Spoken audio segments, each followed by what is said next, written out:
Muy buenos días, bienvenidos a Good morning.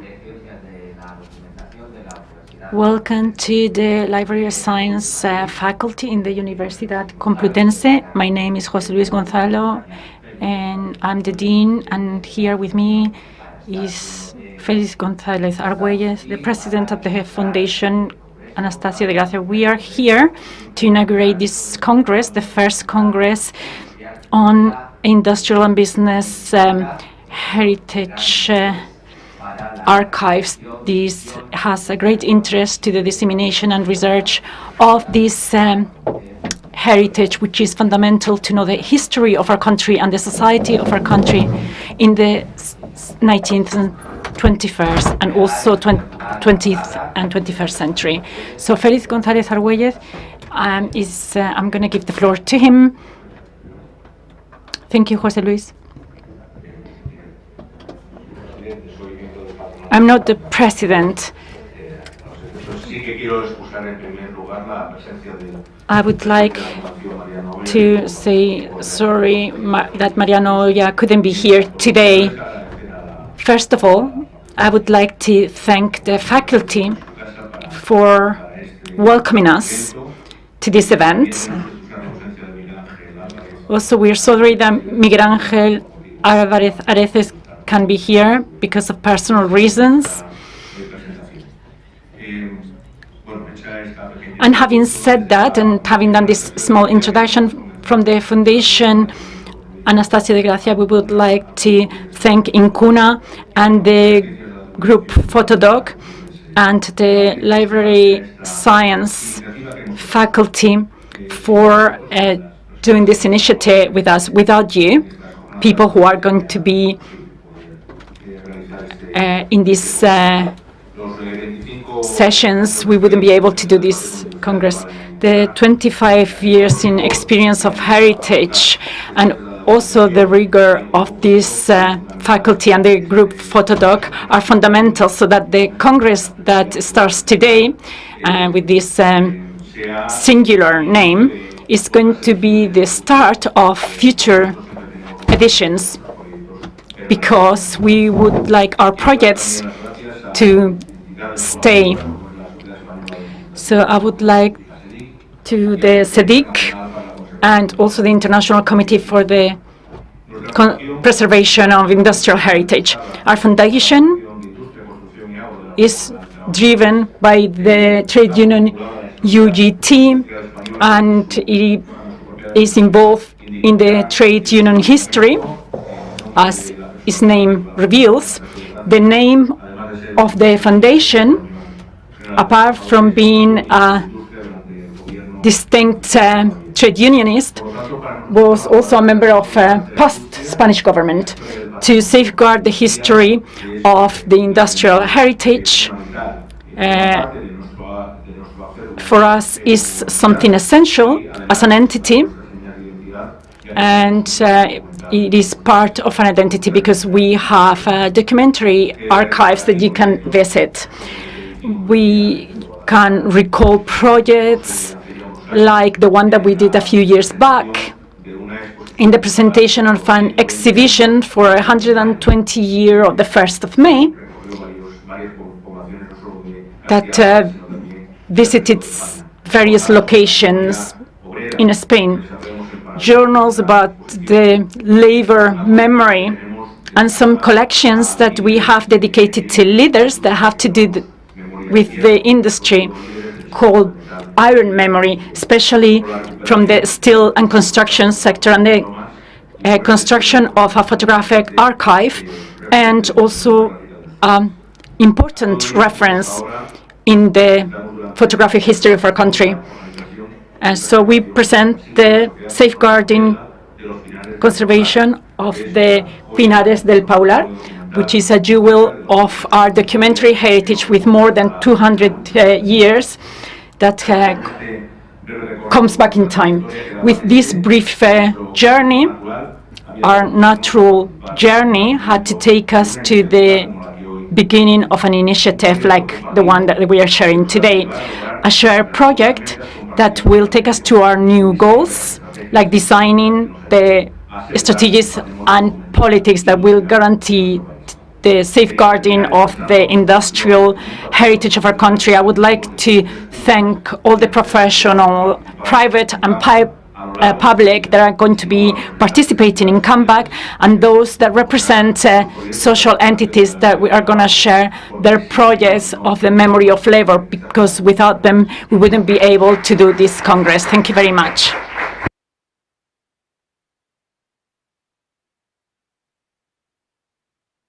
Thank you very much, Felix.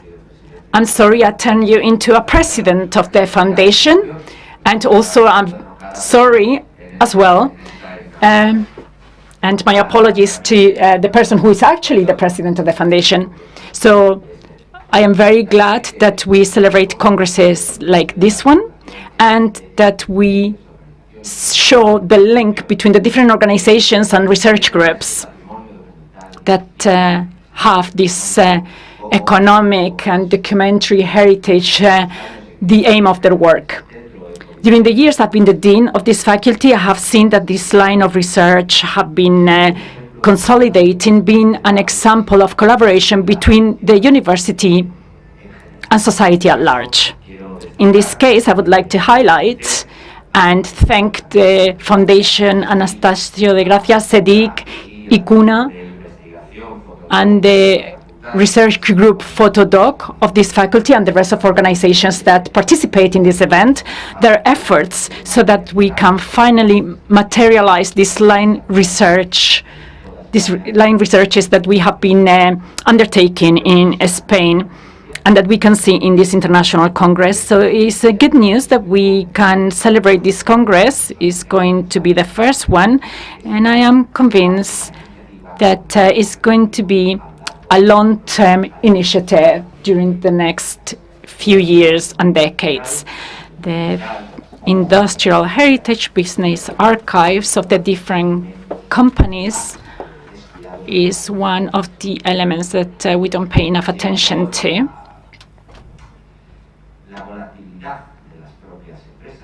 Because some companies are very volatile and they don't last long, and also because there is not enough awareness for the preservation of this heritage. One of the HR history and our economy and societies in the last 2 centuries. So I'm very glad that we are celebrating this Congress. I'm sure that it's going to be a success, and I would like to thank the different presenters. So I wish you to have a good couple of days. I would like to thank you all, to the researchers, organizations, and research groups that have prepared this international congress. As far as I can, I would be here because I think that I'm going to learn a lot from you. Thank you very much. And together with Felix, we inaugurate this first Congress on the Industrial and Business and Heritage Archives.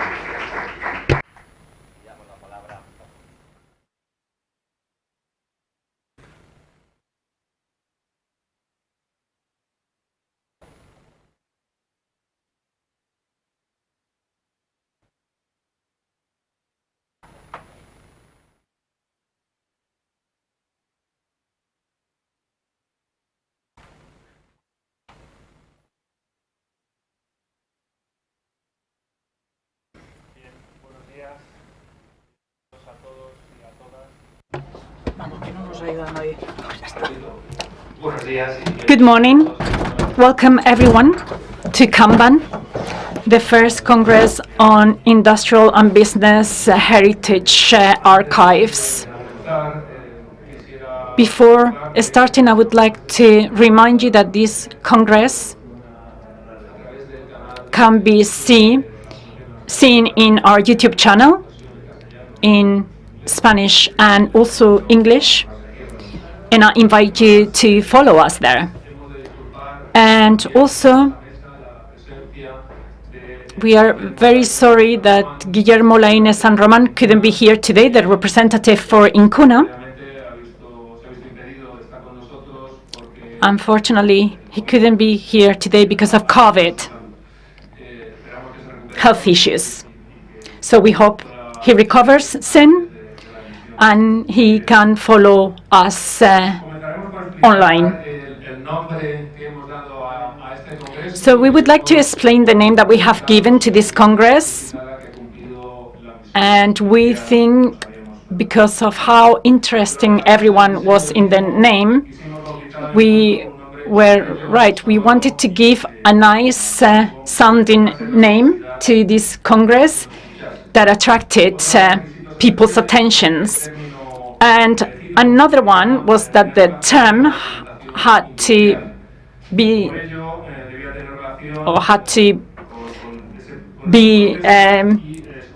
with the actual Congress itself, and we chose the word KANBAN, that comes from Japanese, and the literal translation for this term is sign.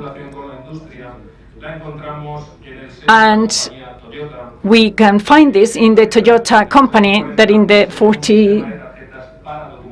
40s designed these signs to label the production of vehicles. So we thought that it was the right term for the symbol that we wanted to communicate to society. So it is an international term that talks about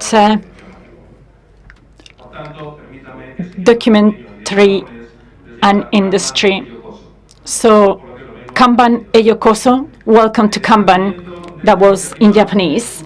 So this initiative comes from the meeting between Fotodoc and the documentary center of the Fundación Anastasio de Gracia, and we wanted to have the archives of private companies. We had 2 editions in the 80s of 1880s, directed by Teresa Tortella. As José Antonio Gutiérrez Tavares said in the business industry archive article, this Congress showed the lack of the documentation generated by companies in Spain, and that they had to solve this lack of heritage. 40 years later, even though we have advanced greatly, we still lack on that, and so it's necessary that all the parties get involved in managing and preserving this specific heritage in a forum like this one. Gutiérrez Cevares wrote a report, a very clear report, that stated that in Spain the lack of law legislation and the existence of geopolitical state policies that guarantee these documentary archives put this at risk.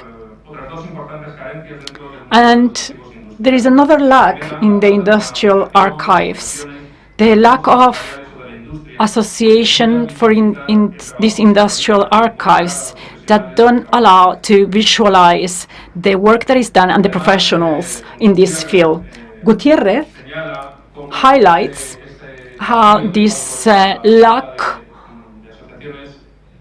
of work is covered somehow by Incuna, with that work that they have been doing, defending the industrial heritage, and that's why we have decided to try and save that today. And there is not enough academic training for archivists. And in this sense, he highlights the work by SEDIC. They have a training course about business archives. And in the design of this Congress, therefore, we try to see the main points of the National Committee of Archives and trying to find solutions.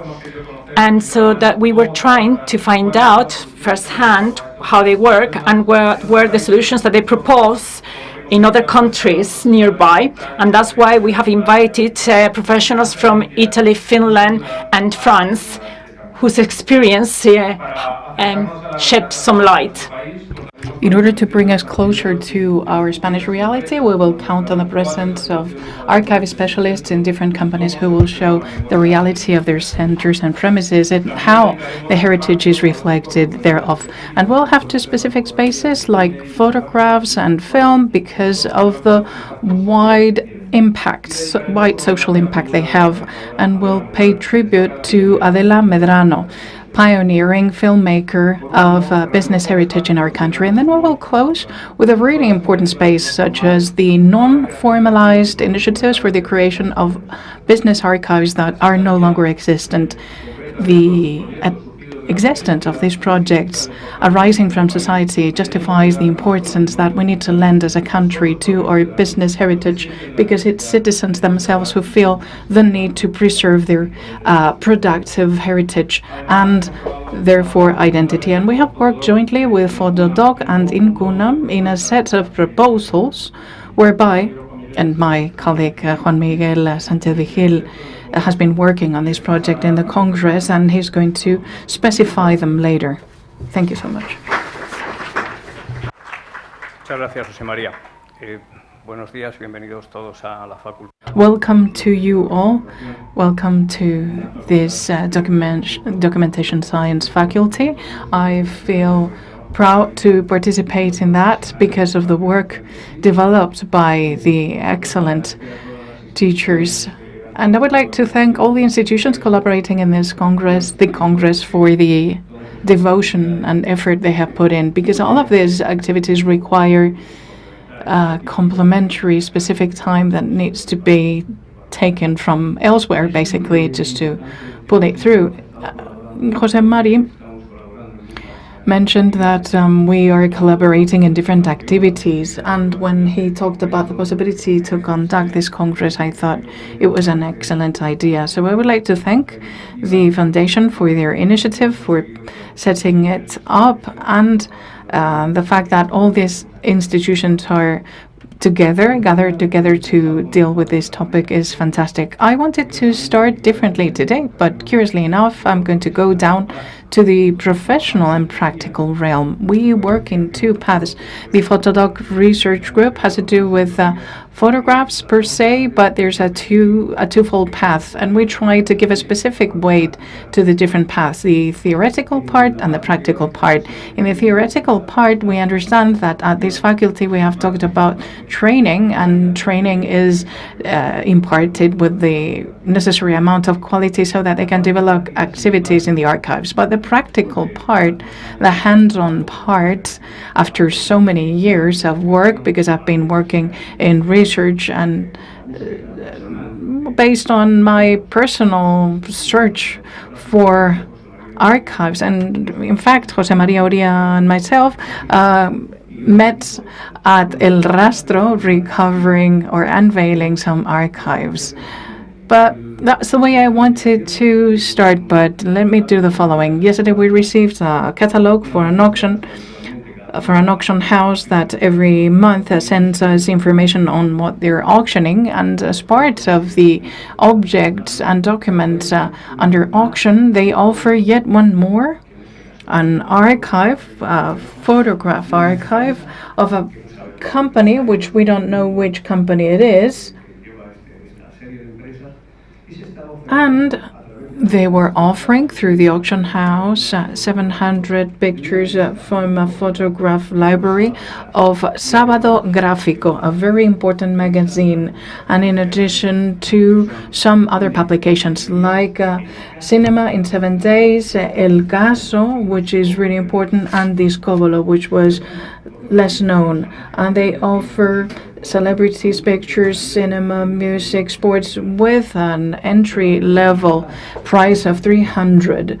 This pertains to Sábado Gráfico, and this is the reference point in order to justify this Congress, which could be done in a myriad ways. But it was usual, and it's still usual, when the Foundation recovers the Thomas archive as a result of an excellent work. And now we have done the mapping where we recover all the photographic archives that are spread all around of Spain. What we're doing is that we're showing that there is no such protocol established whereby companies are forced, when closing down, to hand in the documentation to a public institution, be it whatever it might be.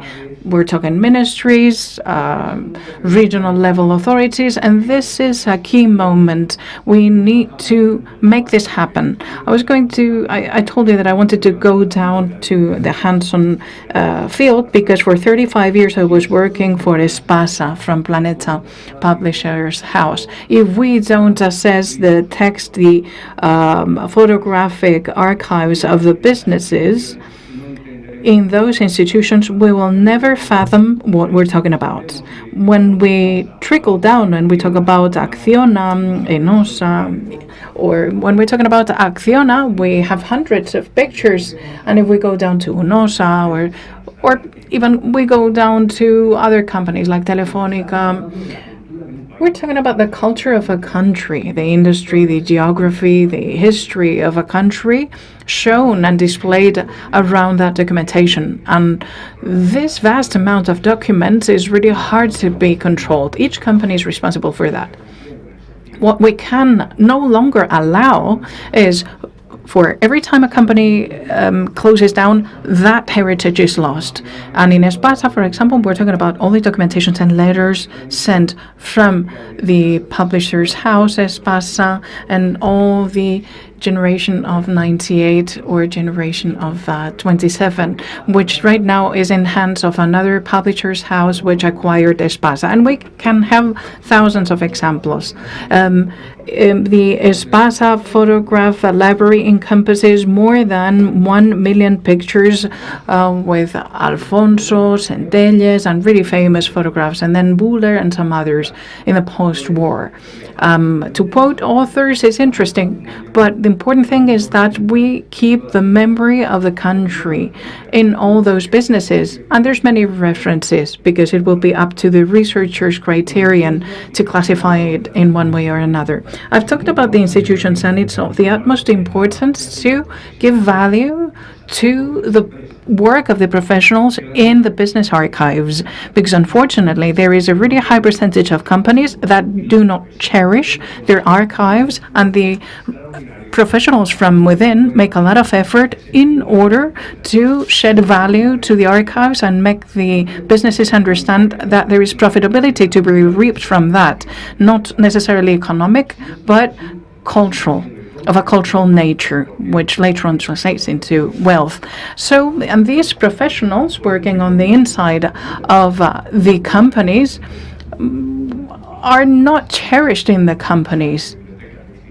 Just like with people responsible for libraries that do not have a voice or a vote in order to enhance the value thereof. In the text that I had prepared, and now I'm going to stick to the script, there are some key references to the general historic archives of all nature, be it from public or private businesses. Let me start from the fact that archives do not always exist as such in the institutions, and therefore we can have spreading of documentation, and it can have been referred to on an ad hoc basis inside of the businesses. There is a high percentage of businesses that keep the documentation for internal purposes only. But if we take it to the extreme, when that company is about to disappear, we will understand that we need that protocol so that when the company closes down, the archives, the documentation in the internal archives should be forced by a protocol to be handed in to an institution. But this is not done, and probably it's not going to be done, and it has a political will issue underlying. And obviously we always hear the hindrances of the spaces, archives per linear meters, I don't have space, and blah blah. But there's plenty of public institutions that devote to garages 3 or 4 floors, but they don't have space for archives. It's not cheap criticism. It's just a way to say that the professional that needs to deal with this needs to enhance the value of those archives and be responsible for opening up that space. We don't need for a president of institution to say that there is no room or no space. The researcher or the professional needs to take on that responsibility. One of the objectives of this intervention and the Congress is to enhance the value of the business documentation archives as warrantors of the dissemination of the documentary heritage, which means because it is significant for the culture and the history of the country, and at the same time to draft a proposal. These are just simple ideas that we have talked about from the faculty and the foundation and our research group in order to reach a global agreement between institutions and academia. We can read also universities or any other academic institution that guarantees the availability of this heritage to the researchers. This observation is real. Many of our researchers, master's students, PhD students, have serious hindrances when it comes to accessing information and documentation by the businesses. Obviously, they're subject to data protection, and this is notwithstanding. And sometimes we're surprised that we need to send 6 letters in order to grant access, to lend access to that researcher to that business archive. So our suggestion is possible ideas to draft a possible protocol with some general basic points, which obviously can be expanded and are subject to amendments or comments, suggestions, so that we can bring it forward. The idea would be to create a framework agreement between private, public institutions and private foundations with the university as a support, or we can have a business act as a support in order to generate a platform with the businesses that have the will to facilitate access by researchers to their archives. A list of companies, if you will, that are available for academic research. Many companies do that, and some others don't. In fact, we have protocols with Acciona, Telefónica, Loewe, and students are acting as intern researchers, if you will, in those businesses. So many of those companies would be willing to be part of that protocol where we could have a direct relationship. But that requires some kind of offset. If what's there to be won by companies if we open up that protocol? Because companies are going to ask, well, what's in there for me? Well, obviously, there is the obligation to quote the archives and lending more visibility in the contribution to research, which is something that is not always done from the academia. So when we're doing research job, even in PhD dissertations, we can see acknowledgement, Telefónica. No, on the contrary. In the headline, or where appropriate, we should enhance the value and visibility of the brand or the company so that it could act as some sort of scholarship or grant subsidized by this company. So the dissemination of those results is really important so that we can consider that from a simple academic fact to the highest academic act. Dissemination needs to take place. If we were to look up in the TESEO database with the PhD dissertations of universities and we were to search some pretty important business names, we would see 6 or 7 PhD dissertations. I'm talking about PhD dissertations because it's the top-notch researches that are related to businesses and which are not known by society. So our job, not just as teachers and researchers, is very little known outside. I'm not just talking about scientific evidence, people rather than researchers. In addition to that, we have the proposal of training that these companies might need, and this can be done through extracurricular internships, but a special acknowledgement needs to be done by the academia. And I'm not saying acknowledgement in terms of tapping the shoulder and saying thank you very much, but rather having a high-level event organized by universities. from the different universities to the companies that are part of that platform and that grant the possibility to make that research. And we could have a high-level acknowledgement whereby the different ministries or regional ministries could make an official acknowledgement by granting an official award to the companies that foster the dissemination of the research through a scholarship. Maybe it might not be a paid-for award, but it can be a specific budget for a company that might not be like a top-notch company. And I was working in the publisher's house. You can have a publishing house which is small-sized, but which has opened the doors of research, and they can be awarded some amount. Everything is nuanced, all of these aspects, together with some other more, but especially the need to include a specific point, and that we would look for the possibility of introducing the word obligation, so that it would be a requirement for a company to close down, to block the archives, not to use private data which could be protected, but in order not to lose them, because I have spent double the amount of years recovering archives and photograph archives, and you would be surprised to see what I recover every week in the different flea market, El Rastro, or archives that belong to companies. This can no longer be the case. I unfortunately have repeated that over and over and again, and it's going to be the case. Now we're going to have a small coffee break, and we will begin with the Congress. Thank you very much for your presence and your attendance.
Bueno, vamos a ver si es la hora. Dicen que empiece de verdad a la hora. 16. Vamos a esperar a que empiece. No, oye, yo, lo que dicen los organizadores, yo... ¿De quién? No hay técnicos. Técnicos, ¿estáis preparados para empezar? O un momentito, ¿no? ¿Ves? Nos esperamos hasta que los técnicos digan... Hombre, tengo yo un...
Buena prueba, sí.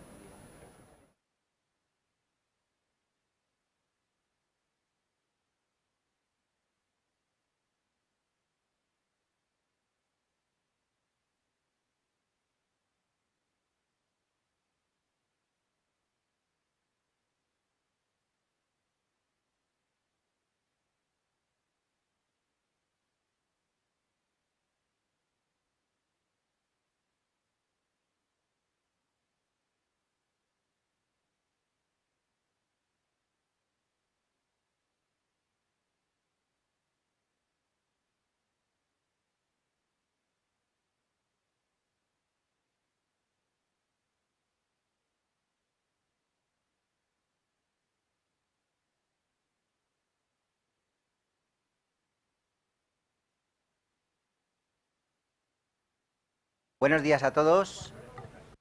Good morning, everyone. We're back in the sessions of this Congress. And now we are just going to have a session about the technical challenges and the law framework of this industrial heritage archives. We're just going to start doing a small presentation, and then we can open a debate. I'm going to introduce you these two ladies here. First, Naseiro Ramudo, which is Vice President of the SEDIC, of the State Archives. She has worked in the General Archives as responsible of the historic archives and consultancy for patent and trademarks. She has a PhD and she has a degree in library and documentation. And then Alicia Torija is a university professor. She's a feminist activist and she defends the artistic, cultural, and business heritage, and she is a representative of the political party Más Madrid in the region, the parliament of the region of Madrid. So Anna will take the floor now. So I would like, first of all, to thank you for inviting me to this first Congress of Industrial and Business Heritage Archives. I am the representative of SEDIC, and I'm also the vice president. And I'm going to tell you a little bit about my perspective on this issue as a result of my experience working in the industrial and business archives. So state-wise, the legal framework that regulates the heritage in Spain doesn't specify the business heritage. It talks about the cultural, technical, historic, architectonical heritage, but the regional legislation has evolved, and we have more reference to this industrial heritage because of the development of this regulation, because our law of 1985 is quite old. Since 1985 in Spain, there's been a big development regarding the politics and the practices regarding this heritage. And we have now new heritage concepts that we didn't take into consideration in the 80s. The landscape has changed, and the disindustrialization of our areas give way to new infrastructure that make us forget the industrialization remains in our country, and also we can see the deterioration in the periphery. For example, in mining areas, the places of historic memory tend to be forgotten, and that's why we need to develop a new legal framework, both state-wise and also regionally. The preservation in Spain is the responsibility of the different regions, and they need to take into consideration this heritage because they are the remains of our recent past, which is the one that tends to be forgotten. In the case of the region of Madrid, we have the law of 23 of the year 23 that means the creation of new legal framework for the documentary heritage in a law that has been recently published. But the state should control and preserve this heritage through preservation instruments state-wise, even though we don't have a legal framework yet for this. In terms of the Ministry of Culture, there has been actions about industrial heritage.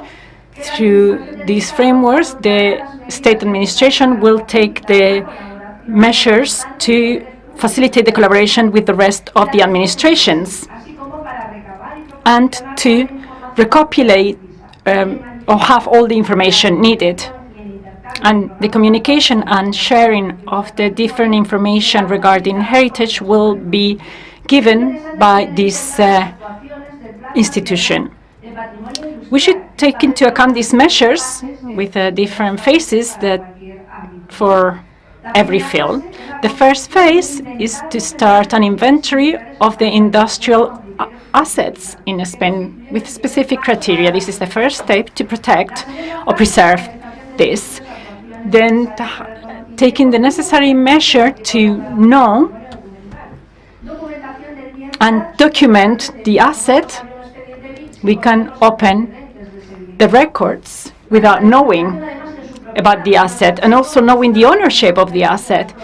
Then in these archives we can find the ownership. This is very important because we can see what is the legal situation that the estate plan mentions.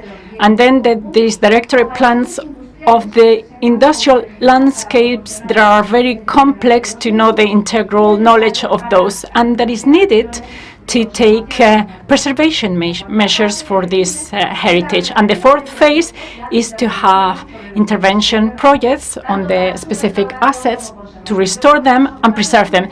These phases are necessary. In the National Plan of Industrial Heritage, it also defines the general definition of what industrial heritage is, and that could be included in the legislation that will be developed later on. Industrial heritage is the number of assets and anything to do with the culture of labor that has been created by the extraction, transport, distribution, and management generated by the economic system after the industrial and pre-industrial revolution. So any asset that is part of the industrial age. So we can distinguish between this personal property and immovable property, and we should have this into account because this is part of the documentary heritage. In the personal property, there are included industrial elements, industrial landscapes, systems, industrial networks for energy, transport, people, and then artifacts, utility, the tools needed for the technical process related to economic activities, and everything to do with work, and equipment like management, consultancy, and leisure. And for the personal property or material oral and visual sources. That is a priority because they are so fragile and they could disappear. These sources are forgotten generally, and we should take them into account, because then we have the witness accounts of the workers in the factories and videos as well that are preserved in the archives there and that we don't pay attention to. So we should highlight these materials.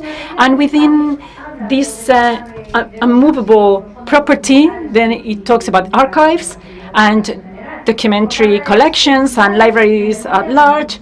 It talks about the witness accounts and collections that are relevant and that are part of the historic memory associated to a labor system, scientific discipline, and the activities related to the labor culture. Highlighting these questions of the national plan, the national plan also talks about not only what belongs to the industrial heritage, but also the threats for this heritage. I'm just going to highlight a few because there are so many of them, and we should take this into account when we are developing this legal framework. Just according to these threats, we need to create solutions.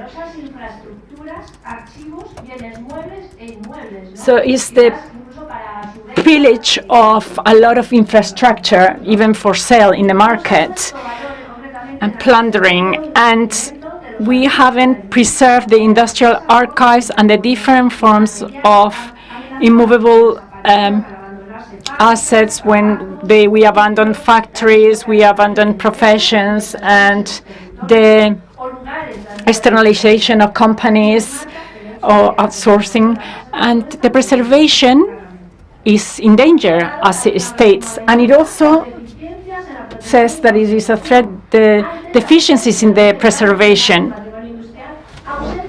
There is a lack of legal figures, legal framework, and also reusing this old infrastructure. And there was the disappearance of the different amount of properties. So the conservationists know what happened there.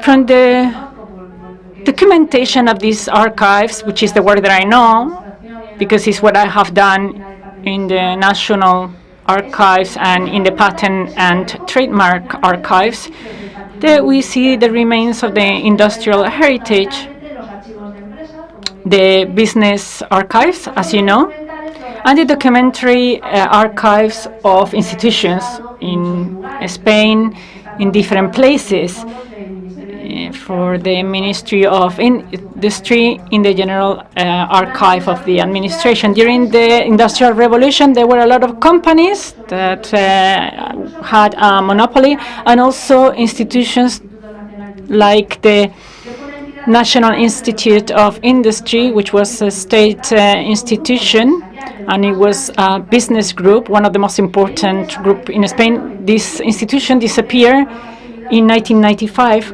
and then ASEPI took charge of that. Not all companies depended on INI of this industrial institute, but so there is a documentary work that should be done, and is highlighted, and it's never worked on, and it's very difficult to work without heritage. People don't tend to have an interest in preserving that. Other companies from this industrial institution, I'm just going to give you a few examples about that. Petrol, Ensidesa, SEAT, Endesa, Unosa, all these companies are within the archives of INI, and in public archives,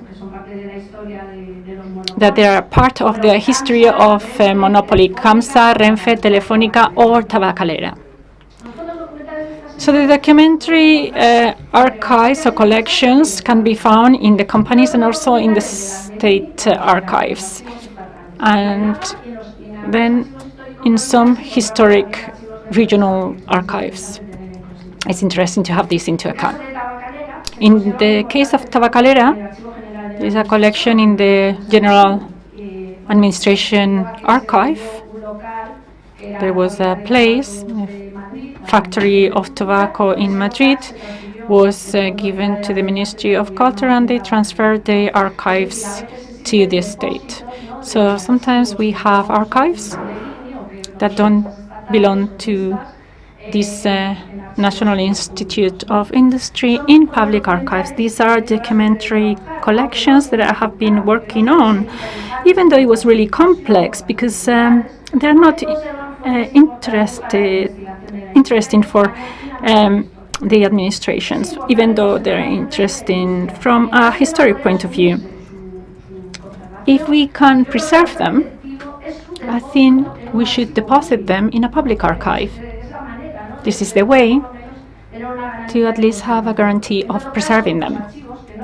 The archives that are not in a public sphere, they tend to be forgotten. They're not accessible.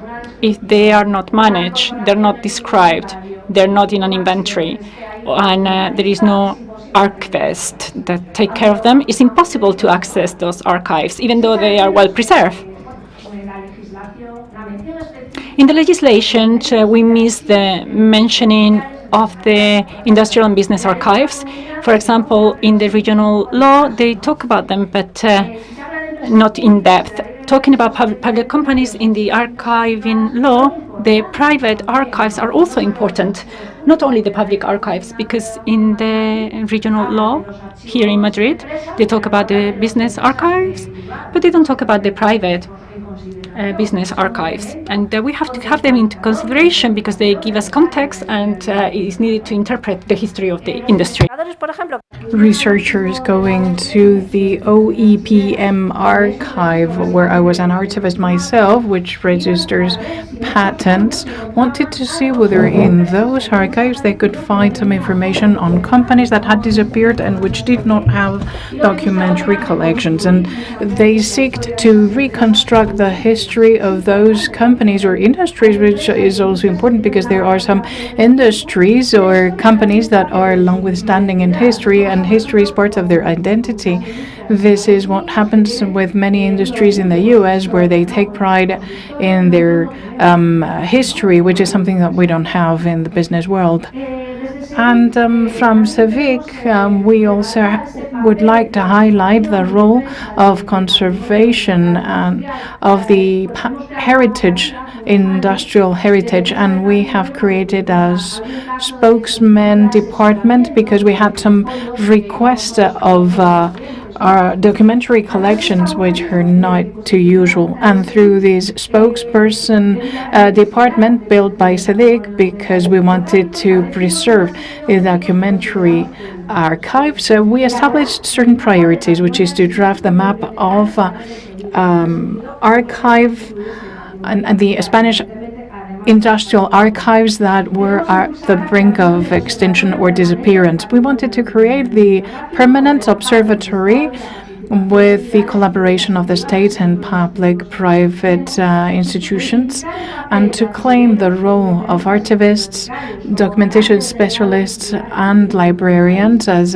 cultural and scientific heritage of the country, to foster active creation of digital archives. And what we have done is also to provide with counseling, and we drafted a report to the Firemen Archive regarding the assessment of a situation and which should be the activities in order to enhance the value of that archive. So through this spokesperson department, we make use of the experience and background in order to achieve those goals that we mentioned. And I think that we can work in many synergies and action lines vis-a-vis the industrial heritage, and we hope that after this Congress this is going to be the case. I don't have any more words to utter, so thank you so much. Thank you very much, Anna. Really interesting. And as you were speaking, I told you a couple of things because we talked about pictures and so on. And since the creation of SEDIC, this is part of it. I remember that one of the first Lumiere's filmed was the exit from the factory, and this is worth safekeeping and safeguarding, and we have the master's degree in management of archives. I'm in charge of archives and libraries myself, and I'm part of many juries and the TCMs in many juries. The dissertations are related to the study of the business archives. I remember one from a company dating to the 19th century, a chocolate factory in the north of Spain, and the person gathered information, and it was really interesting, and we did it from the university, so this is worth preserving. Yes, and we need to take into consideration that there's many sources, oral sources. This history has to do with the fact that we have sometimes witnesses and testimonies that are alive and kicking. Some people come and they tell you about the history from centuries ago. I'm a stamps expert and coin expert. And as a numismatic, we know that the coin house created by Philip II was one of the first elements that was created. It was brought from Austria, and it's World Industrial Heritage. If you know Segovia, the Mint House from Segovia is part of the World Industrial Heritage. So if you go to Segovia, don't hesitate to visit the Mint House. Okay, thank you for those of you attending here or via streaming. I would like to thank the Anastasio de Gracia Foundation for making this possible, and the faculty. I always like to be here at the Complutense University. I always consider this to be my home. And I would like to thank all the participants and attendees lending support to this Congress. Some others I will relay in a more detailed manner. And I would especially like to acknowledge Uría and Juan Miguel Sánchez, because they thought of me in order to be here, and I'm really glad to see that cultural politics is important, and that everything is rendered tangible. It's fantastic to have presence of the academia. I would like to be the bearer of good news. We have begun with a pessimistic note in our interventions, and I'm not going to step out of that negative note. I would like to be the bearer of great news, but it's not the case, and I'm a pessimistic myself, and I always think that the future can be better. So this is a wonderful space filled with experts, which is what we need in order to make things better. So we need to learn together and to share in order to make progress. Before we delve into the legislative part, which is one of the elements I can contribute with, what has been done, what are we doing, and what could be undertaken in the future, let me just give you a couple of brushstrokes of traveling in time, some trip down memory lane of the work in heritage. And my first stop would be the archives from EMLA, 2500, and we have the cuneiform archives, perfectly structured with the concept of what an archive should constitute, 2500 before Christ, and there were some tables where they explain how to pay the workers. It is a really important splint where they even relay the amount of beer that should be given to the laborers as a wage. And then we have the filming at Lyon. These other archives, we're not just talking about paper archives, we're talking about different archives. And we talk about that really short film. That's the first short film in history. 45 seconds, I think, is the footage. When you can see the workers exiting the factory, which is so iconic. If we talk about our country, there is an important president, which is Simón Ruiz's archive, who is not the widest known person in the world by the general public, but it's one of the first archives made up by 56,000 letters, where they talk about their activities as merchant and banker. So it is a company, it is a business, and we're talking about mid-16th, mid-17th century, and it is preserved in the Historic Archive of Valladolid. If we talk about industrial heritage and we take it to the current perspective, I would like to remember the Clesa factory, which is very much fashionable right now in the media for different reasons. It has it assets to be preserved or not? It's one of the things that happens to the industrial heritage. It looks, apparently, based on the last announcement that we've heard, and I will believe it when I see it, that it's going to be declared as an asset of cultural interest, but in all the documentation and all the news we see in the press, they talk merely about the architecture. And the Clesa factory, just like any other factory, is way more than that. I'm thinking about the documentary, the fiction documentary that was awarded the Goya Award, the short film called Emotional Architecture 1959. If you haven't watched it, I strongly recommend that you do. And it is very much linked to the industrial heritage. And there's something more than a building. It's something more than a site. Currently, we cannot keep continuing to declare as cultural interest assets things that we understand as industrial heritage and remain solely at the architectural features, which is currently the case. Because if we talk about the statements, the legal protection granted to the assets, we can say that the first industrial asset that has been gathered by the archive dates back to 1998, the Beckman Museum from the La Cartuja factory, where the archive is included, and it's almost the first one, and it becomes the exception, because everything which later on is declared as industrial heritage, which is not the most preponderant category, because the industrial heritage is not covered by the statewide legislation, and in the different autonomous regions there are loopholes. Well, that part does not appear. The archives do not appear, be it of a documentary nature or the oral memory, which is of the utmost importance, or videographic or photographic archives. No reference whatsoever. They don't appear. So clearly we need to do a lot of work, because there is a need to preserve that legacy, because it's part of our memory and our history. Now I'm going to talk about the legislative process. I'm going to try and be as succinct as possible, because in the case of the industrial heritage it's quite short. And it happened in Madrid recently.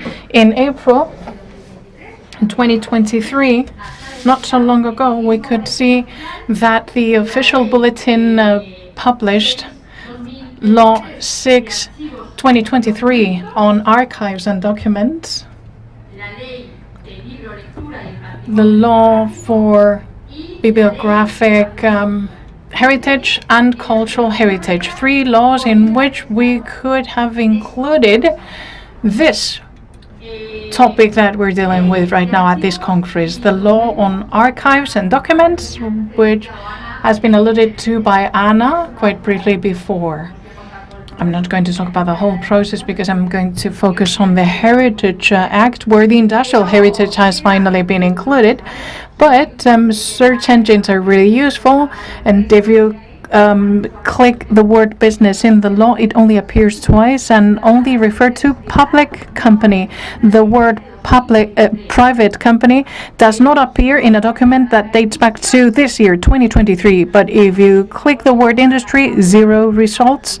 If you put the word factory, 0 hits. If you search for the word memory, you have 2 hits. So it's really hard to understand that we're drafting a law in 2023 and some of the criteria coming from the national plan or stemming from international regulation. I don't know, I always like to allude to, which is very fashionable right now, even though it's subject to much criticism, I like to allude to the 2030 agenda, where the Sustainable Development Goals, number 4 and number 16, are very much intertwined and linked to the work with the cultural heritage, the documentation archive heritage. There's a lot of documentation from UNESCO, which should act as a reference when we're drafting the law. That's why I was alluding to the importance of the experts, because how do you draft a law? Someone needs to pass a law because something has been rendered obsolete. That's usually the reality. And then we streamline a text, which is the result of a regional ministry where it's up to the technicians to draft that text. They can be subject to more or less political lobby in order to be biased towards direction or the other. So logic tells us, common sense tells us that not all experts are going to be present in just one regional ministry. And I think that one of the things that fails is that these spaces are not rendered more open and more subject to discussion. And the drafts and the draft projects are subject to public consultation. It's true, before passing an act. And very few people present allegations or contest the draft. In the most generous cases, the drafts are sent to experts and associations for brief comment reports, which oftentimes are being used just to give some sort of formality makeup to the draft, saying, well, I've sent it to 25 associations and they gave the green lights. But sometimes the allegations made by experts associations, which oftentimes do not have the legal form of what an amendment or provision should constitute, because they do not have that format, they are not taken into consideration in the legal drafting. So the draft arrives to the Congress, in this case the Regional Congress of Madrid, where once the text is finished and concluded, political parties have a period of time in order to present amendments thereto. And as usually happens when the deadlines are quite short, you do what you can basically with the time you're given. Personally, in the case of the Heritage Act that included the industrial heritage, and where I wanted to introduce all the documentary archives, business documentary archives, and work memories, because they were not included in the Archives Act. Here's what I did. I made contact, thanks to Mercedes López and Álvaro Bonet. I wanted to publicly acknowledge them, Incuna and Tiki, and I sent them the epigraphs that were devoted to industrial heritage, specifically Article 77 to Article 80, and many people that I am extremely grateful for them devoting their time and expertise, sent me a lot of information on how it was portrayed in other legislations, what was missing in this act, which were the nuances in the wording that needed to be rephrased. And with all of that information, I submitted my amendment proposal to the law. After those amendments have been made in accordance with the proceeding, in the parliamentary proceeding, you can call experts upon the stage in order to test. In the case of the cultural heritage, I asked for Tiki to be included. It was not admitted, and the answer was like, well, there's many heritages. We cannot bring an expert in architectural heritage and another one in industrial heritage, because it would take us too long to pass the law. Well, if this is the time budget when it comes to passing a law, it is only normal that the outcome is not going to be satisfactory, because it's not yielding good results. In the case of the Archive Act, I had the presence of the SEDIC president, who appeared before the Congress. But something they did not let us use is regulated procedure, which is sending the experts that are going to make a statement to let them send the amendments in order for them to provide with feedback to the amendments. They said this is going to delay too much the procedure. But then the discussions on an act is done privately in the so-called law statements where the MPs allocated to that act meet and under closed door, without no notary, without register whatsoever, discuss the law. So what's the use of having the expert appear after the amendments have been written, and if later on you cannot ask them about the amendment? So it's like preposterous. It lacks common sense, because there is a lack of specific knowledge by the MPs to discuss upon those specific matters, because the experts are not paid heed to. So it was not an optimistic outcome, and the procedure could be subject to change if there is political will, but there is no possible scope for maneuver. Even so, if you have a lot of arguments and perseverance, you can achieve certain things.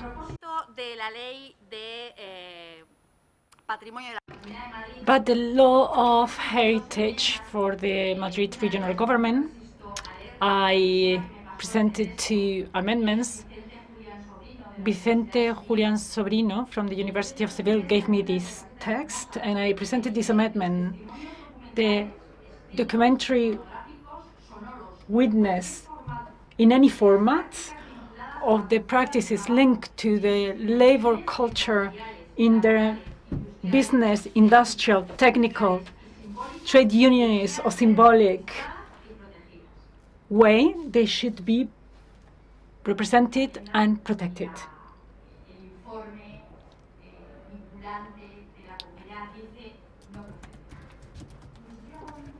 And the regional government binding report say that it was not applicable. There is another one. We should preserve the material and immaterial witness accounts of women and their role in the industrial management and scientific and technical development in the trade union movements and the social spaces linked to the work. Again, not applicable. So sometimes there is no debate.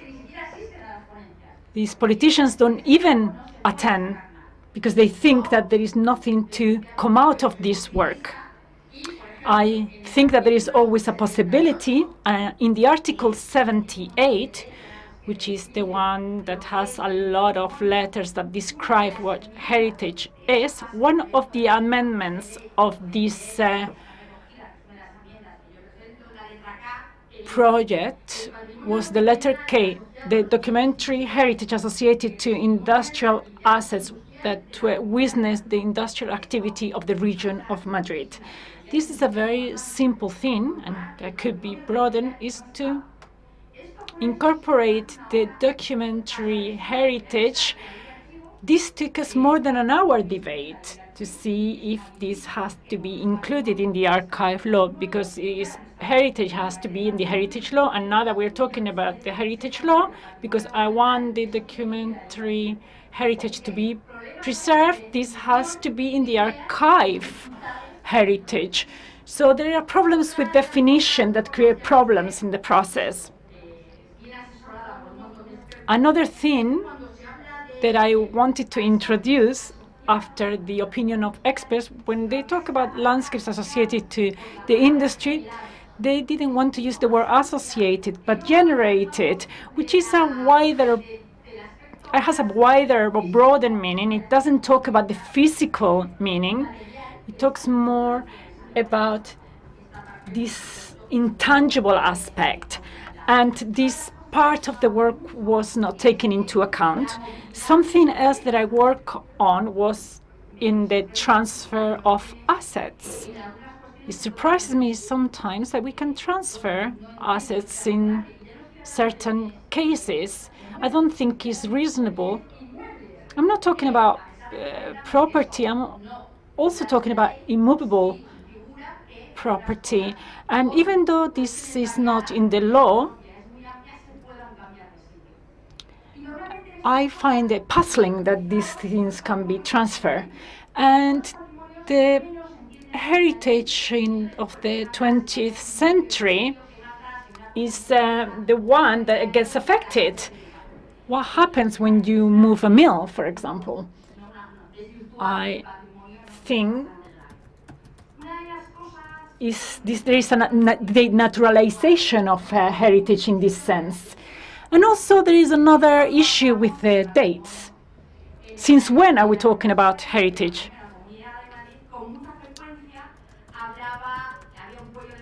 In the draft or proposed legislation of the regional government of Madrid, they were talking that there has to be the factories and companies before 1936.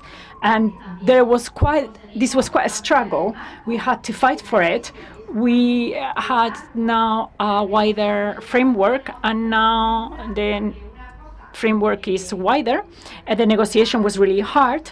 Something in the previous legislation, parliament or regional parliament, there were 5 parties, and we required the votes of all the parties. So all the parties had to vote for it. So something that was not in the law had to be approved. So imagine how difficult that was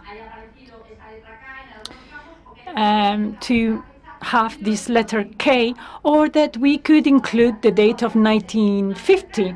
I would have liked the date to be closer, but I have to say that the law of the regional government of Madrid for the maintenance of assets and factories, it goes up to 1950. At least we got that.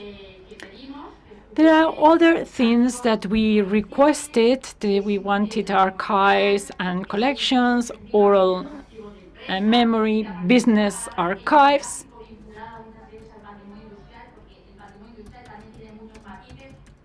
We want the word ethnography to be associated with this industrial heritage. We didn't make that happen, unfortunately, but we could incorporate a final sentence with regards to preservation, favoring other uses, private or public, that are compatible with the preservation of the original character or original use of the asset. This was not in the final proposed legislation. The final draft. We have other regulations that get lost along the way.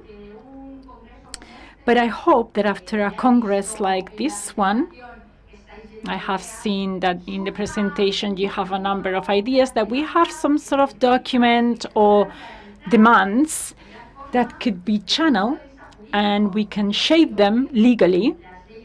I think that we should take advantage of the law, this idea that the administration writes and doesn't talk, so we need legislation, so that all these ideas can shape a regulation, some sort of norm that will improve the law, the existing law, and that takes into account the industry and business heritage that is our social memory, and it's a history that we can leave behind. Thank you very much, Alicia.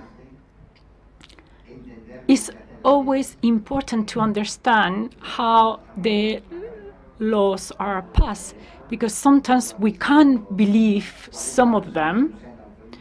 40 people have been looking at this and they still haven't realized that there is something missing, and sometimes obviously they don't.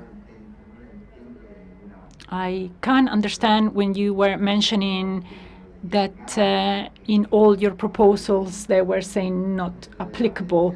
I really can understand. So let's open the debate now. In case someone would like to ask something, any comments or anything that someone would like to say? We are really sorry, but we don't have a microphone. We are just going to wait for the microphone to be passed.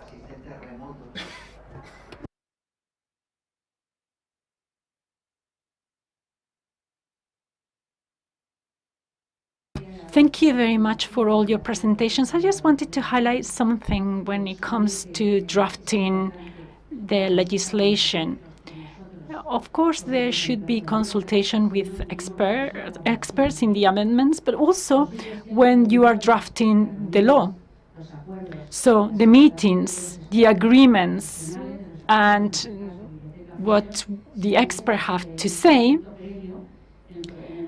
should be done beforehand, before drafting the legislation. Then there is another phase when we are talking about amendments, but we can do much there. So the important thing about what we have to say is that we say it at the beginning.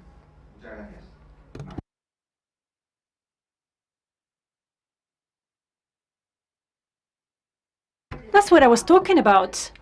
We say, okay, let's draft some legislation. The expert presents some documents, and then the politician said, but this is not the law. And of course, you have to shape the law. And when we are amending the law, there is nothing to do, and therefore we have to do it in advance. We were talking about the different councils or boards of heritage, and they tend to be close institutions. And for example, in the Heritage Council, there in some of them, they don't have the representative or the civil society represented in any way, or there are no experts. So councils are one thing that we could have changed in the law, and we haven't changed. So there are lots of challenges. So councils should have a new regulation, should develop a new regulation. As academia, we have taken part in some legislation, and we have said, here you say this, and it's not quite right. Through the portal, we have send them our comments, and sometimes they take it into consideration and sometimes they don't. Any other comments? Here's the microphone. Thank you. Good morning. Congratulations to the organization and all of you. Because of your presentation, it's just good to know what is happening with the industrial heritage, which is part of our collective memory as well. And I would like to join this with the presentation of Anna. When Anna was mentioning, you were saying the classification of the consideration of professionals when it comes to something that is historic or non-historic. So you have touched upon this subject briefly, but as professionals, as archivists, should we think about the old law in the legislation, in the law of Article 57, and when we're talking about the year 1936, we should go beyond these limitations. I don't know if I'm explaining myself.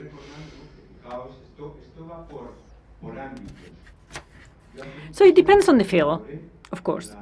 A number of years ago, I participated in the old army factory of Toledo, a great documentary archive that includes not only the history of the weaponry in Spain, is the history since 1950-something until the 1980s of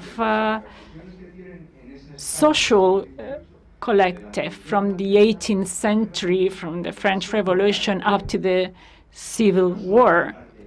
This has an impact in the workers, not only in the industry, but also socially in the workers.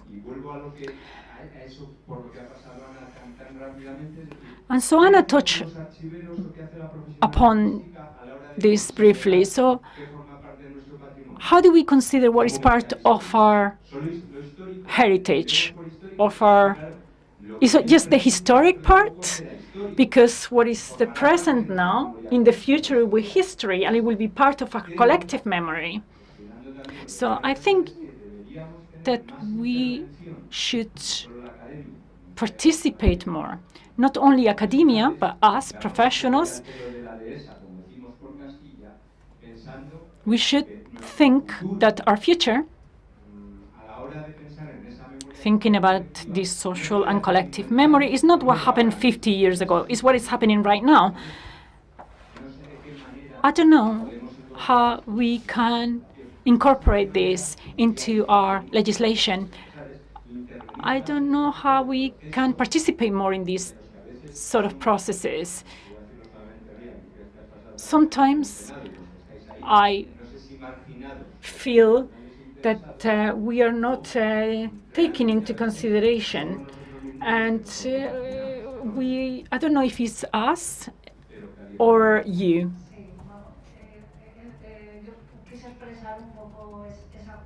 Yes, I wanted to mention that when I talk about the concept of this industrial heritage, which reflects on the documentary heritage. If we consider the industrial heritage included in the national plan, there is a lot of detail there. You can access it. This has been done by experts in the field. It's talking about property and immovable property. So when we are managing these archives, we evaluate these collections, and we need to think about this concept. We can't just come up with a new concept. What is the source of the industrial heritage? And I think also the dates.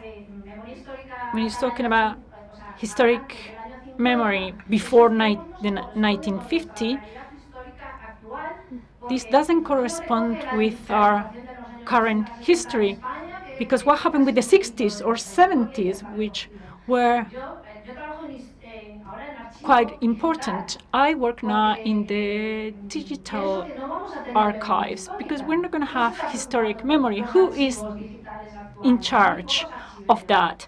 There are not a lot of archivists dedicated to that. We, as professionals, tend to work with physical format, in paper format. This is a problem. The history for archives doesn't go as far as the 1950s. It goes up to now. So this could disappear in the 1980s, the 1990s, or nowadays. This is our reality. And why is the legislation different? Because they call the classic archivists, and they just look at the history, and they don't look at the current administrative procedures. They could or could not become historic documents. We need to evaluate them. So we need to identify and evaluate the documentary archives. It's not in the description of the archives. It's in identifying and evaluating these archives, just to enhance what we are dealing with. And I learned that in the Central State Archives. First, identify, evaluate, and then describe. And sometimes there is not this process, and you don't see the enhancement of the archive. We have digital archives, which is reflected in the heritage law, but there are no archives of a private company. This is a big mistake.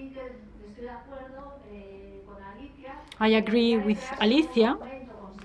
We should create a declaration, and that's why we are all here, everyone involved in the industrial heritage. The law is not enough, and we should vindicate it from the associations. And this is right now as important as ever.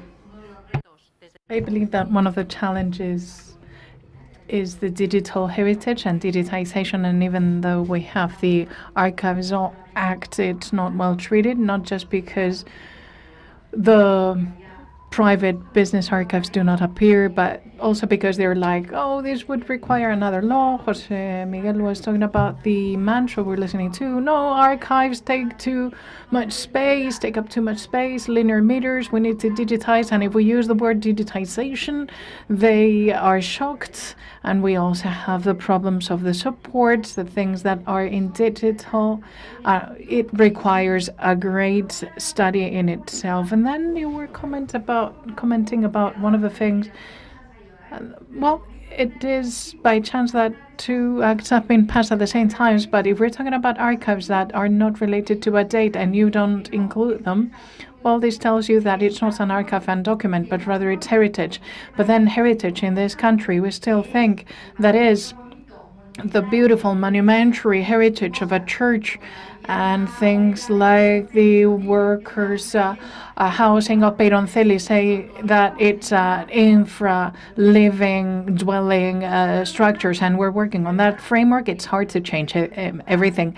How do we change things? Well, it's true that congresses are going to help, and there are more professionals, and one of the things we require is that we find more professionals in the companies where non-experts are working on the business archives, and obviously there's a lot of opposition and advocacy. The social impact we have is very little, and if you have little advocacy power, then it's really hard to play some 21st century narratives. Solo una cosa muy breve. Bueno, muchísimas gracias por ilustrarnos. Y yo vuelvo otra vez al tema de la cronología. I go back here to the timing and chronology. It's a complete failure. Even the most recent archives of the Community of Madrid. Tan obvio como toda documentación de más de 100 años de titularidad privada pasa a ser documentación. So sometimes you need to wait for 100 years. Who keeps something for more than 100 years? In our case, in Asturias, in the north of Spain, well, you don't keep it, obviously. And then how do we set a 1936 framework? And well, you achieved getting a 1950s framework, and it was good, but not enough. And what do we do? Because we begin in the 80s with the renovations of former industries, and it's absurd to put timing or a deadline into the heritage. And we need an assessment. We need to talk about value, not only historiographic value, but and this is something that is worth preserving. And we can say what we need to preserve in an act. Obviously, it can be subject to consultation and everything. We can apply whatever it is that we need to apply. And the thing is that we need to apply certain restrictions, and it doesn't have to do with the conservation. First, you need to preserve it, safeguard it, and then we'll see and talk about access or not. Otro comentario.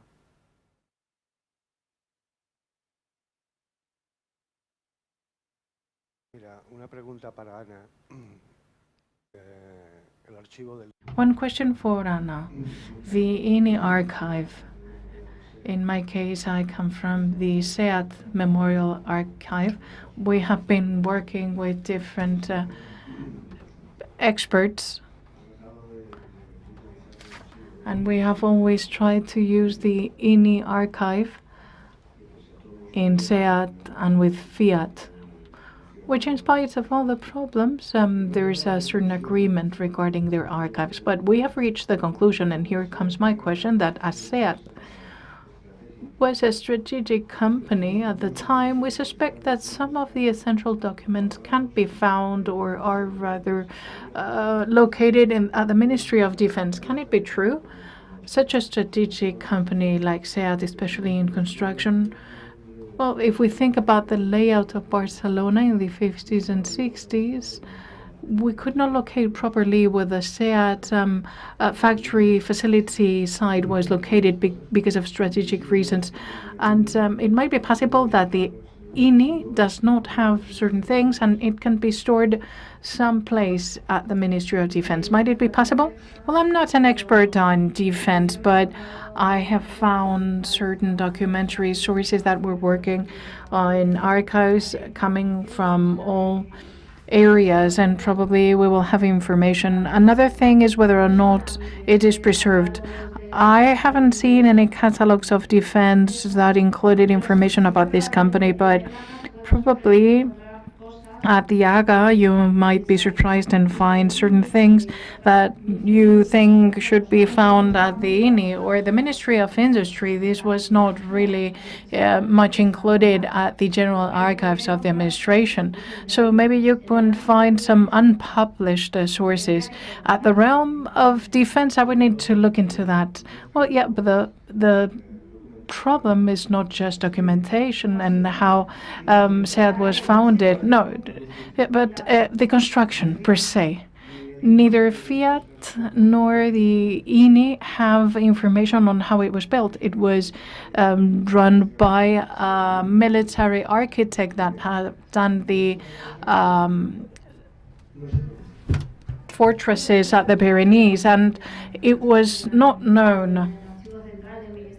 I would ask at the Ministry of Defense, because sometimes the problem with the archives is that not everything is under catalog, because they do not begin identifying the archives in order to know generically what you have, and that from that moment onwards you can start offering some sources.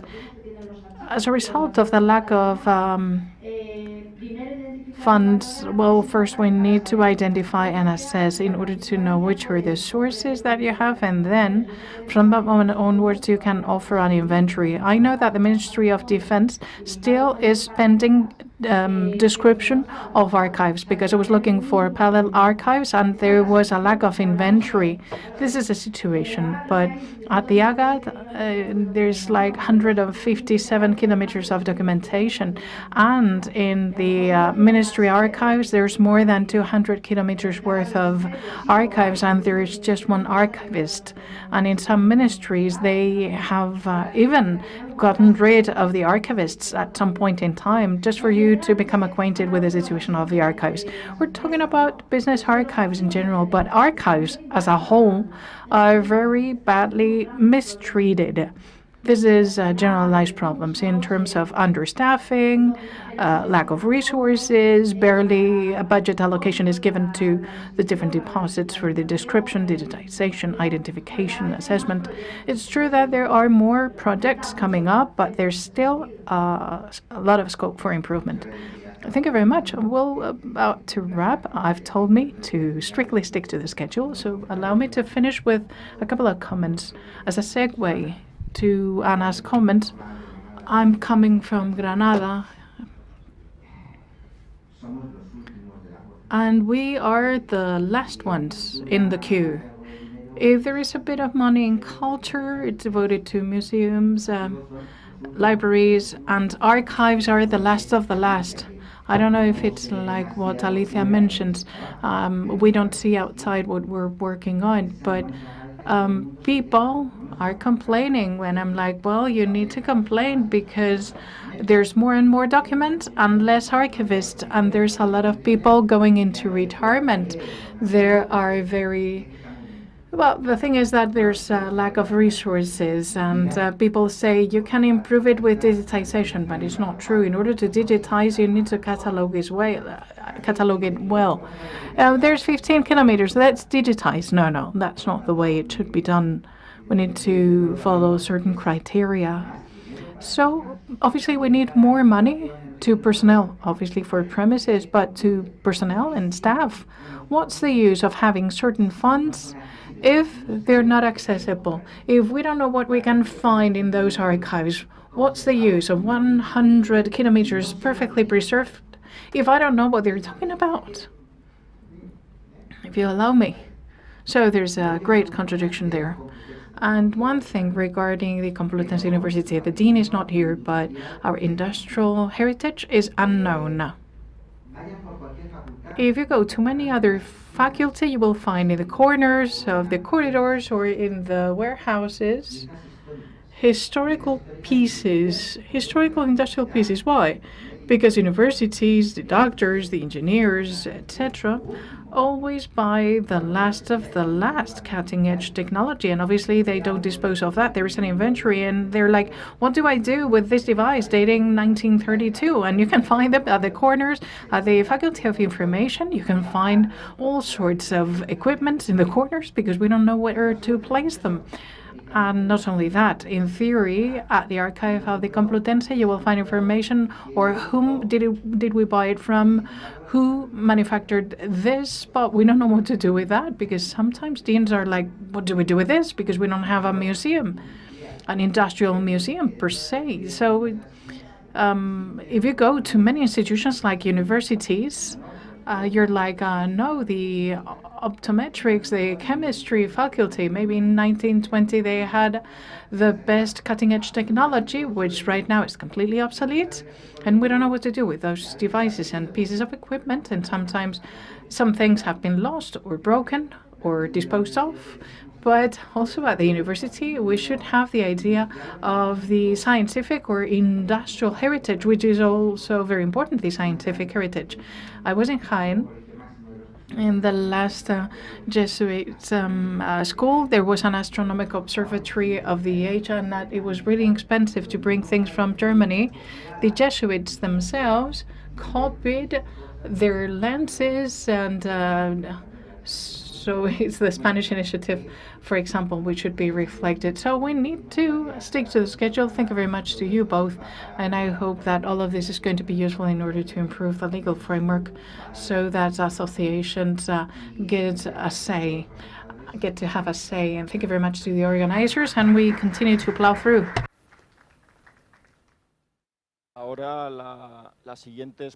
And now the next presentations are going to be held in English. If you need devices for the translation, please pick them.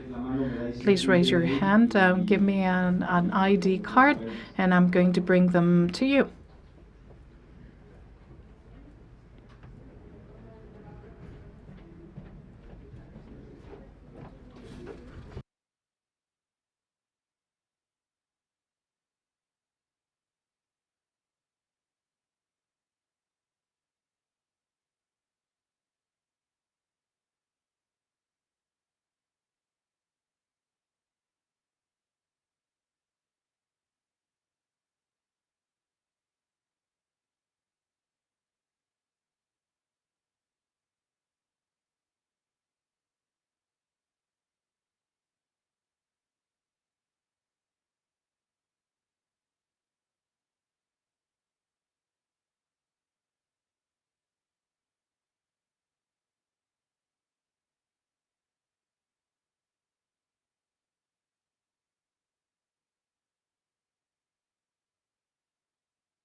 Disculpad, ¿podemos sentarnos para continuar?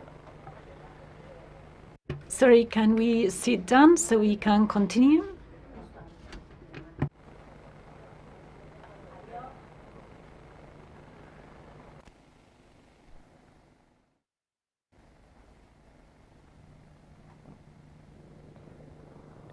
Esta mesa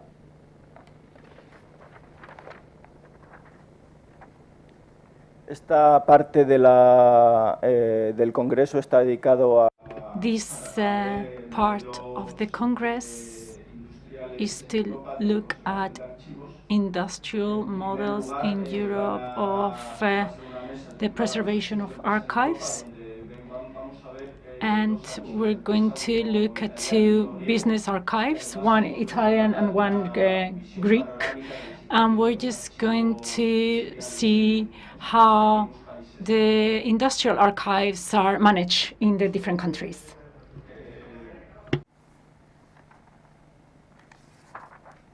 La primera persona que va a intervenir The first person who is going to intervene is Francesco Antoniol. He's archivist and executive director of Virginia Associated Studio.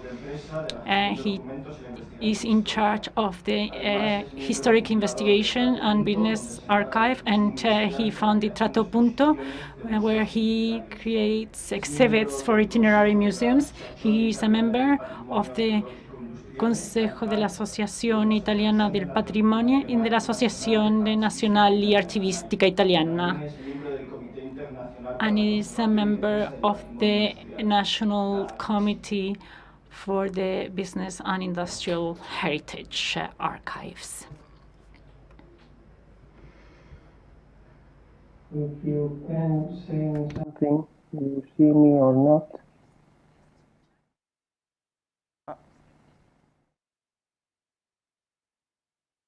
Maybe now. Yes, Francesco will listen. But, Okay. Maybe you can see me. Hello to all of you. Okay. I try to forward my screen. I don't know for sure if I have enough line connection, internet connection for sustain my slideshow, but I try. In case it don't work, tell me something.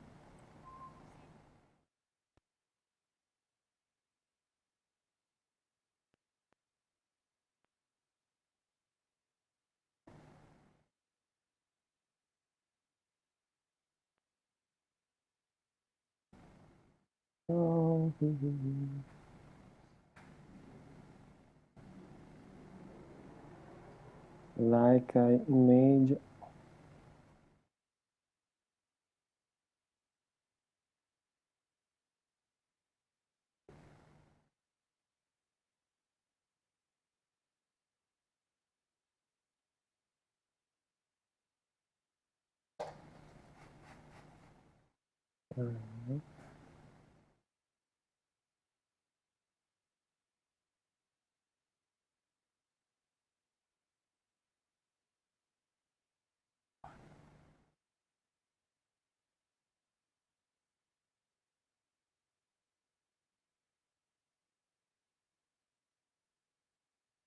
So here I am. My presentation during almost half an hour, and you can see the national panorama of industrial archivists in Italy, a case of a particular region, the Trentino Alto Adige region, and at the end, a particular case of industrial heritage, the one of Fondazione Ingegner Lino Gentilini in Trento. I try to go slow, and we can go on. The Italian archival community reflection on corporate archives has, by convention, a very specific starting date. On October 6, 1972, the round table of the archives of industrial companies was held, and an event in which the archival world as a whole from the administration to the operators, was accused of lacking interest in this specific type of archives. On that occasion, the economic and business historians present at the round table, after having noted the very serious losses of material and having highlighted the shortcomings in the protection of complex documents not similar to those produced by state structures and not normally preserved in the archives of state, asked that this situation be remedied, acting on at least two aspects of the entire mechanism, distinct but strongly connected. On one hand, it was requested that the gaps in training and specific sensitivity that characterize the curriculum of a state archivist, readers trained within the School of Archival Study, Paleography and Diplomatic attached to some state archives, be filled. Gaps that would be difficult to remedy if an integration to teaching programs that were strongly unbalanced towards classical archiving had not been introduced immediately into the curriculum. On the other hand, but in continuity with what has just been expressed, treatment, reorganization, and conservation solutions were required, suited to the specific nature of company archives, up to the creation of specific institutions dedicated to the concentration and conservation of these documentary complexes. As a partial and immediate response to these criticisms, other more merciless ones centered on the cumbersome bureaucracy of the archive administration or its inability to plan its own knowledge and conservation activity, the proposal was formulated to create in each regional capital an archive dedicated to funds closely related to the world of industry, commerce, and agriculture. But invitation remain in general terms at that letter also today. Among the intention and the resolution expressed during the work of the Roundtable, two in particular proved to be of positive and strategic importance. One, to indicate the correct viaticum to follow in order to overcome the overemphasized difficulties. The other, to identify the first and concrete one step to take. The first is the one that invites strong collaboration between the forces in the field for the valorization of business archives, namely economic historians, professional archivists, and entrepreneurs. The direction and common will of the intervention on the archive between these three categories of interested parties are fundamental for the success of the undertaking. The second purpose, borrowed from the English experience in the sector of knowledge and conservation of corporate archives, was fundamental and double-scoped. First of all, in continuity with what was expressed above, the importance is underlined, and therefore the creation of institution, association or foundation or study centers promoted by historians, archivists, and entrepreneurs, also united in association category or through the chambers of commerce, which are responsible for promoting the knowledge, protection, and conservation of company archives, and which, above all, to pursue these aims, are responsible for adequately training specific professional skills suitable for this type of intervention. The dialogue triggered between the participants in this type of institution has allowed, among other things, an increase in the scientific level of historical research on business and companies, which until then had often been a merely celebratory nature. The most important result of this second resolution was the launch of census campaigns of the Italian corporate archival heritage.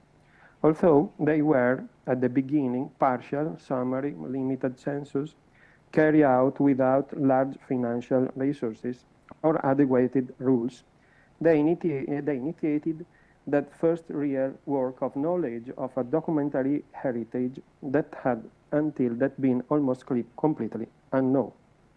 The field activity has had a series of positive effects, including the obvious direct knowledge of the dynamics of industrial development, the refinement of description tools, and development of operation of programmatic synergies between public and private sectors. In this sense, the action of archival superintendents, which is institutional entrusted with the census action, has been joined by other subjects in the role of promoters, coordinators, and surveyors, provinces, municipalities, associations such as the Italian National Archive Association, precisely for a greater yield in the activity of reconnaissance and discovery of this type of archives, which often escape the sole eye of the states.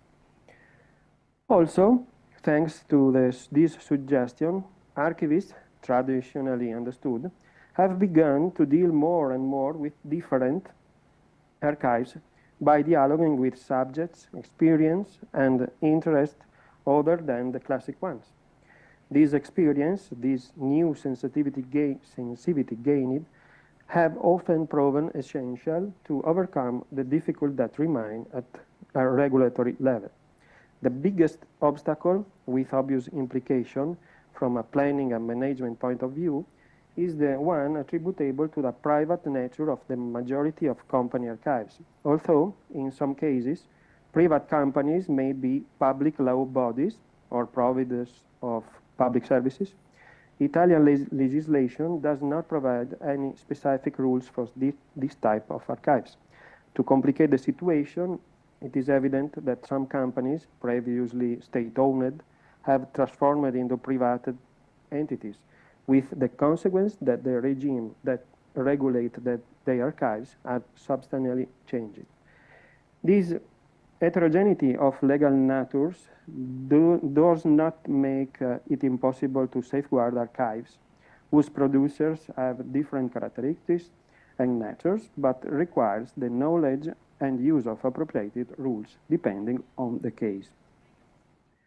The difficulty of imposing the constraint of recognizing the significant public interest do not derive only from the necessary harmony of intent between public and private. They are often inherent to the presumption of the value of the archive itself, where, for chronological reason or careless conservation, it is clear that historical, or interesting from a cultural point of view, documentation universally understood as more worthy of being safeguarded may be missing. But not only that. In addition to the reason just mentioned, which can constitute difficulties for the state administration at the moment of declaration, on the side of the private owner of the asset of public interest, there are often no advantage of any kind resulting from the declaration of interest. Indeed, rightly or wrongly, the perception of the private owner is that the management costs of the archive itself are increasing due to compliant conservation, the work of knowledge of the collection, etc., to which the state can contribute less and less, especially in these times. Really difficulties, therefore, due to the nature of the archive private, the difficulty of determining the public interest, the almost zero advantageous compensation for the owner of the archive, but not only. Personally, I believe there is a more subtle difficulty only partially addressed and not yet resolved. On the occasion of the table, it was underlined that archivists did not have adequate training to deal with types of archives, such as business archives. If we can agree on the general statement that the archivist must be given basic training, which consists in establish a working method instead of scheme for specific type of archives, the emphasis on some aspects characterizing archives undertake must absolutely be highlighted and explored. A first aspect, easily detectable, is linked to the vastness and variety of documentary types produced by a company during a performance of this activity. only some of them can be traced back to classic typologies. Others vary from company to company. They are linked to the sector of activity, the legal nature of the entity, or the specific operation practices. Some of these originate from specific regulatory provisions. Other instances accompany institutional activity. Still others are of private nature. They refer to the activity of individual operators, but are essential for understanding the documentation production produced by institutions. The operator who deals with these types of archives is therefore asked to be extremely scrupulous in the analytical understanding of this documentary variety from the diplomatic point of view, from the regulatory point of view, and also from the cultural impact and meaning essential to restore the meaning of the company activities. The variety of documentary typology is increasingly accompanied by an equally varied panorama relating to the supports on which the documents are created and preserved. Regarding the use and support of paper in the last two centuries, it has presented notable variation: vellum, transparency, thermal paper, and many others. And to this day have been added physical, magnetic, optical supports, and generally everything that is used today as a data support digital. The issues is not reduced, as it might seem. Y esto no se reduce al mero conocimiento material del soporte, sino que por cuestiones relacionadas con la descripción. But especially in the digital field, the data production systems are evolving in a radical way, as to the point of influences the archiving methodologies themselves, to the point of defining new ones, not entirely in line with the principle of a classical archiving. Also, in this case, the archivist must be ready, I would even say equipped with a certain open-mindedness and as well specific IT preparation to dialogue with other professionals who are increasingly involved in the process of former current company archives. Another element of disorientation characteristic of the vast majority of private archives is that of the absolute or partial lack of indication which, on one hand, correctly structure the formation of the archive and, in the other, ensure its correct interpretation. Fundamental tools present in the public archives, such as classification orders, repertoires, or collation plans, are often missing. Even the protocoling operation itself cannot be said to be universally understood and stably applied. If we add to these structural shortcomings of the archive systems the natural process of redefinition of attribution, roles, and function within a company, we understand how an archivist who deals with business organization that a classic archivist is not prepared to face. Furthermore, the operation, as mentioned, must also focus his attention on technological, engineering, management, and regulatory issues closely linked to the contemporary production of the documents. Hardware, software, and legal framework, think about all of the regulation on privacy and security data transmission, are the environments in which a corporate archivist must demonstrate that they are comfortable. Knowledge, care, and caution that affect the fields of archival description, conservation, and management of information data. Aspects that are fundamental because the company archivist is like and more than other archivists, an archivist who must work in the documentation formation phase. I recall the concept expressed in the 1972 table that communion of intent must be achieved between entrepreneur and archivist, which allows both the correct formation of the archive in its protection form, the chronic perception of the archive's uselessness, and from the increasingly nefarious technological drifts, excessive dematerialization, abandonment of documentation in outsourcing, etc. The archivist must therefore also take on the not simple role of facilitator and coordinator of the entire process of creating the memory and of the correct functioning of the document flow of the institution in which he worked. Despite the difficulties encountered, which have persisted for decades, much has been done. The corporate archives has freed itself from the label that saw its immersion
Y la tercera sección incluía una cantidad sustancial de documentación fotográfica que en apariencia no estaba relacionada con archivos como material audiovisual, fílmico, soporte de otros medios, en el que esperamos encontrar el contenido en los documentos en formato analógico, pese a que es un proceso muy laborioso y a veces es imposible asirlo todo.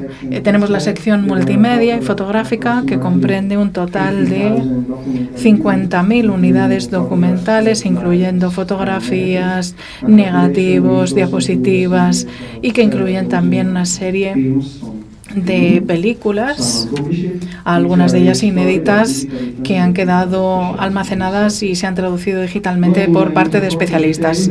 Y si nos adentramos en los detalles, la tercera sección está caracterizada por la presencia de documentos de proyectos con distintas tipologías, acompañadas por informes económicos, especificaciones, términos de condiciones de licitaciones, pliego de condiciones, cálculos métricos, estimaciones de obras, listado de proyectos, anejos, y también hay un documento de borrador de la redacción de todos estos elementos con fotografías, correspondencia y copias de decisiones deliberativas, entre otros. Por parte del cliente y las autoridades competentes, y los mismos proyectos producidos con transparencias, carta de lúcido en Italia, archivadas en una área dedicada, no tienen adjuntos documentos de estructura, ni tampoco se llevan con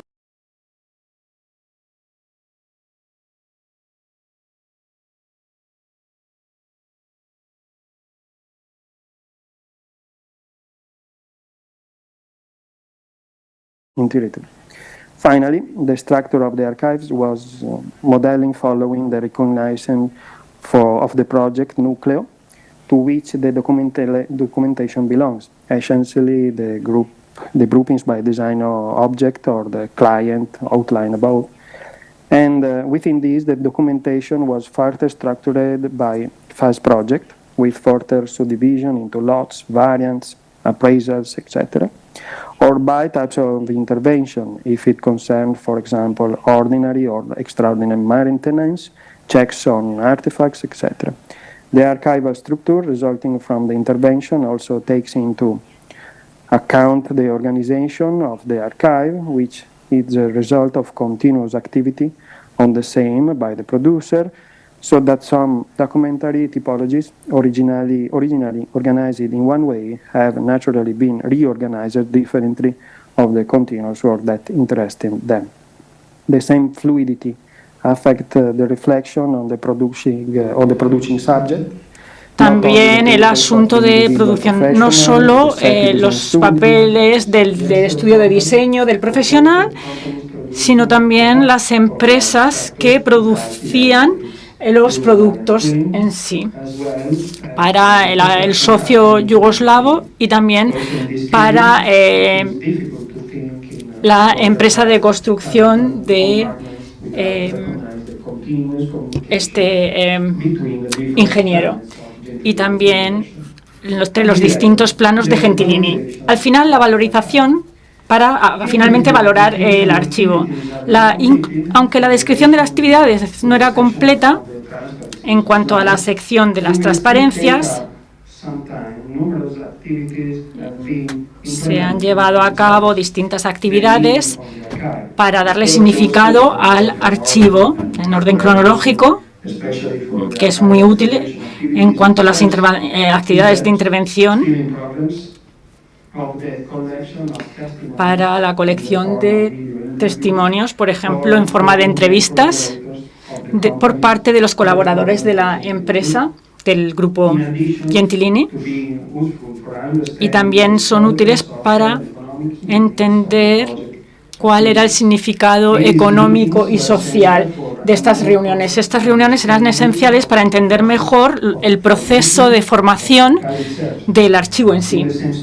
Y en este mismo espíritu, del diálogo entre el que había creado el archivo y el archivista en las distintas fases, no solo en la fase de consulta.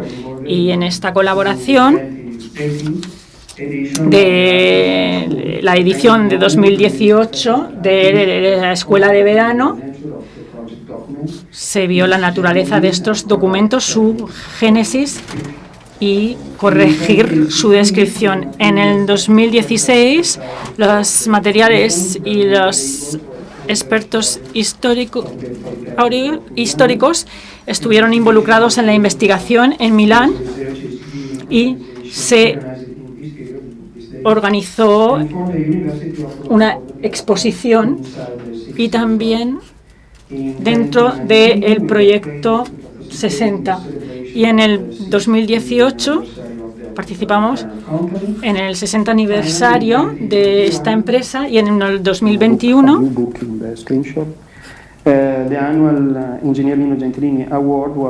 se estableció el premio Gentilini en colaboración con la Universidad de Trento y después de con la Universidad de Roma para destacar aquellas tesis y aquellos doctorados que eran multidisciplinares con un enfoque económico y social, valorando el estudio de los archivos y las fuentes históricas. Y por último, en 2022, las series periódicas se publicaron por parte de la Fundación sobre la historia de la ingeniería estructural. Ambas iniciativas están en curso y en primavera del 2023, por la financiación recibida por una iniciativa anterior y junto con Incuna y Tiki, la Fundación está procediendo a la digitalización de las muestras de gráficos de proyectos de ferrocarril y carretera para verificar los métodos operativos, las descripciones científicas y el hardware, cuyo resultado se compartirá con la comunidad para tener una mayor eficacia en las campañas de digitalización de la documentación de determinados soportes. Y creo que no tengo más tiempo, así que muchísimas gracias.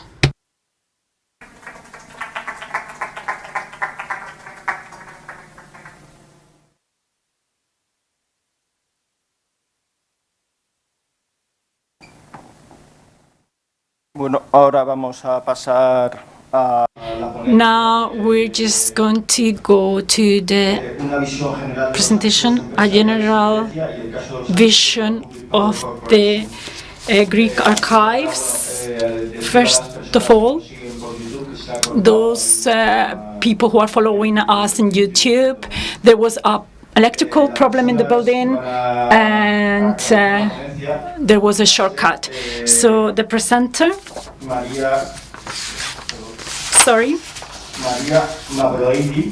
is going to be Maria Mavroidi. She's an archaeologist and she has a PhD in machinery production. And she's the president of the Greek section of the TG and founder of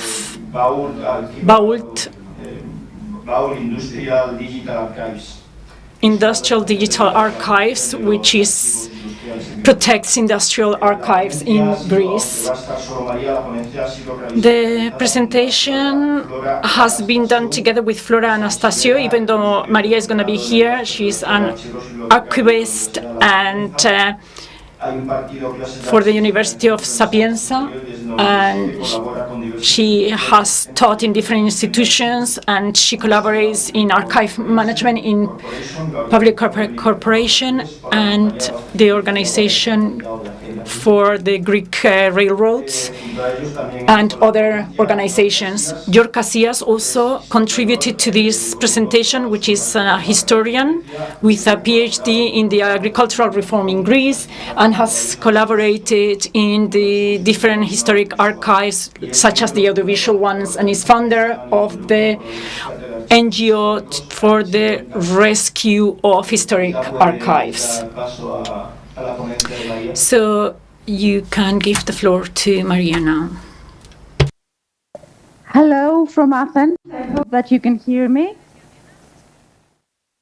Can you hear me okay? Yes. We are very happy to be here. Well, we're not actually there, but the fact that we can share experiences and ideas and hopefully build up a network for business and industrial archives is very important. So let me start sharing my screen.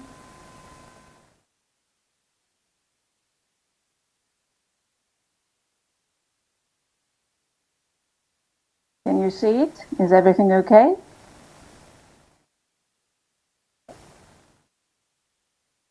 Yes. So, Okay. yes.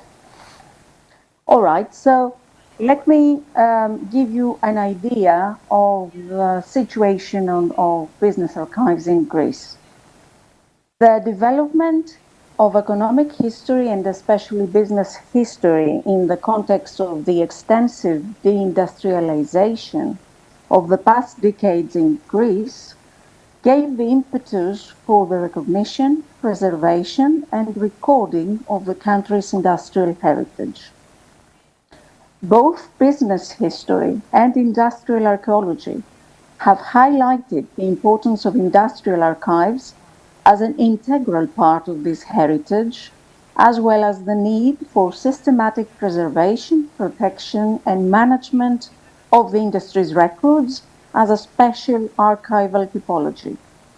In the late 1970s, the first industrial archives were identified and rescued by historians in cooperation with the National Hellenic Research Foundation, which alongside the General State Archives initially acted as a merely hosting institution. A number of business archives have also come into the possession of the historical archives of banks, the first historical business archives which were organized in Greece. For example, the National Bank of Greece, the historical archives of the National Bank of Greece were established in 1977, while others were deposited to private cultural institutions for conservation and research. However, their protection remains incidental, as it is not guaranteed by the current institutional framework, with the latter bringing all private archives, including those of commercial houses, companies, and banks, under the supervision of the General State Archives as late as in 1990. Meanwhile, the growing number of companies closing their offices is increasing. Meanwhile, missed something. The increasing number of industries closing in recent years makes the growing volume of their abandoned records extremely difficult to manage. Another parallel development had equally negative effects. The cult of the shell as the dominant trend in recording and preserving the Greek industrial heritage, alongside with the dominance of architects over archivists and historians, led to the neglect of the other components of this heritage, namely machinery, business records, and the workers' experience and memory. However, we strongly believe that nowadays there is a serious effort to overcome this distorted approach. In this context, we would like to highlight the creation of some research groups formed by people from different scientific disciplines with common research objectives and interest in the preservation and recording of industrial heritage and its constituent elements, including the identification and preservation of industrial archives. Firstly, the Association for the Preservation of Historical Documents and Cultural Heritage, Archion Taxis, was founded in 2011. Its main goals are to promote awareness and engage civilians and communities in the importance of archival heritage as a process of cultivating historical memory, to promote historical education among pupils and students by using primary sources, and to implement new technologies to showcase, promote, and widely circulate historical archives with emphasis on the tools of digital humanities.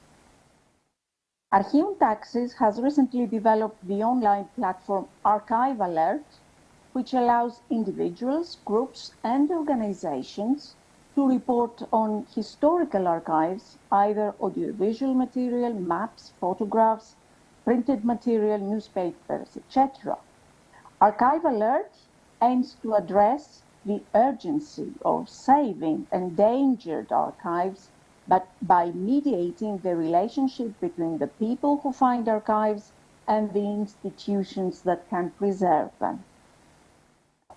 The Vault of Industrial Digital Archives, VIDA, which means screw or bolt in Greek, on the other hand, established in 2017 as a collective interdisciplinary team, strives to record, survey, document, rescue in physical or digital form, raise public and state awareness, and eventually contribute to the preservation of the Greek industrial heritage, including industrial archives. It has created an online free database that hosts information sent by volunteers from all over the country, and its special feature is an interactive map, you saw it in the previous slide, where the Greek industrial heritage is mapped by region.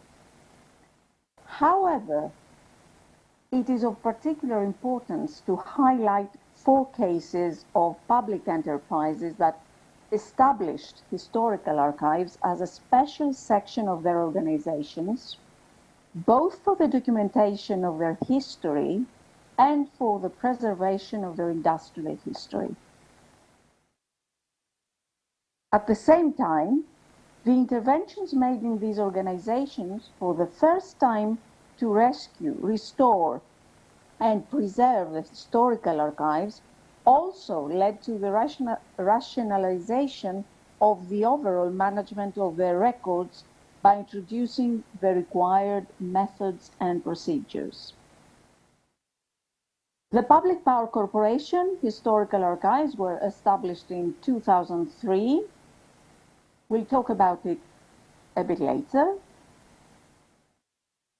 The historical archives of the Athens-Piraeus electric railways has been classified since 2012. It is preserved and accessible for research in the company's museum. The Hellenic Railways Organization Archives classification started in 2019 and is still in progress.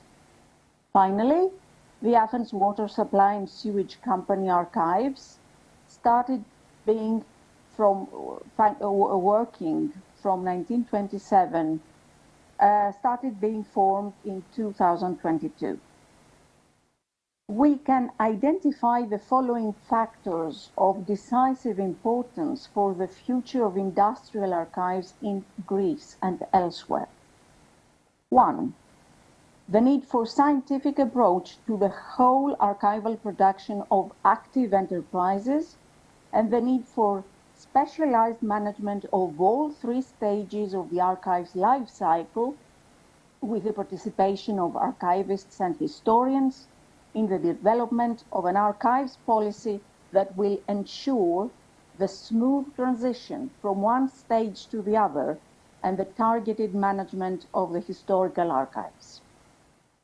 Secondly, the participation of archivists in designing the management system and the definition of the archival prerequisites in the process of digital transition in companies and organizations, so that this development can be transformed from a risk of losing the continuity of archival production and the protection of the historical dimension of archives into an opportunity for the development, modernization, and strengthening of historical research.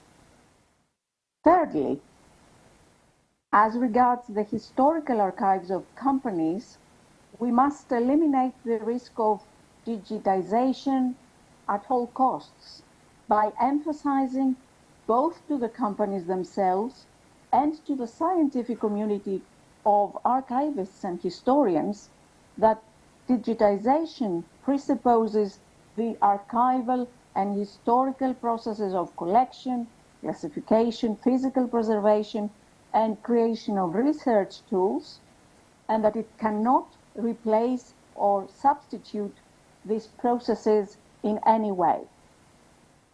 In conclusion, all the above mentioned signify the need to cultivate an archival and historical culture in companies, and to underline that archivists and historians should be integrated in their operations. Let's move on to a specific case of the public power corporation's archives as a whole. Let me start by giving you some historical view of the company. The establishment of the Public Power Corporation in 1950 marked the beginning of the country's electrification period. In post-war Greece, electrification was closely interwoven with industrialization, rural modernization, and the exploitation of domestic natural resources. Within a short period of time, PPC, as we call it in Greece, managed to create a national power grid with a huge infrastructure of mining installations, steam and hydroelectric power stations, transmission and distribution lines and facilities, and to offer all Greek people access to cheap electricity. Undoubtedly, electrification was a large-scale technical achievement supported by the largest investment ever made in modern Greece.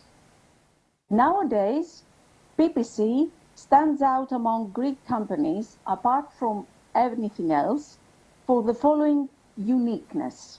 It embodies the work experience and memory of the thousands of its employees, accumulated know-how, factories, structures, and mechanical equipment, as well as invaluable archival resources.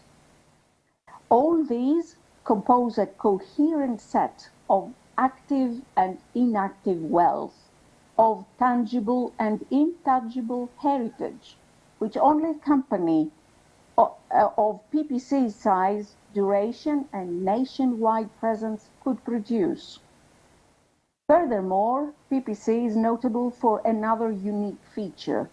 It was the first Greek company, either public or private, to take steps towards managing and protecting its archival wealth as early as 1980 through a legislative regulation. The Archives section was established in 2003 within the Organization Department in PPC in order to design and implement an archives policy in the company, implementing modern scientific methods. This was a breakthrough in the management of the company's archives. The general archives of PPC were incorporated into the archive section, with the latter undertaking the task of creating the historical archives of the company as well. For this purpose, and for the first time in PPC's history, specialized scientific personnel and archivists and historians were assigned to design and implement specific programs. The above-mentioned initiatives marked the upgrading of the role of the archives both as a management tool and as a record for the company's activity that must be preserved for its history. A significant precursor of PPC's archives policy was the Law 1040 of 1980, mainly regarding the use of microfilming, which also defined the retention period for basic categories of documents, 3, 5, 20 years or preservation in perpetuity. It should be noted that this law was pioneering in the Greek context, as at that time, only PPC established an archives management system by regulation. Consequently, by 2003, PPC had acquired an initial but robust foundation for its archives. Thus, the company's archives policy was based on the two main pillars of the general and the historical archives. From 2003 to 2018, the archive section worked towards two directions. One, it was responsible for the development and implementation of methods and procedures to ensure the systematic management of all records produced by the company's units. And two, it took action in order to recover and preserve archives on grounds of their exceptional documentary character. In essence, the archive section was called upon to manage the single, although in 3 stages, records life cycle, from creation to maintenance and disposition, which requires distinct but interrelated organizational stages, each of which dictates different rules, procedures, and tools. Just to give you an idea, the archive section nowadays manages more than 40,000 linear meters of records and historical archives, which are kept in 6 separate buildings.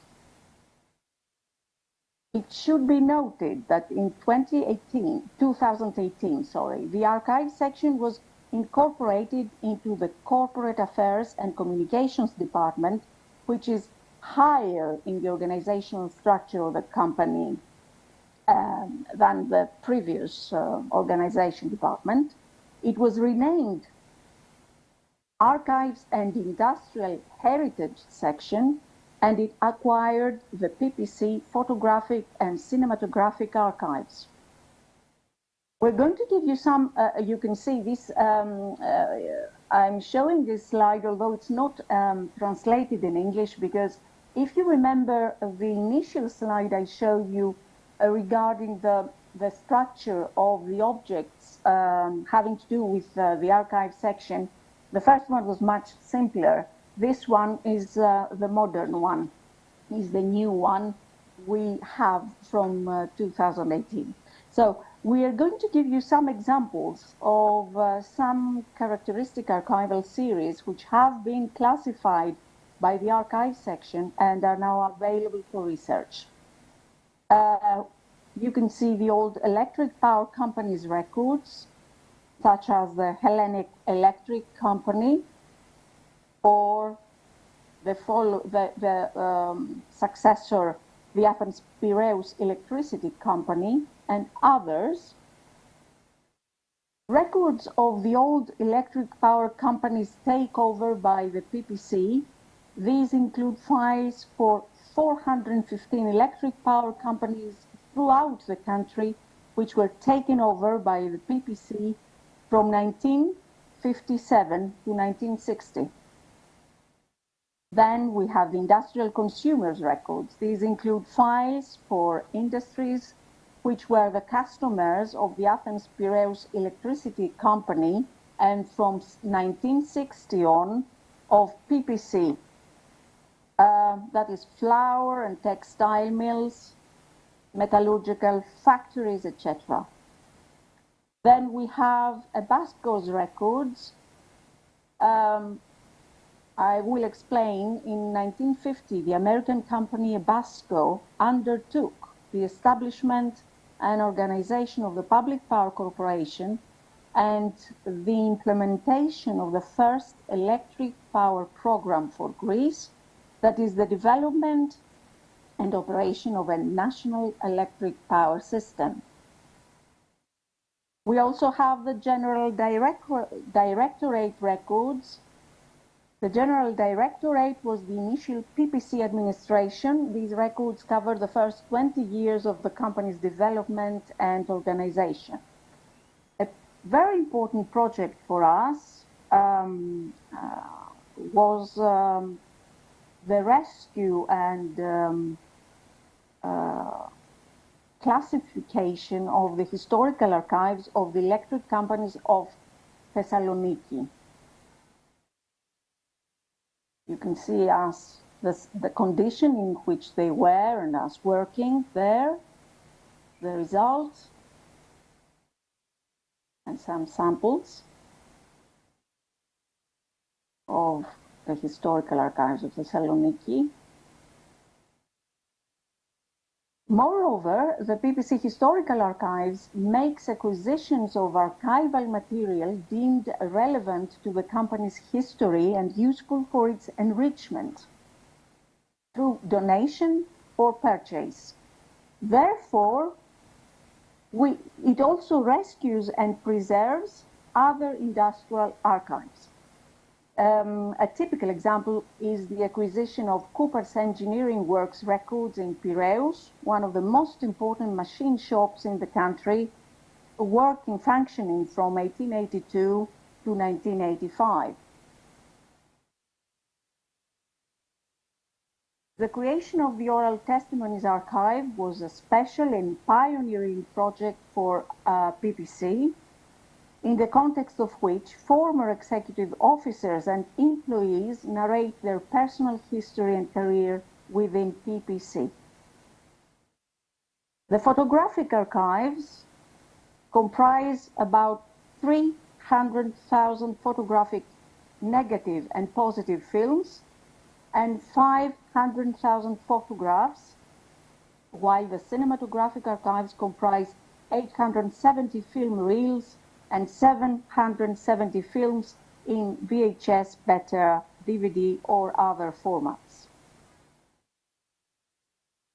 In 2013, we took the initiative of publishing an internal newsletter with the title Our Archives, Tarchiamas, that is the title on top in Greek, regarding the activities of the historical and general archives. The purpose of the newsletter was to inform PPC officers and employees about the enormous but unseen work that had been accomplished and to familiarize them with the importance of managing the company's archival wealth. Simultaneously, the Archives and Industrial Heritage section expanded, well, not at that time, in 2006 we were still Archives section, expanded its activity in the field of the preservation and promotion of the company's industrial heritage.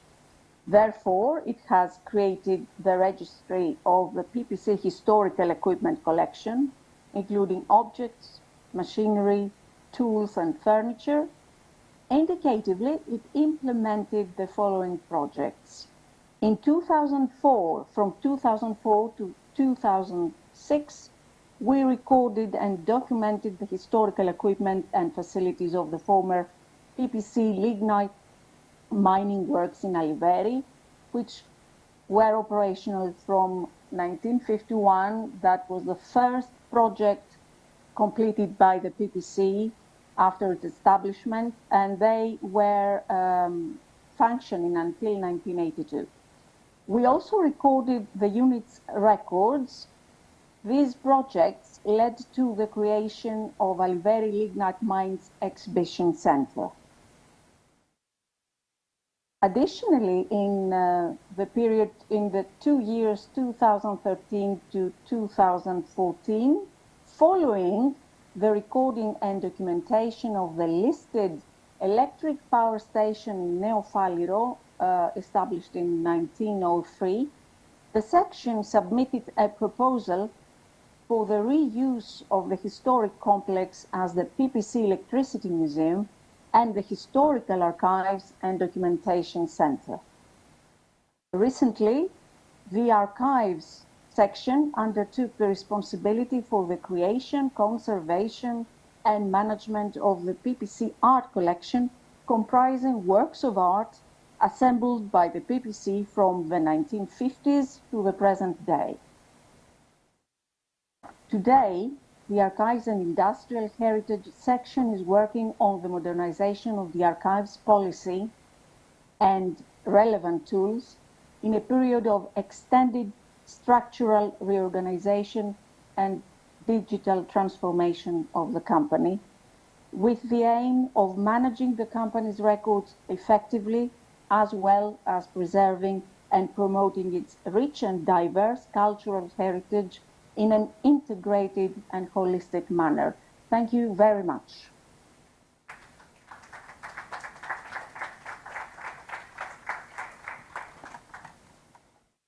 Thank you, María. Ahora vamos con una parte de ponencias. Now there are presentations about different models that we have in Europe for institutions that preserve in a centralized way the business collections into different countries, in this case Finland and France. First speaker, the first one, is going to be dedicated to the Central Archives for Finnish Business Records. Jarmo Luoma-aho is going to be presenting this, the director of the Central Archive or Business Records since 2009. He has a master's in electric services and documentary archives in the Mikkeli. Hello. Hello. Yo, thank you. Yeah, fine.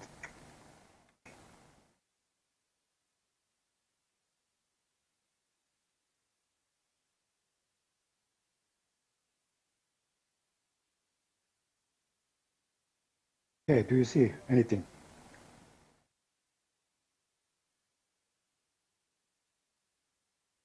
Okay, do you see my presentation?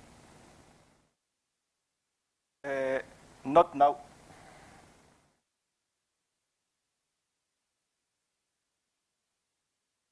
Hey. Where's the problem?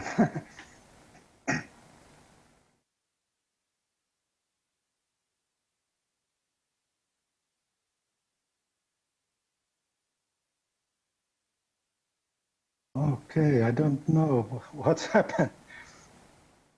It's not new for this Zoom. I mostly use Teams.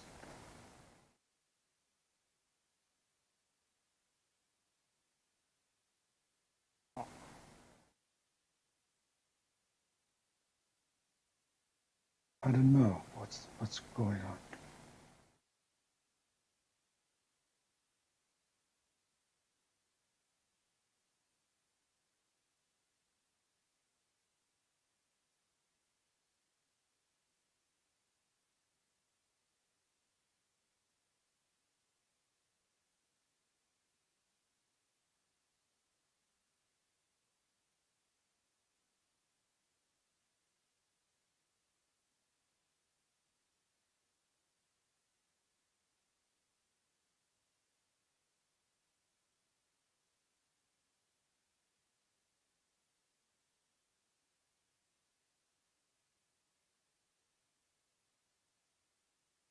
I don't know what's happening here.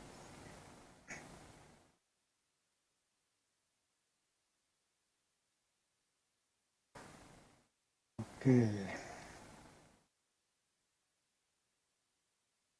Okay, if you don't see these slides, perhaps I just speak. Do you hear me?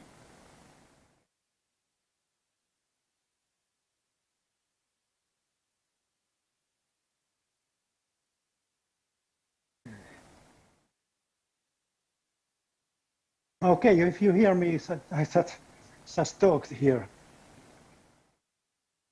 Okay, it's very nice to be here and make my presentation about the Central Archive for Finnish Business Records.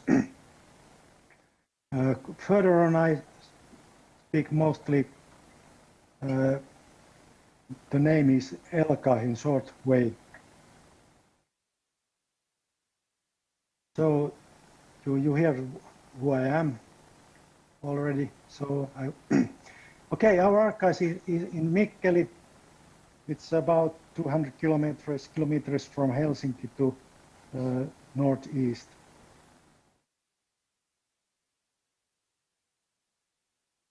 But a little bit history of our archives.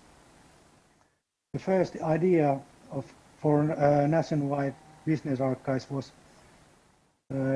in the 1930s when research were afraid of losing valuable business records when the companies and entities hit their functions.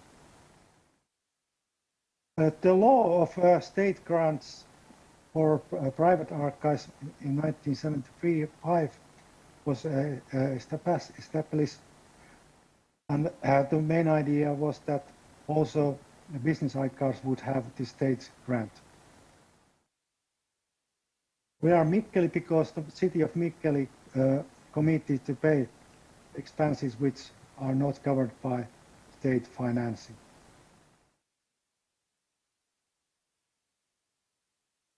Okay, something about the Finnish private archives system.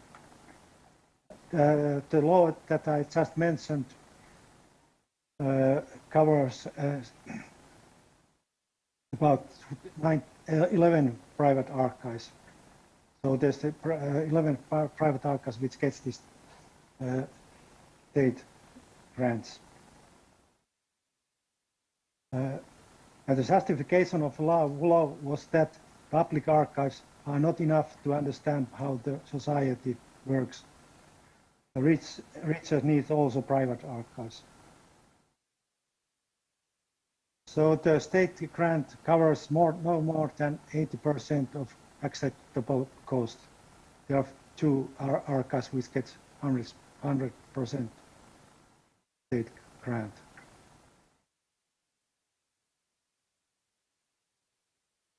Okay, we are foundation.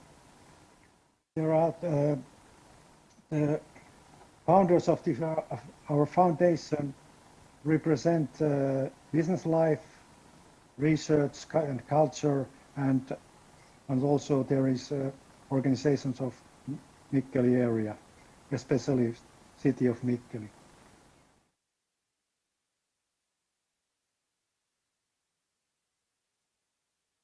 Something about our administration. We have a administrative council which have 13 members. The chair is Chef Nora Ellers. He is director of communication in Confederation of Finnish Industry. We have also a board of directors, 7 members. They represent business life, research, archive expertise, city of Mikkeli. And the chair is Timo Paakki, the CEO, Mikkeli Development Company Miksei. Our budget is 1,500,000 euros. we have 13 persons working in our archives.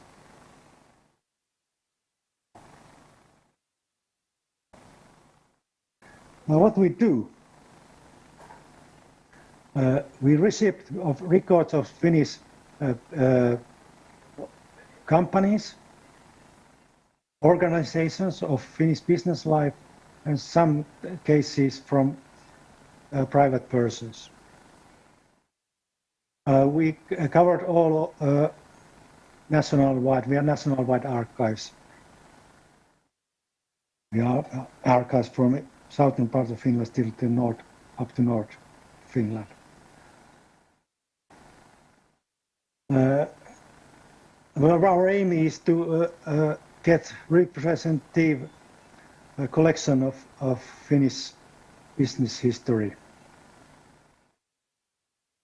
especially, of course, archival material.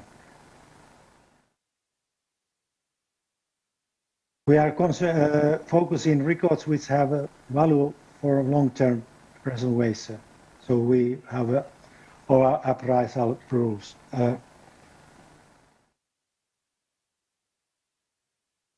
We have all this information is from 1540. It's very old. It's in microfilms, and it's relating to records of Svartåbruk. It's an iron mill. Mostly our archives are from 1850s to 1990s.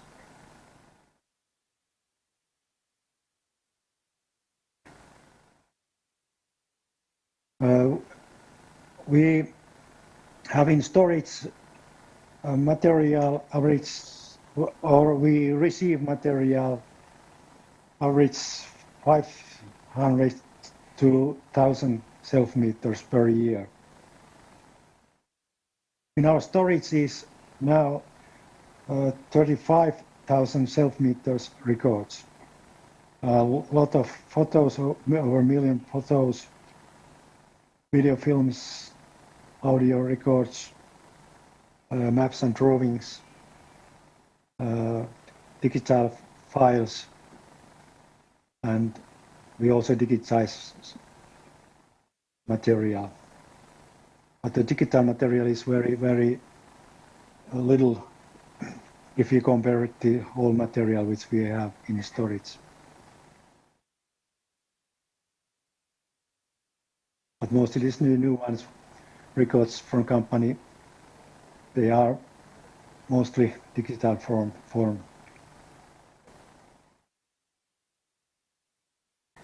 Our premises, we archives has space 5,350 quadrat meters. Archive rooms are built according to National Archives guidelines. Archive system and storage for digital material are outsourced in long-term storage system.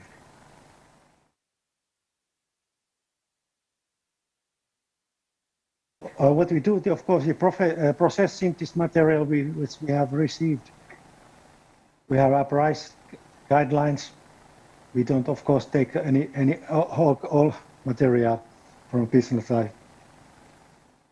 We cataloging and this material and describe material,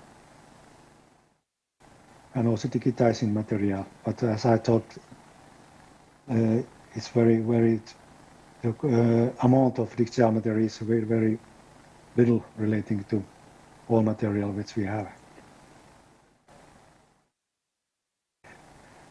And we have research services. Just now there is one research which in Connect company. Of course, we have rooms for researchers. We also loan for two reliable archives, but not home loans, of course. Of course, the depositors can loan their own material to their premises. We have copying and digitizing services and the database for researchers. And our website is www.elkr.fi.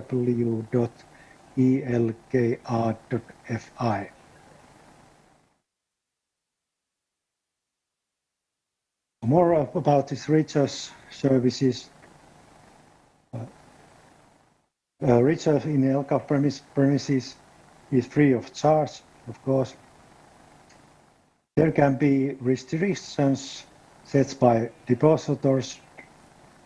Law can restrict using certain material, copyrights, GDPR, banking security, and so on, so on. A little bit more about this material which we have. We have almost every branch of Finnish business life, companies and organizations material.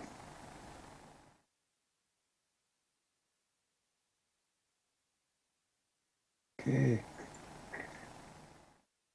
And who are those who use our material, utilize our records? They are researchers, thesis makers, there's somebody hobbies. There are very good amateur historian as well. It can be used in documents. We have also our customers order photos for different purposes. Museums use our material. And also other professional purposes, like companies. We have some material which companies are itself interested in. For example, we have mining companies, archives and consults research.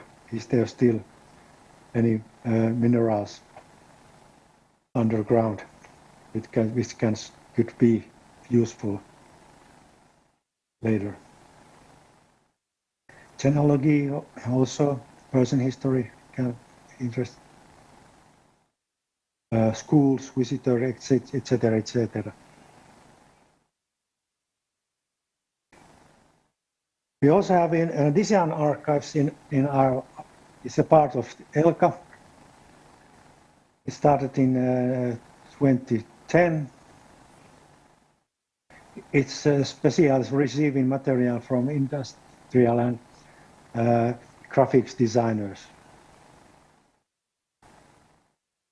Of course, it can be used in research or other purposes. The material which we have here.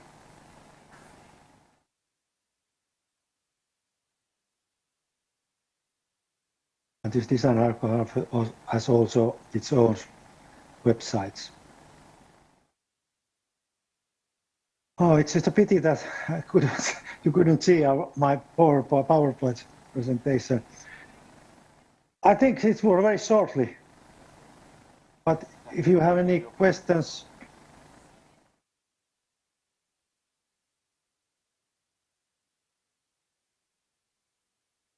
Okay, if not, so I thank you for your time.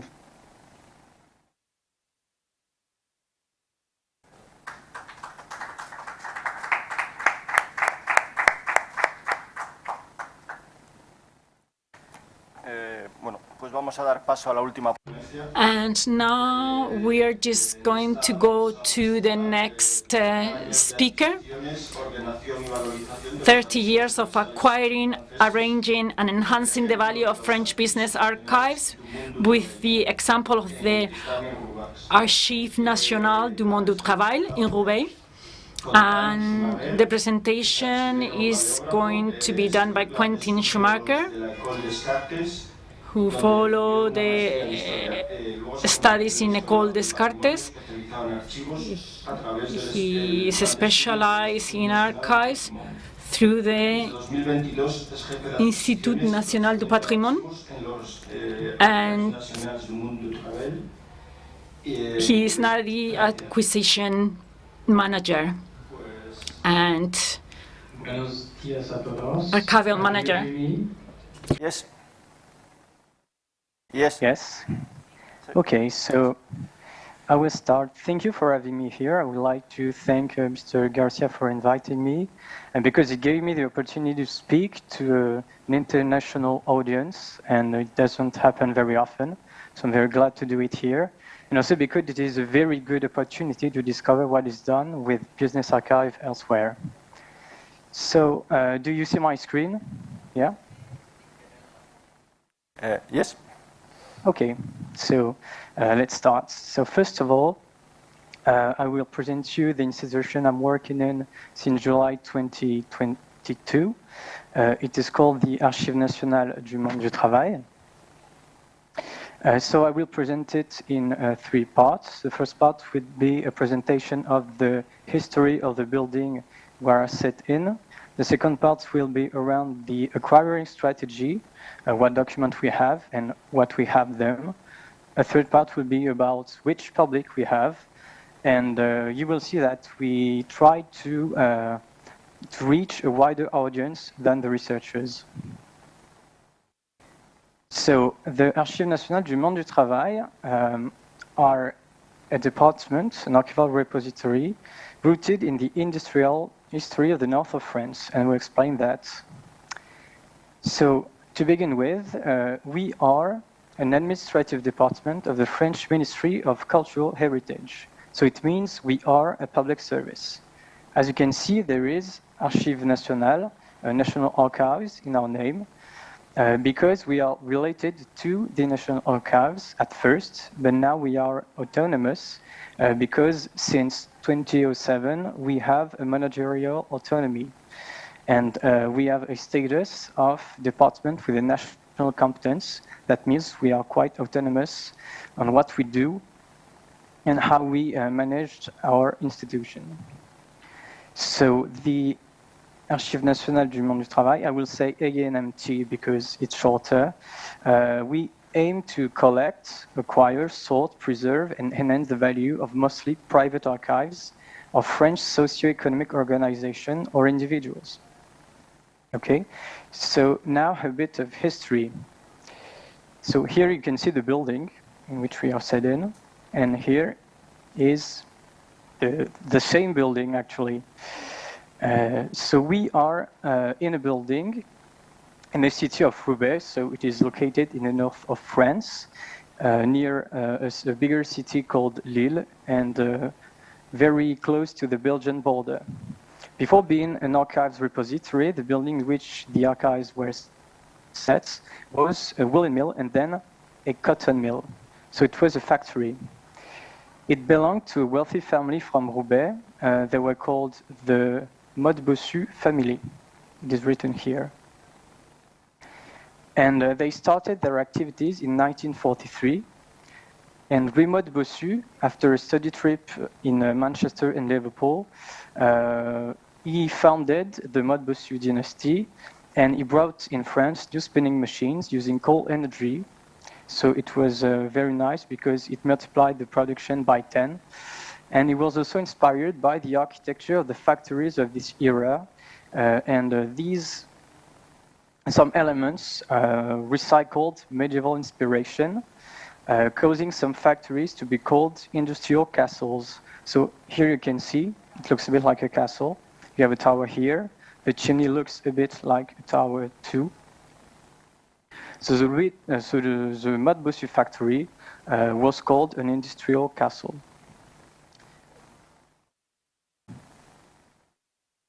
So the company Modbossu and Sons continued to grow until the Second World War, but after the war, the end of the post-war economic boom in the 70s led a lot of French industries companies to cease their activities.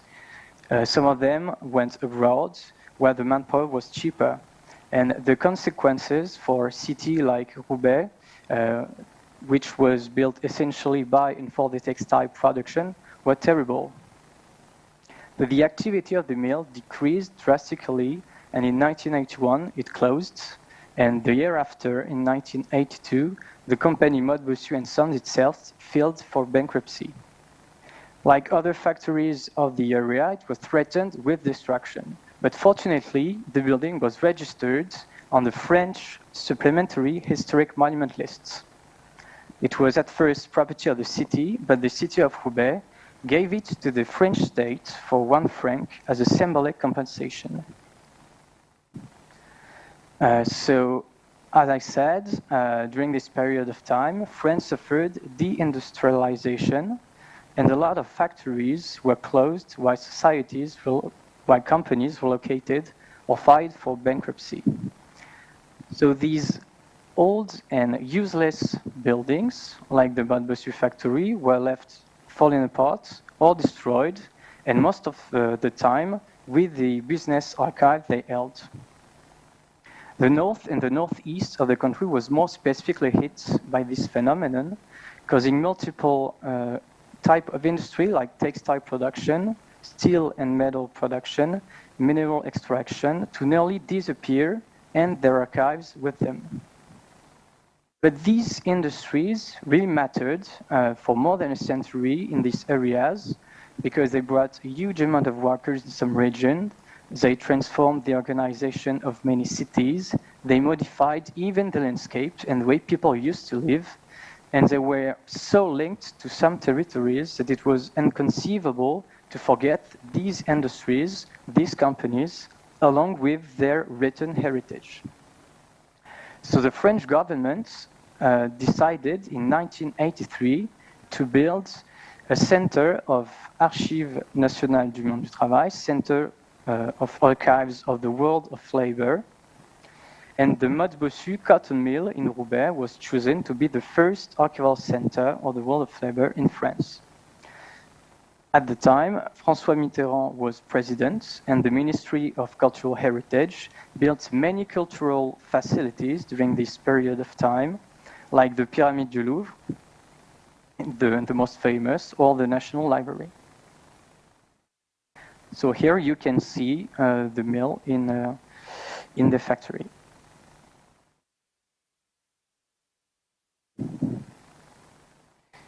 So the building has to be transformed into an archive repository, and the architect chosen to re-imagine the cotton mill was Alain Sarfati, and the transformation began in 1989.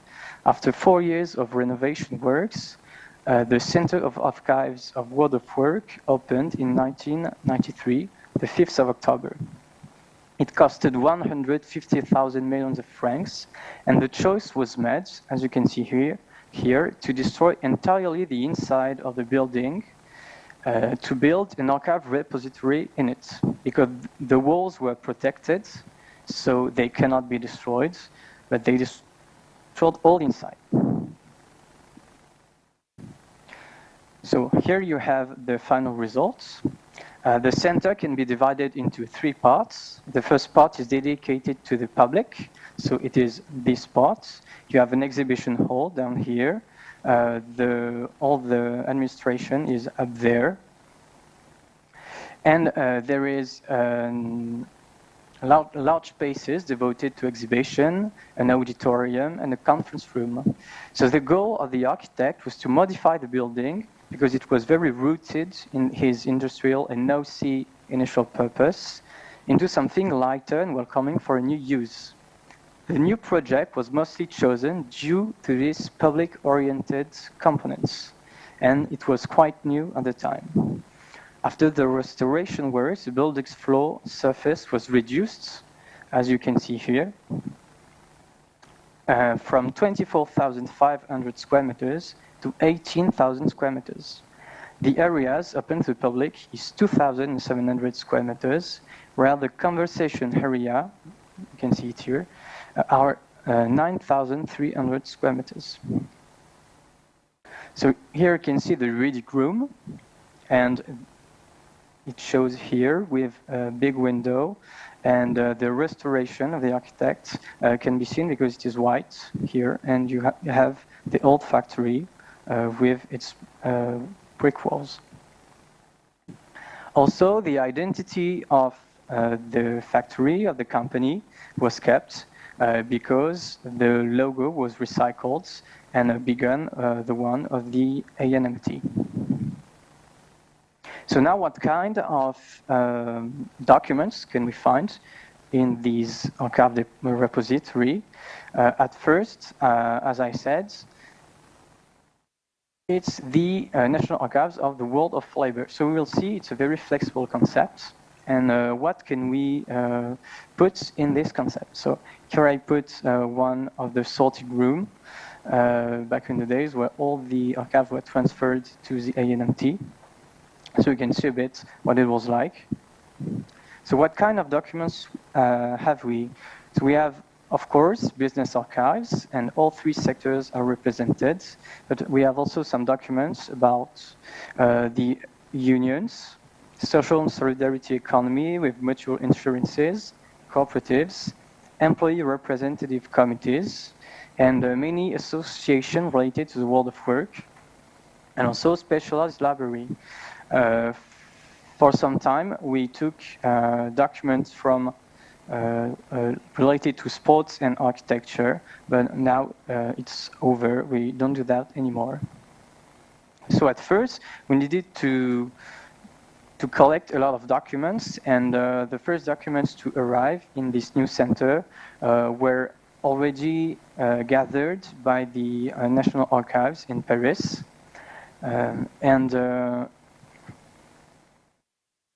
During this period was created a series of business archives in French National Archives, identified with two letters, AQ, and at first banks were major acquiring priority. For example, in 1972, the bank Rothschild deposited around 1 linear kilometers of documents in National Archives.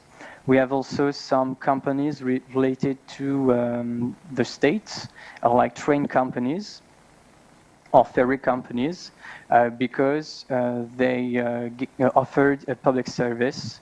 So the National Archives acquired those documents. So all these documents were at first collected by the National Archives, and they were transferred during the 1990s in the National Records of the World of Labor in Roubaix.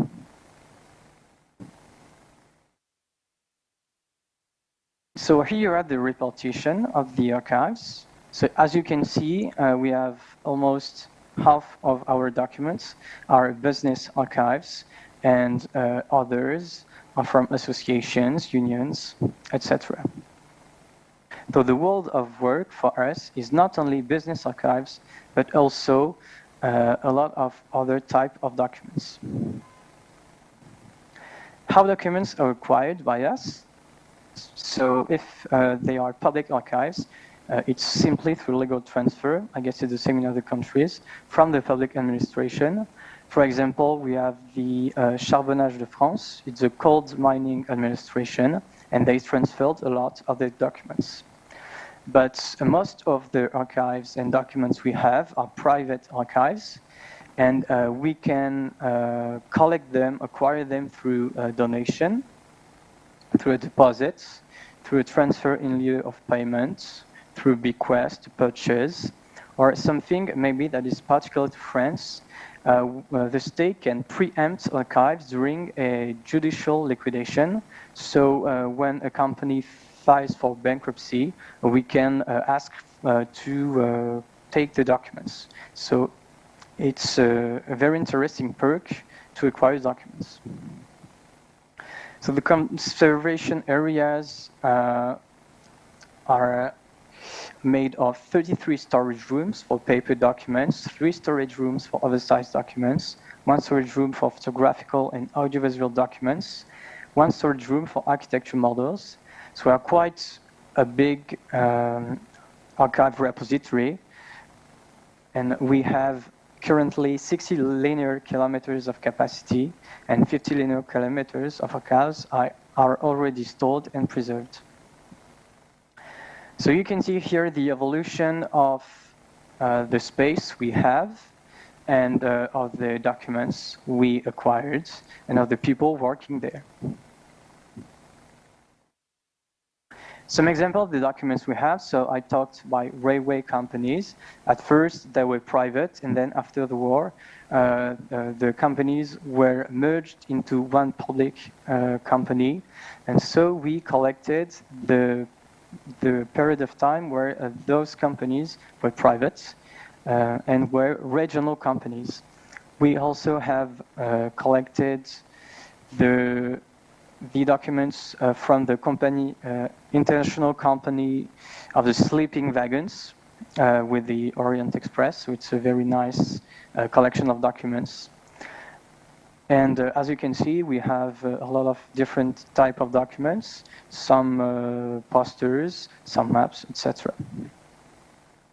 We also have an important collection of documents about the company of Suez, which built the canal, and it's very interesting because it has a lot of documents about diplomatic relationship, about the colonial presence of France in Egypt, etc.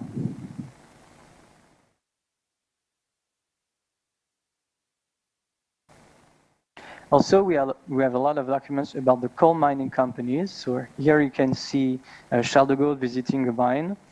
We have also a lot of posters, safety posters, learning miners not to pull the wagons, but to push them, for example. We have also a lot of photography, so I put some interesting one here. So the question you might ask is, which public came to see us, or what kind of public we try to reach in the ANMT. So enhancing the value was always a concern for our institution, and it showed a lot in the way the building was transformed. As I say, there is a lot of room for the public, and a lot of published works were done at the time.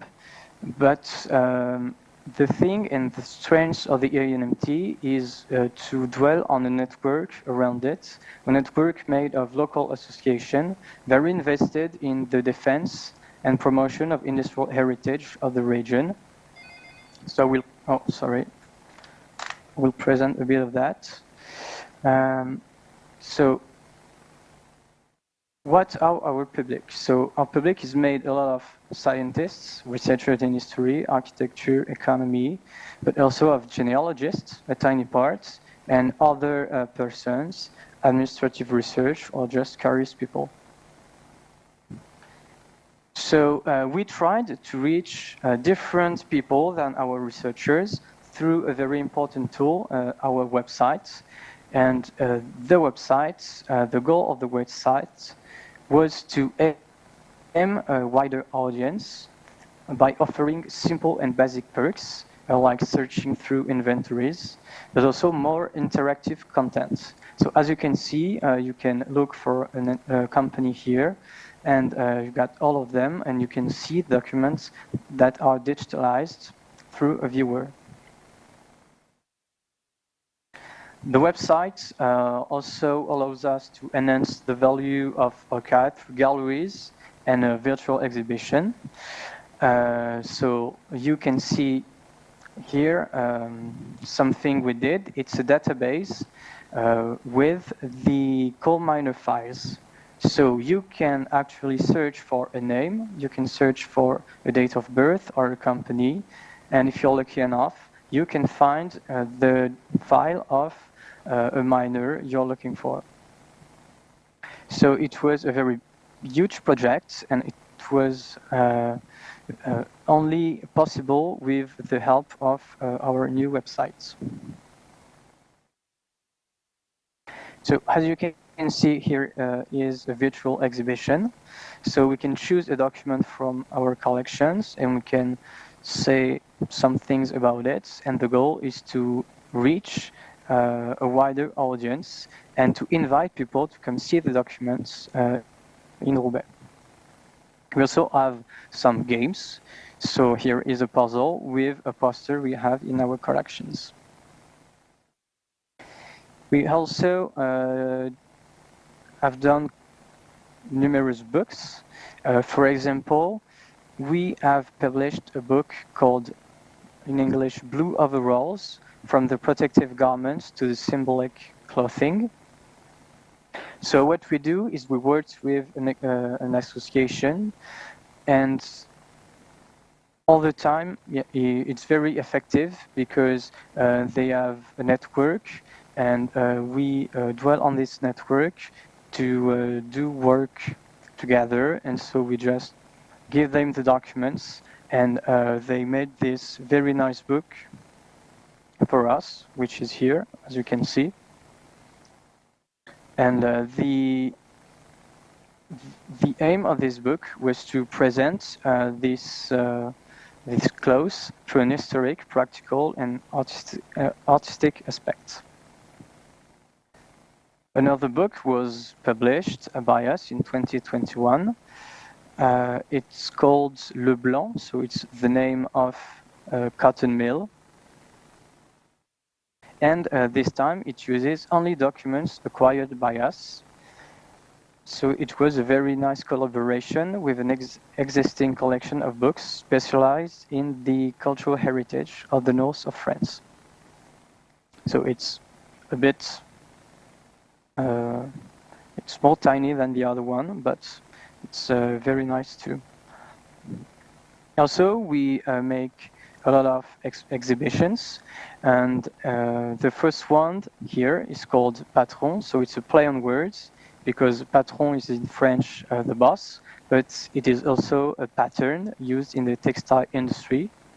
So we ask an artist called Joséphine Kepolin to come to us and to read different documents we have. So that's what she does.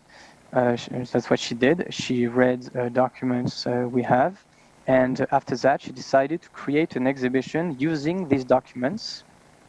And she designed various working codes with printing other documents.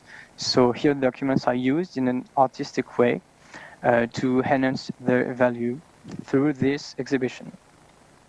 And also we had another exhibition which was called Made by Locals. So the aim was to works with people that wanted to raise consciousness on the global extent of the textile industry, and their goal was also to promote reutilization of fabric and to promote also local production. So the thing is, there was a kind of workshop, so people could come in the archives, they could make their own coats like that, their own hats, their own bags, and the more they took part in the making, in the process, the more they had a discount on the final price of the bag, for example. We also made, currently there is an exhibition called Working During War Times. So it is a part of a cycle of big exhibition. And for this one, we made it with the help of students of a local university. And the aim was to show the modification of the world of work during both world wars, the legal aspect of work, the work of women, the companies working with the Germans, for example. And also we showed a little things about forced labor. So we have 30 years, so it's very, we're not very old, but 30 years, I mean, we can celebrate it. So that's what we did. And this program really shows the transformation and the fact that we want to reach a wider audience, because this year you can find an artistic game contest, an escape game, an embroidery workshop for the kids, a new exhibition, special visits with a focus on the architecture of the building, a study day on the industrial chimneys heritage, a special anniversary night with some surprises and a musical reading session. And of course, we will make a new book for the occasion. So in conclusion, I will say that the ANMT are an archive repository deeply rooted in the regional and local industrial history of the north of France. It shows in the way people perceive this institution, its visual identity, for example, and in the origin of the people who come for the exhibition, because they are mostly regional, even though we are a national department. However, we are a national department specialized in private archives produced by all socioeconomic individuals or organizations, and business archives are part of it, but we consider also other category of documents to be a part of this work of label like Union, for example. Other institutions exist also in France dedicated to business archives, but we are the biggest one. And some companies, of course, some companies take care of their own documents. I put the example of Saint-Gobain, but the SNCF too. And since an important part of the audience is made of researchers, the ANMT aims to widen its potential public, focusing on genealogists through our website, which is a very interesting tool. And we try to reach people interested in history in general through exhibitions, workshops, congresses, etc. And I will say for the future that our next important task will be to preserve native electronic documents. Thank you.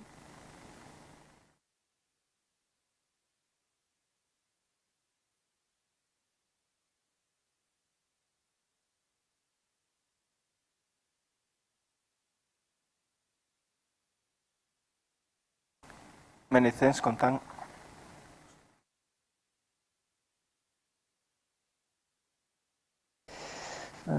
Pues ahora los ponentes podemos bajar a comer aquí a la cafetería. Now we can come down to the terrace for lunch.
Bueno, pues para ser puntuales, vamos a comenzar. Just to be on time, we're going to start with the afternoon session. And it's about documentary archive collections of Spanish industry. Can you hear me? It seems that the microphone doesn't work, so bear with us for a second while we fix it.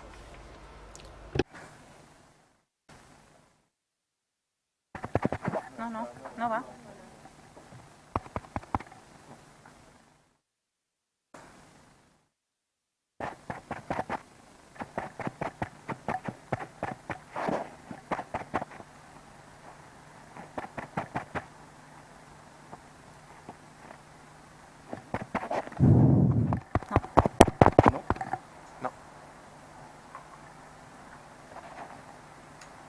¿Esta mañana funcionó bien?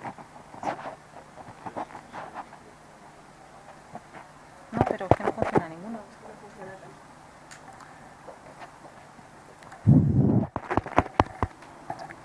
Hola.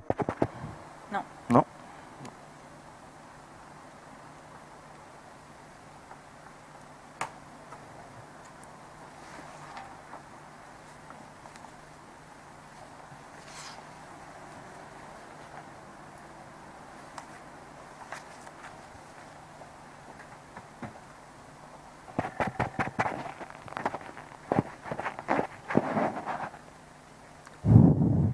Si no, llamamos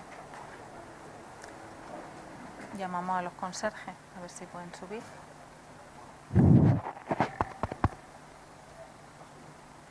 Espera, voy a intentar llamar a conserjería.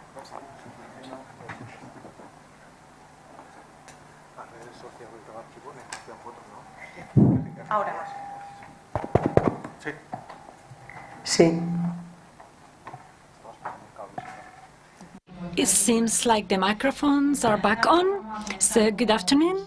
We're going to start with the session entitled Documentary Archive Collections of the Spanish Industry. This first panel is going to talk about the factories and companies that have disappeared. In this panel, I have José Rivasolo, responsible for the area of historic archives of the National Archive of Catalonia, María Concepción Paredes, director of the Historic Archive of Asturias.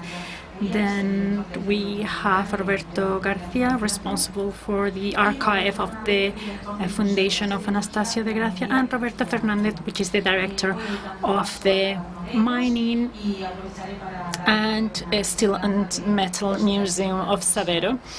So I'm going to talk a little bit about the background. The first of our speakers is José Rivasolo, is responsible of the area of the historic archives of the National Archive of Catalonia. Well, he's preparing his presentation, so he has a degree of history in the University of Barcelona, and he's got a master in archiving and library archives, and then he did a number of theses with a trajectory of more than 2 decades. He has worked in the judicial archives of Barcelona, Andorra, and the University of Gracia. Now he is an archivist in the Metropolitan Police of Barcelona as a director of the local archive of Ripolles, and finally of the historic archives of Catalonia. And his presentation is entitled The Archive Acquisition of a Company in the National Archive of Catalonia. So, thank you very much for your introduction. Thank you to those of you who have come here after lunch. Thank you very much for the invitation, the university and the documentary faculty of the Universidad Complutense of Madrid. I have a small dilemma. Roberto went he sent me a curriculum, I thought, oh my God, look at all I've done. It's almost like I'm explaining the life of someone else. So I am responsible from the historic archives of the National Archive of Catalonia since 15th of June only. But let's go. Let's see what we can do.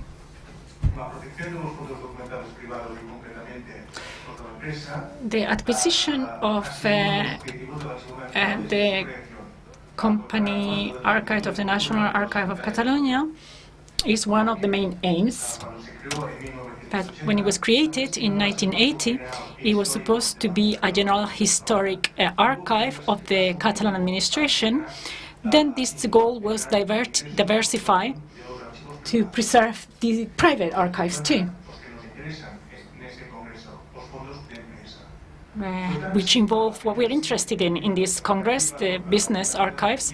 So there was already a collection in the basement, and they have to take care of it. It was created for the administration of Catalonia, but that was the goal at firstly. And then at the beginning of 80s, where there was an economic crisis with the Catalan administration expansion, and where historians focus more on economic studies, then they were able to study specific cases, the production, the working conditions of workers, etc. So a lot of visions that we can see in the documents when we analyze them, and that we can see history from different perspectives. And finally, I can not mention the person who was in my post or in my job beforehand, where they actually set the basis of the foundations that led us to this point. So the recuperation policy, the National Archive received archives of centenary companies that were closing their doors, or they had closed them a long time ago. It didn't happen like it did in France, Germany, or England, where they created specialized archives for companies in the local administrations since 1980 until nowadays.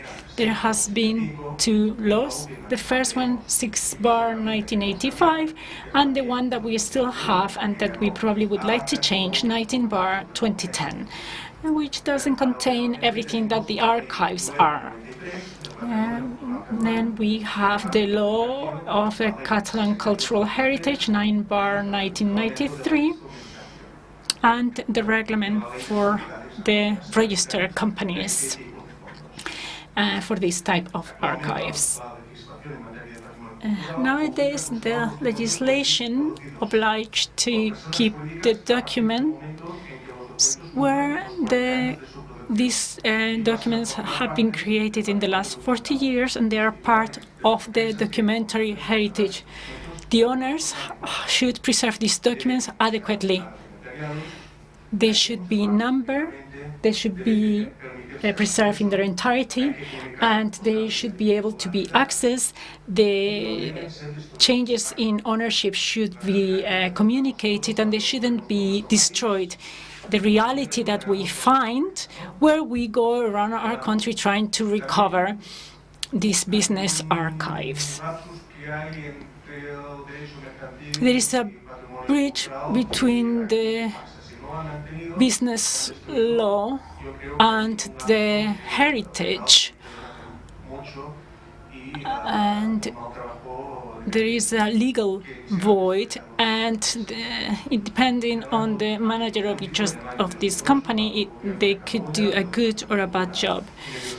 Under the Catalan government, the communication department and economic department, there was an agreement to preserve the historic archives of Catalonia, with the support of Catalan entrepreneurs. All these politics and initiatives have allowed these regional archives to collect these archives from all the region.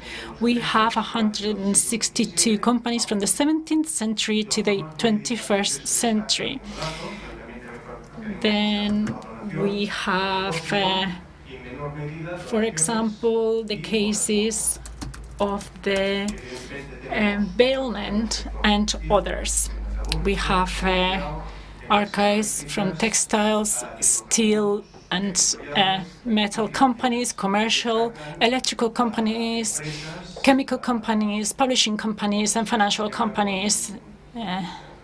This morning, the French colleague was showing the documents of the channel, and we have, for example, archives where you can see what the Japanese did in the Philippines. And there is also a joke.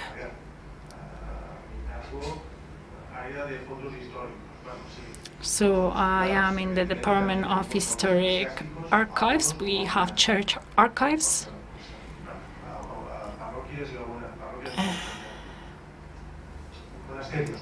And some monastery archives. Where we were going through this one, where should we place this? In church archives or business archives? Well, don't be too clever. It depends how we look at the documents.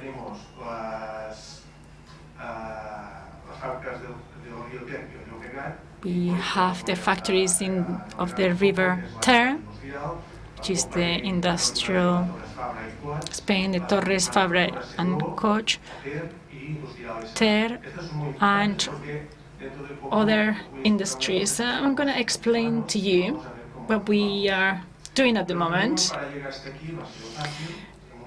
But the road hasn't been easy. The protection and the safeguarding and the preservation is the collaboration of different people, from the owners to the workers. The owners have an advantage and a disadvantage in Catalonia. They think that is their family heritage. This is the great advantage, is that they have preserved it, and the disadvantage is that they don't want to get rid of it, and that's a disadvantage. But sooner or later, they will end up in the National Archive. They have owners, as I said, workers that they didn't want to lose their legacy, but also political representative and trade union representative, or mayors or historians that were the contact to start all the process, to start the collection of these archives. So you need to know if this archive exists and where is it. Sometimes you need the right contacts, and this is the reality that we have found there. Archives that are not in adequate places, with problems of preservation, and there is no inventory. And sometimes it's complicated logistically to prepare the transfer of the documents, because we need to make use of other departments. The area of restoration, for example, with a lot of economic and personal resources. So we need the collaboration of the different technicians from the department. When the archives get to the collection, we identify it, we classify it firstly, and we separate the documents by area. And each of us takes care of an area. We take care of textual text, and then others take care of the other visuals and others. Once we have done the relevant descriptions, we use the GAN program. Is a software done ad hoc by the archivist and the IT personnel of the cultural department. And GIAC is another database used by the local archives. They are very similar, but not exactly the same.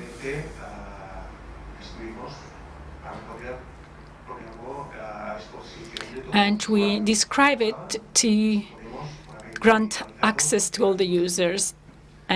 We have it in the room, and also if we can, we make them digital. So in the archive department, reality is very different to that of 1980, especially in Catalonia. It all started in 1990 and the start of the 2000.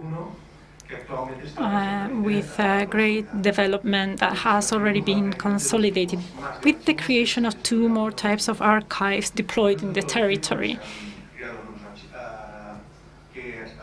It's not necessarily true that we have created types of archives. We have actually made them wider. So in Catalonia, all the places with more than 10,000 inhabitants have to have a local archive. The law should have been 5,000, but that was impossible, so it was 10,000 people, and there was great financing to expand this local network of archives.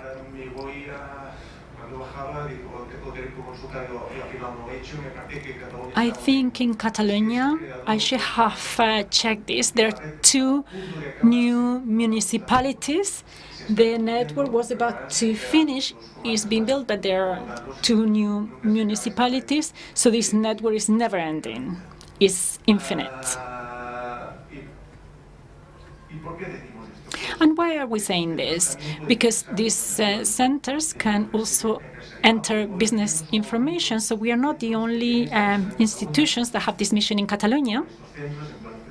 With these premises, the National Archive can focus more in industrial archives that have a greater impact in all the economic territory, rather than focusing in a municipality or a local community. So what are the tasks ahead?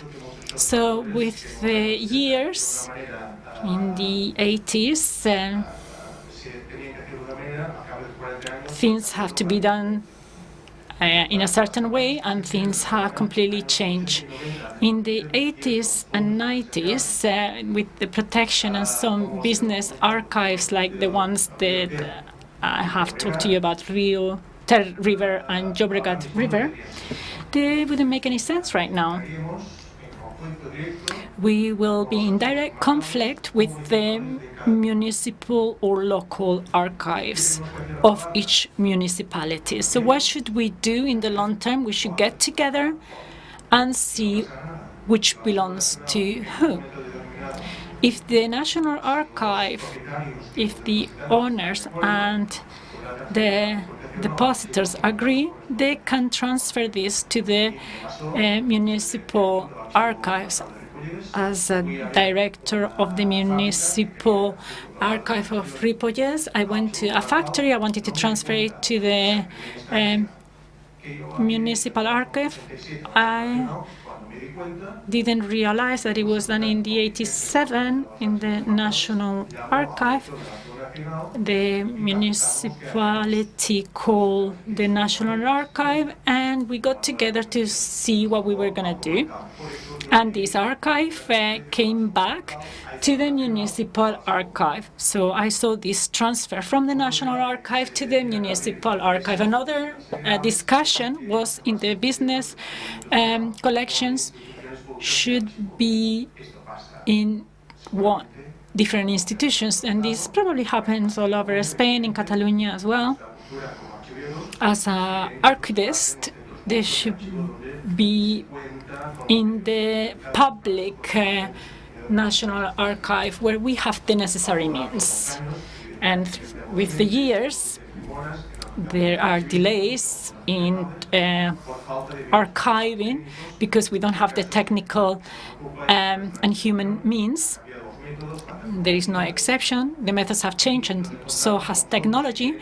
And we have collections that are not digitalized, and some others which databases are obsolete. I only had 5 minutes late, so I'm just gonna tell you a little bit about the future.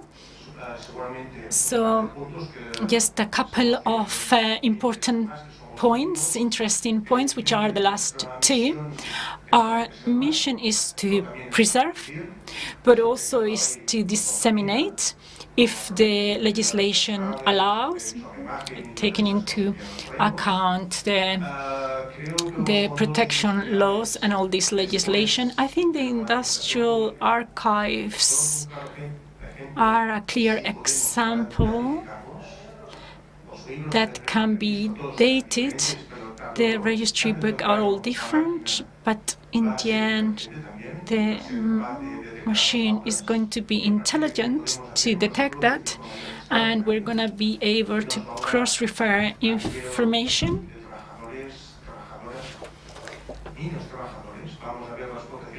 We are going to see child exploitation in our country. This is how we call it now. Back then, there was a different reality. And I think that we should have a humanist view. It's good to look at the internet, but we're talking about people who have worked so hard for a number of years, and documents have memory, and we're going to have to respect the memory of the documents as much as we can. Thank you very much to the organization. Thank you. Muchas gracias, Josep. Thank you very much, Josep, for sharing this really interesting recovery policy, Josep. Because of organizational reasons, the questions that would like to be posed to the speakers can be left for the end. And I'm going to present María Concepción Paredes. She holds a degree in geography and history and postgraduate in archivism by the University of Oviedo. She's part of the Faculty for Museums and Libraries, and since 1990, she's a public officer at the regional government of Asturias, holding different positions in archive management and documentary heritage. Since the year 2000, she's the director for the Historical Heritage Department. She's permanent member of the Real Asturian Organization for Genealogy. She has numerous publications regarding the management of documentary heritage, and she has imparted many different development courses for public officers on this subject. She has received the award Reyes Villademoros in 2011 and the award Trece Rosa for the safekeeping of the historical memory, and her intervention is entitled Reflections on the Industrial Archive Heritage in Public Archives. I give you the floor. Thank you very much. And I would like to thank the Foundation for inviting me over and Incuna to this first Congress on Industrial Heritage Archive. To talk about the Industrial Archive heritage means that we need to face a heterogeneous and complex reality. We can tackle it from a generic perspective. If we do that, we include the industrial archives as part of the industrial archives. Not all all industries or companies, and we understand as business an organization that renders services. The company produces, trades, or lends services. So we decide that the industrial archives can be included as part of the industrial and business archive heritage in that share space with documentary archives produced by financial trade entities, among others. If we would like to follow a more restrictive framework, we can only consider industrial heritage, the one that is the result of human activities that are capable of transforming the Entonces, la producción de energía, the raw materials into something else, and we can talk about the manufacturing of different products like automobiles and spin needles and agriculture. And if we look after the description and definition of the National Dictionary, we can think about the exercise of activities destined for the transportation of different natural products. Regardless of this matter, which is of a conceptual nature, for an archivist, when we need to talk about how to deal with a certain document generated by a business in the exercise of their activities, to determine whether textile industry is part of the industrial or economic manufacturing process, it's not so important. We're talking about having a proper description that allows us to organize information in a swift and effective manner. We're going to talk about the industrial archive heritage, states of play, and I'm going to talk about Asturias specifically. In the recent years, many public administrations have striven to safeguard industrial archives, and we can talk about the specific case of the Principality of Asturias, which through the Historical Archive of Asturias, and I have the honor of directing that, it has carried out the task of recovering this type of collection. In our case, the approval of the law of cultural heritage in 2001 was decisive, which establishes the regime applicable to the historical industrial heritage, extending it to the documentary heritage and including also oral witness statements. This morning we were talking about recovering the oral testimonies as part of the industrial heritage. It is true that not all the territories of the country act in the same manner, and they don't have the same specific weight of industrial heritage as part of the heritage. Asturias, together with the vast country and Catalonia, has been a pioneer region in the industrialization process of the country. Industrialization began in the Principality in the 19th century thanks to its mineral resources, specifically coal, and a powerful industrial framework was built up, which gave rise to an important economic development that included industries in almost all productive branches: glass, earthenware, zinc, mercury, cement, graphic arts, textile, tobacco, armaments, gas and power production, shipbuilding, explosive, food products like milk, butter, cheese, coffee, sugar, cider, beer, and canned food. And of course, the second pillar of the Asturian economy, together with mining, which is the iron and steel industry. We all remember that Asturias had the largest iron and steel company in Spain, together with Altos Hornos de Vizcaya and Cidesa. At the same time, pivoting around these industries, hundreds of establishments dedicated to the commercialization of products and their distribution arose, creating a highly industrialized territory. Some industries were, economically speaking, modest, and some others very powerful. Some were publicly owned and others private. Some were small, only some workshops, and others had thousands of workers. That's why we said at the beginning of our intervention that the industrial documentary heritage is heterogeneous. This reality has highlighted the contemporary history of Asturias and explains why the industrial and business heritage in this territory has so much quantitative and qualitative weight. The economic crisis which affected Europe in the 80s of the last century was suffered in Spain, but it was extremely harsh in our region. The large public companies were being dismantled. Unosa was closing its wells. The shipyard companies stopped building ships. And Cidesa reduced its workforce. It downsized, and Tabacalera outsourced the activities. And all the protective fabric which had been built around these large emporiums was dismantled.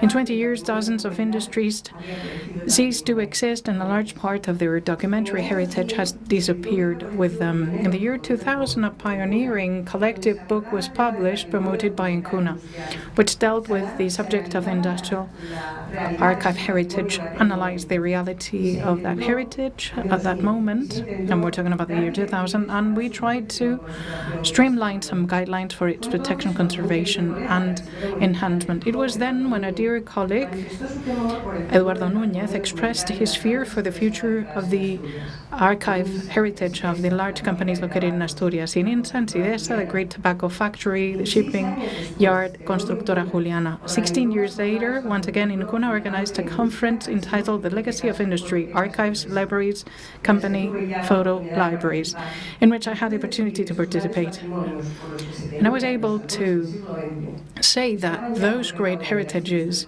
that were feared at the dawn of the new millennium were already safeguarded in the HA, and we can say that the inflow of this type of documentary heritage has not decreased, and that as of today we have an important group of archives, business archives, available for information, research and culture, and we intend to continue to pursue this line of work. Until not so long ago, industrial documentary heritage was only of interest to a small group of researchers who focused their studies on really specific economic or business topics, and even associations that emerged in defense of industrial heritage were really slow to appreciate documentary heritage, as opposed to more visible and apparently more appreciated heritage, such as the real estate. Likewise, within our own profession, some colleagues found it difficult to admit that our public archives had the mission of safeguarding documentary archive collections beyond those produced by public entities. But in spite of it all, many steps have been undertaken in terms of preserving and enhancing the industrial heritage. From the first censuses of archives sponsored by the Ministry of Culture in the early 80s of the 20th century, which were a fundamental instrument for mapping industrial archives, and which some autonomous communities, some regions of Spain, subsequently updated and increased, to the whole set of legal framework that make up the Spanish legal system on archives, and not to mention the National Plan for Industrial Heritage. As you can see in my presentation, it might seem that we're facing the best of all possible scenario in terms of our industrial documentary heritage, but it's not the case. There's still much scope for improvement, and actions vary depending on the territories that make up the country. In any case, we do consider that the initiatives that have been undertaken in defense and protection of the archive heritage, not only of industrial but of any nature, have almost always come, with honorable exceptions, from the public authorities. There have been many losses of industrial archive heritage, but these cannot be blamed categorically on public administrations, or at least not all of them, nor in all cases. We consider that the first responsible party for their loss or destruction are companies themselves. But attitude of companies is easily understandable. An industry, a company, a business has one goal, which is to make profits, and the production of documents is nothing more than the natural consequence of a series of operations that must be carried out by the company and that accompany the production of goods. The company does not usually have the concept of its own memory, and in fact it rarely does. The archive is for it a mere set of papers that have some purposes of an accounting, tax, or asset management purpose. It fulfills a specific function. For the industrial establishment, the archive is merely instrumental as the document itself. When documents no longer serve the purpose for which they were created, they are abandoned, forgotten, or destroyed. When the archive has fulfilled its function, it is of no interest to its creator. However, there are some honorable exceptions, companies, factories, or industries that, due to a sense of reputation or prestige, do keep their archive heritage in good condition, that is, if they have a corporate memory. However, very few think that their archives are valuable sources for historical reconstructions and that are therefore assets to be protected and preserved. They may think of their buildings as emblematic, that they form an important space in the territory, or even come to think that the machinery or tools may be witnesses of their activities.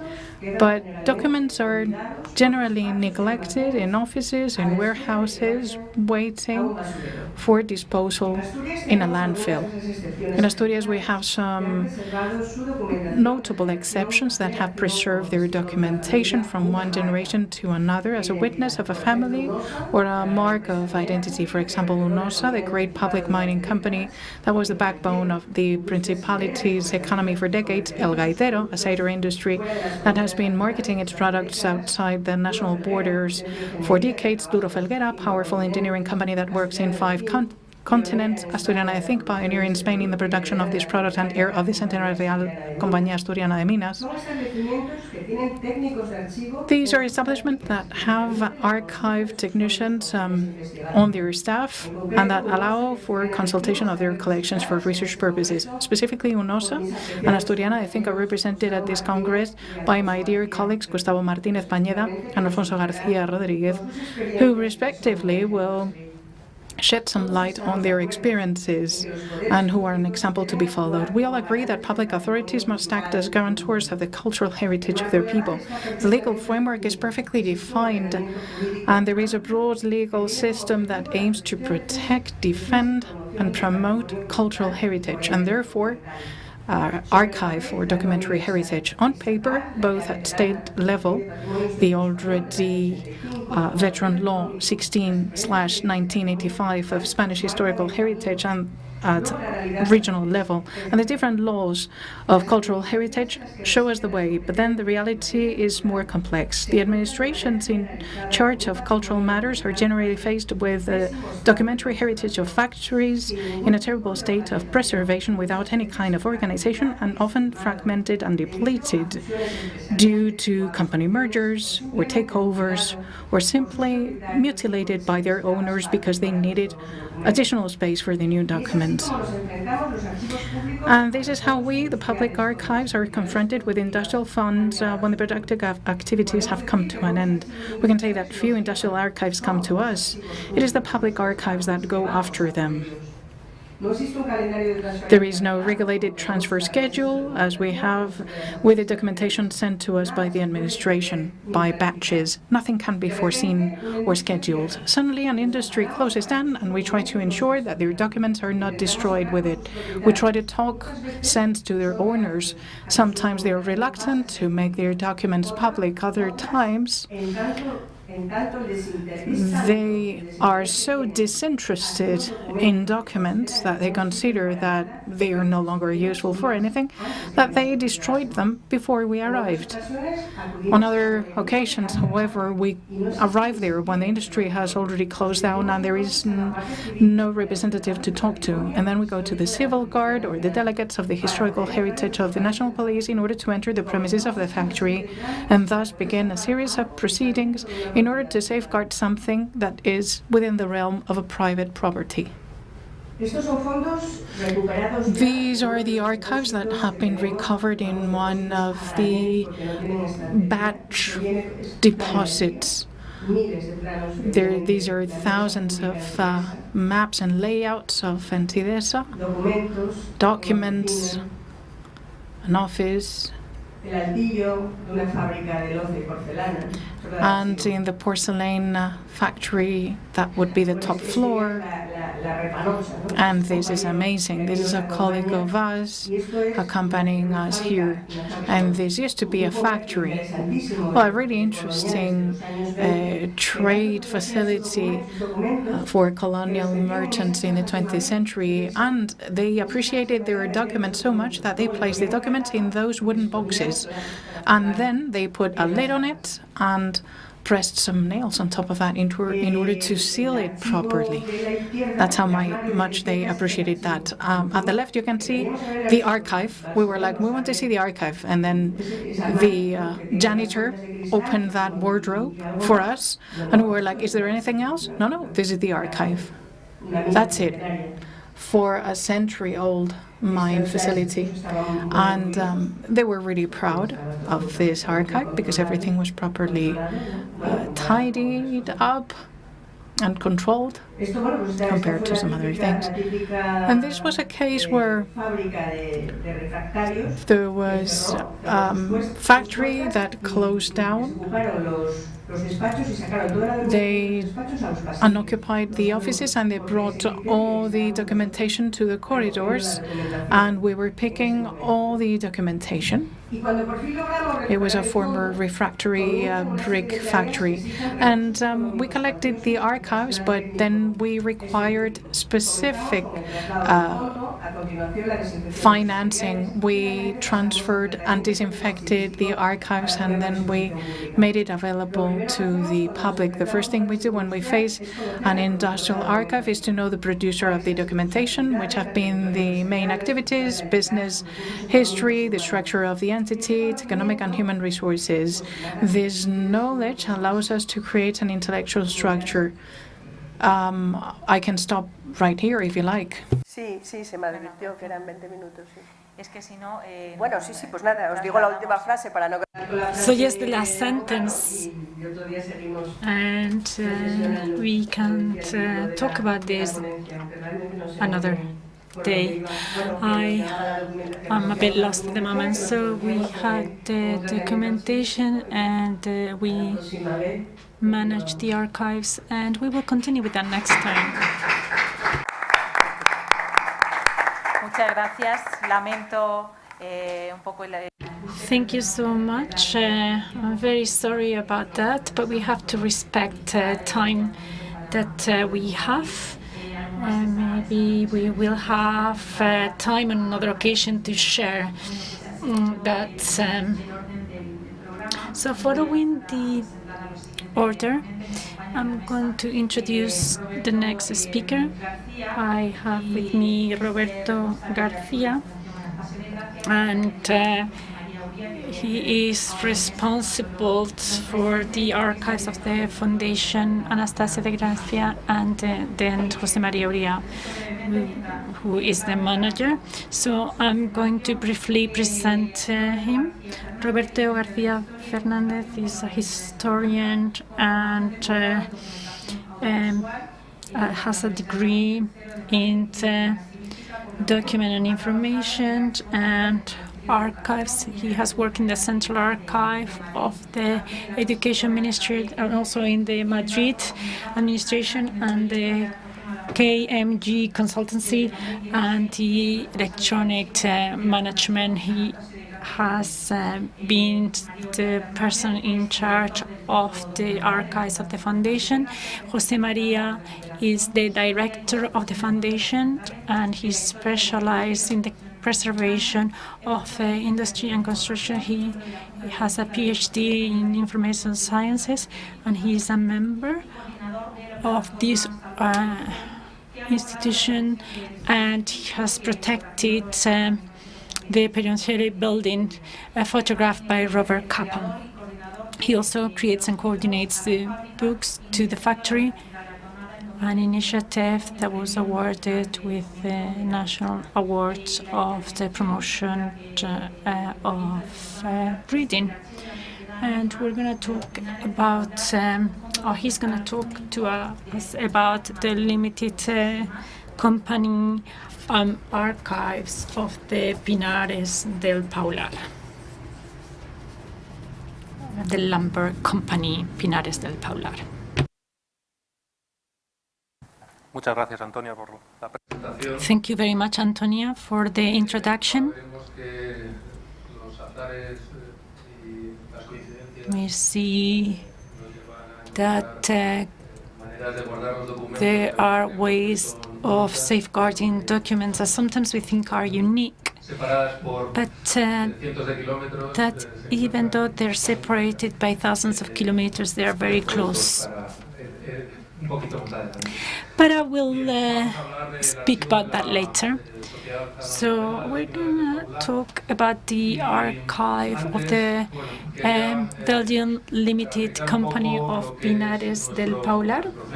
And I would like to talk a little bit about our archive institution with AI. I created this dog, but talking now with my colleague Roberto, it has also been a vulture or even a rat.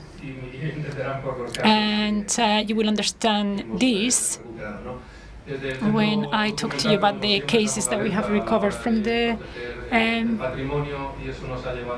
archive institution. We protect the heritage, and we have been able to protect some archives of the José Luis Gómez Sanz, and that's where it was placed in a container in the middle of the Serrano street, and there was a rat there for the animal.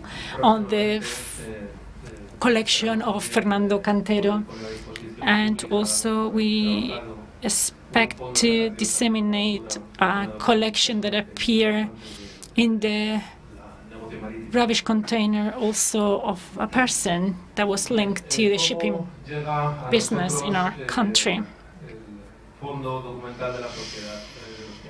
So how does this collection came to our attention? One lumber company linked to another lumber company. Last year, we have here Paco Gomez in the activity that Antonia was talking about, Books to the Factory, the magnificent author of that book, where they talk about some slides being found in a rubbish container, and then we take them to the Guernica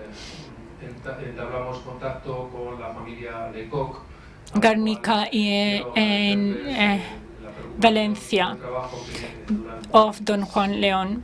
And thanks to that meeting, there was a connection with the Lecoq family, and they have worked to preserve that heritage, and thanks to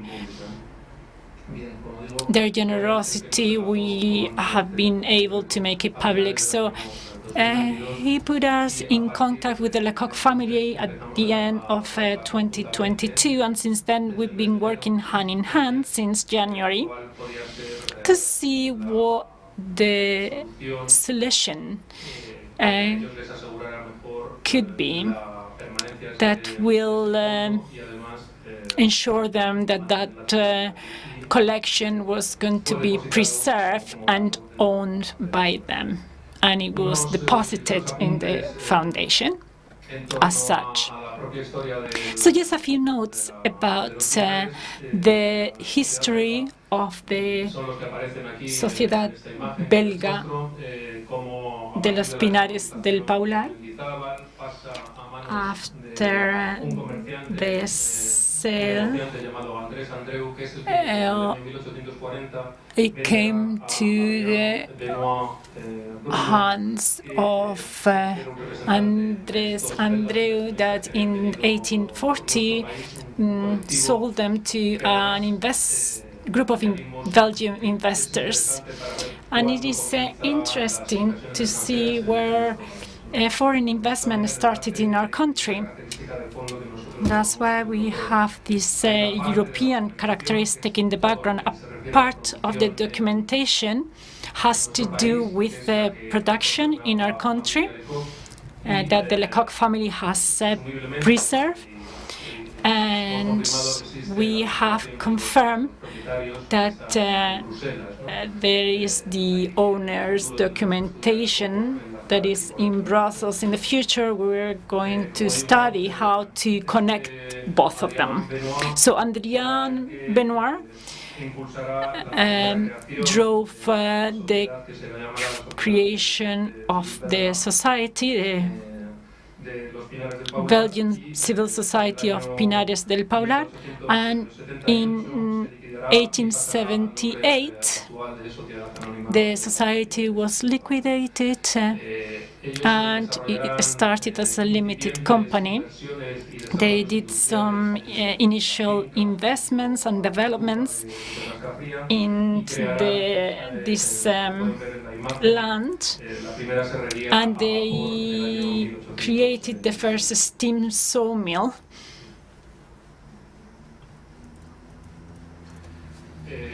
Hay que destacar también que en el trabajo que hizo o que han hecho los belgas en los Pinares, This was created in 1876. So the work was not only of exploration, but also to sustain these pine groves. So they acquired in 1840, and others acquire nearby pine groves that they destroy to get some profit, and they never grew again. So over these 200 years, they make this. They preserve these forests.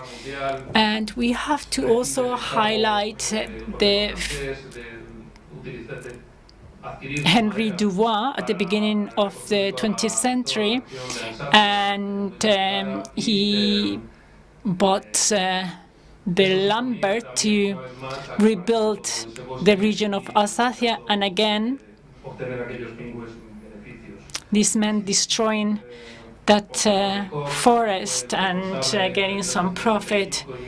And then Fernando Lecoq, which was responsible for the company, later on protected the black vulture that you can find in these pine groves.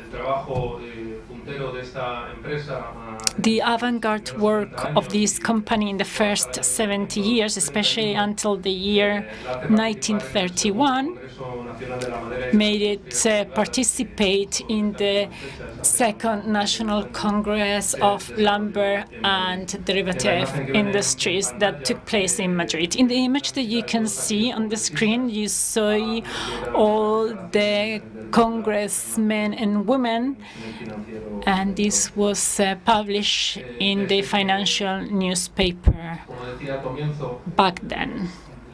As I said at the beginning, the Lecoq family decided to deposit the archive in our foundation at the beginning of the year. The transfer took place in June, and since then we have worked hard, my colleague Roberto and I, to create an inventory and to organize the collection. And I'm just going to give the floor to Roberto to expand on that.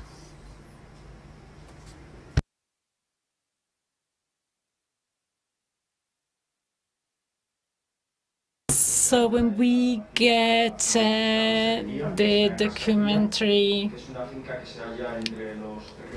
the archives, we see it in the estate of El Paular.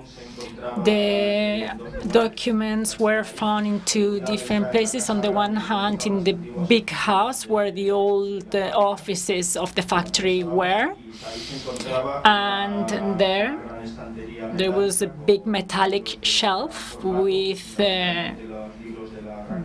big books for the accounts of the company, and the documentation that the documents that we found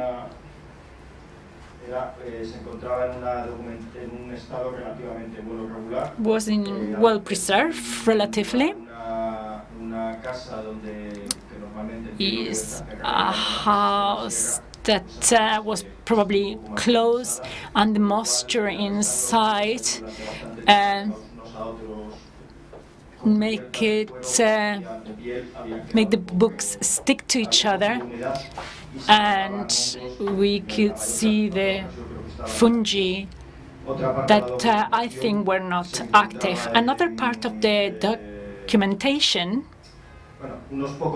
a few books were on top of a table, and the fact that they were placed on top of each other meant that they were stuck to each other, and they had a lot of moisture inside the covers. And another part of the documentation was in another area, industrial plants, with covering very bad conditions. And when there are storms, the water can come in. So the documents was in enclosed wooden boxes with the tops nailed, and it was a sawmill, and we thought that that was the way they were storing the documentation. This documentation, these documents, we found these wooden boxes, as I said, and also cardboard boxes, and this was covered with plastic canvas that protected it from bad weather when the weather was bad, of course.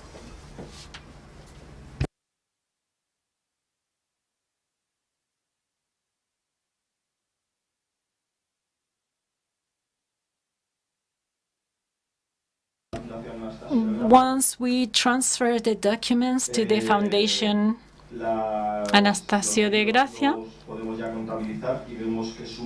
we saw that there were 391 books. Most of them, as I said, are for the accounts of the company, and they are dated between the 40s, 1840s,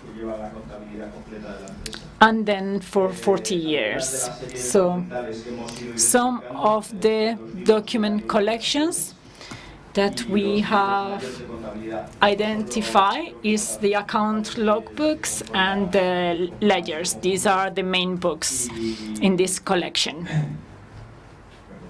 Sorry about this, I had a bit of a cough. And there are books that companies still have to keep, and in the covers we can see the stamp that the stamp of payment of the company to make the books legal. So inside the wooden box, we saw that there were 137 boxes, and there are different type of documentation. So looking at the books, we can see how the company evolved, because the first journal was #1, but when it comes from a civil society, or changes from a civil society to a limited company, then the numbers change. And this is just an example of the good, well-preserved, how well-preserved the book were. You can see this thin skin with some metal corners, with some nice decorations. Some of the most interesting series are these books that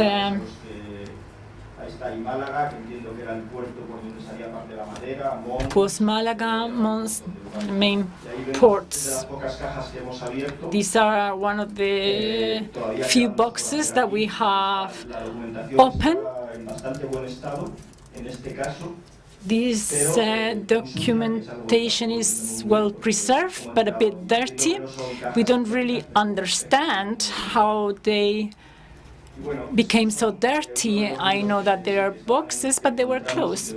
These are one of the books that we found, and we're going to try to restore, and we saw it there in that building. They were on top of the floor, and so therefore the moisture destroy the bottom of the books. So we are trying to restore this.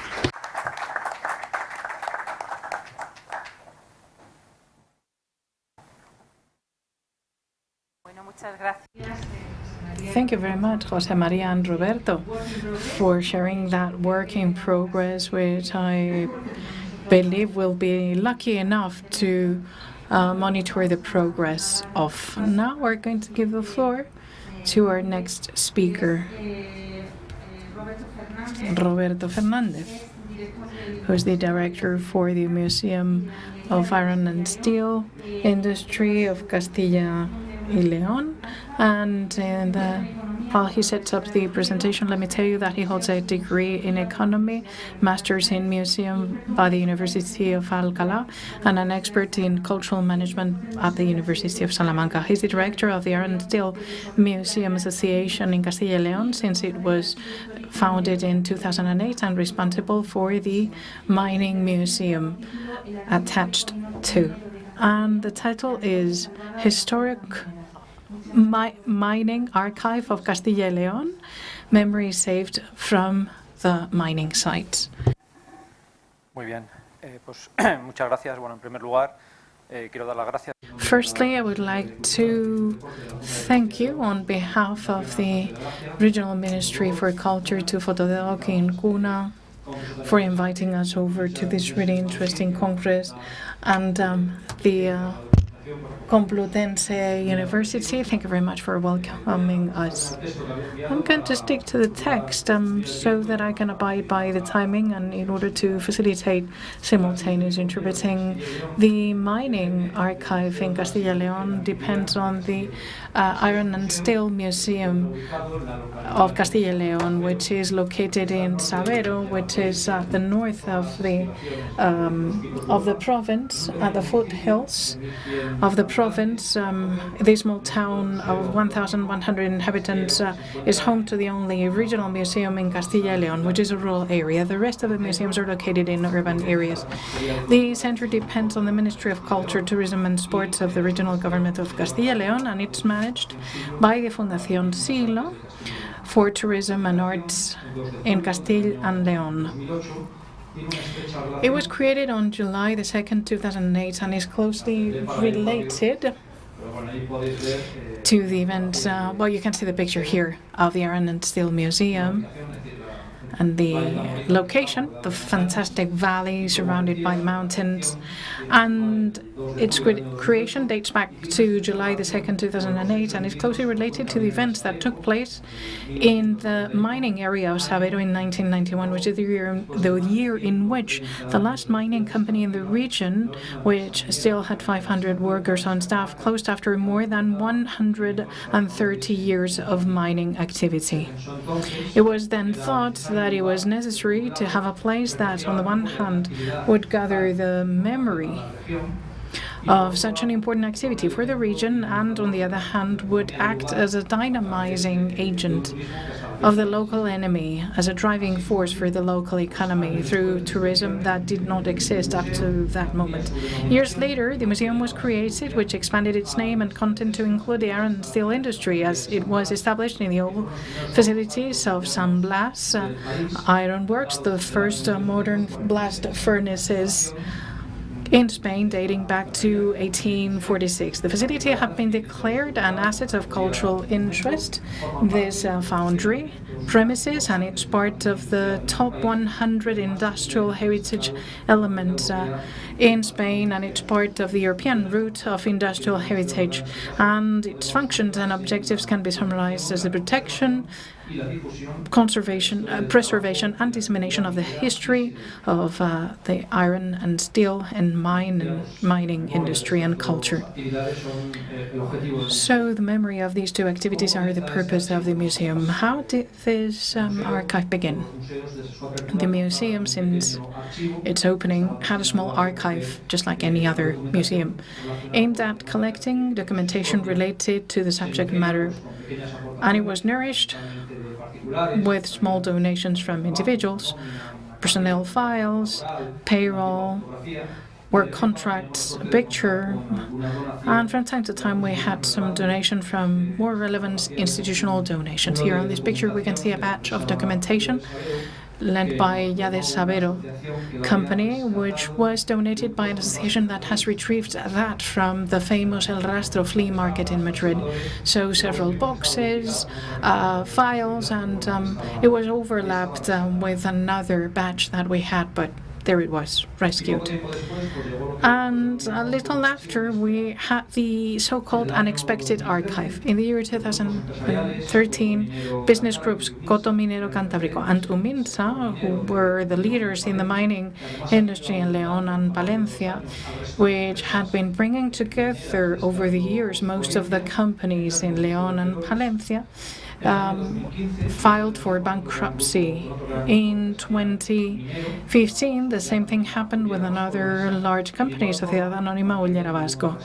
And in the same way, the rest of the companies, such as those of the Viloria Group, went bankrupt. So what happens during those years is the collapse of mining in León and Valencia. And this collapse is happening at a really fast pace, in a traumatic way, through tenders and fighting for liquidation in a very untidy manner.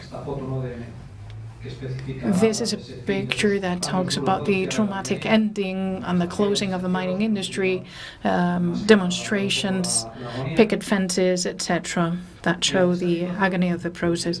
Faced with this situation from the museum, we were aware of the danger that this entailed to the mining heritage, which had been forged over more than a century and a half of history.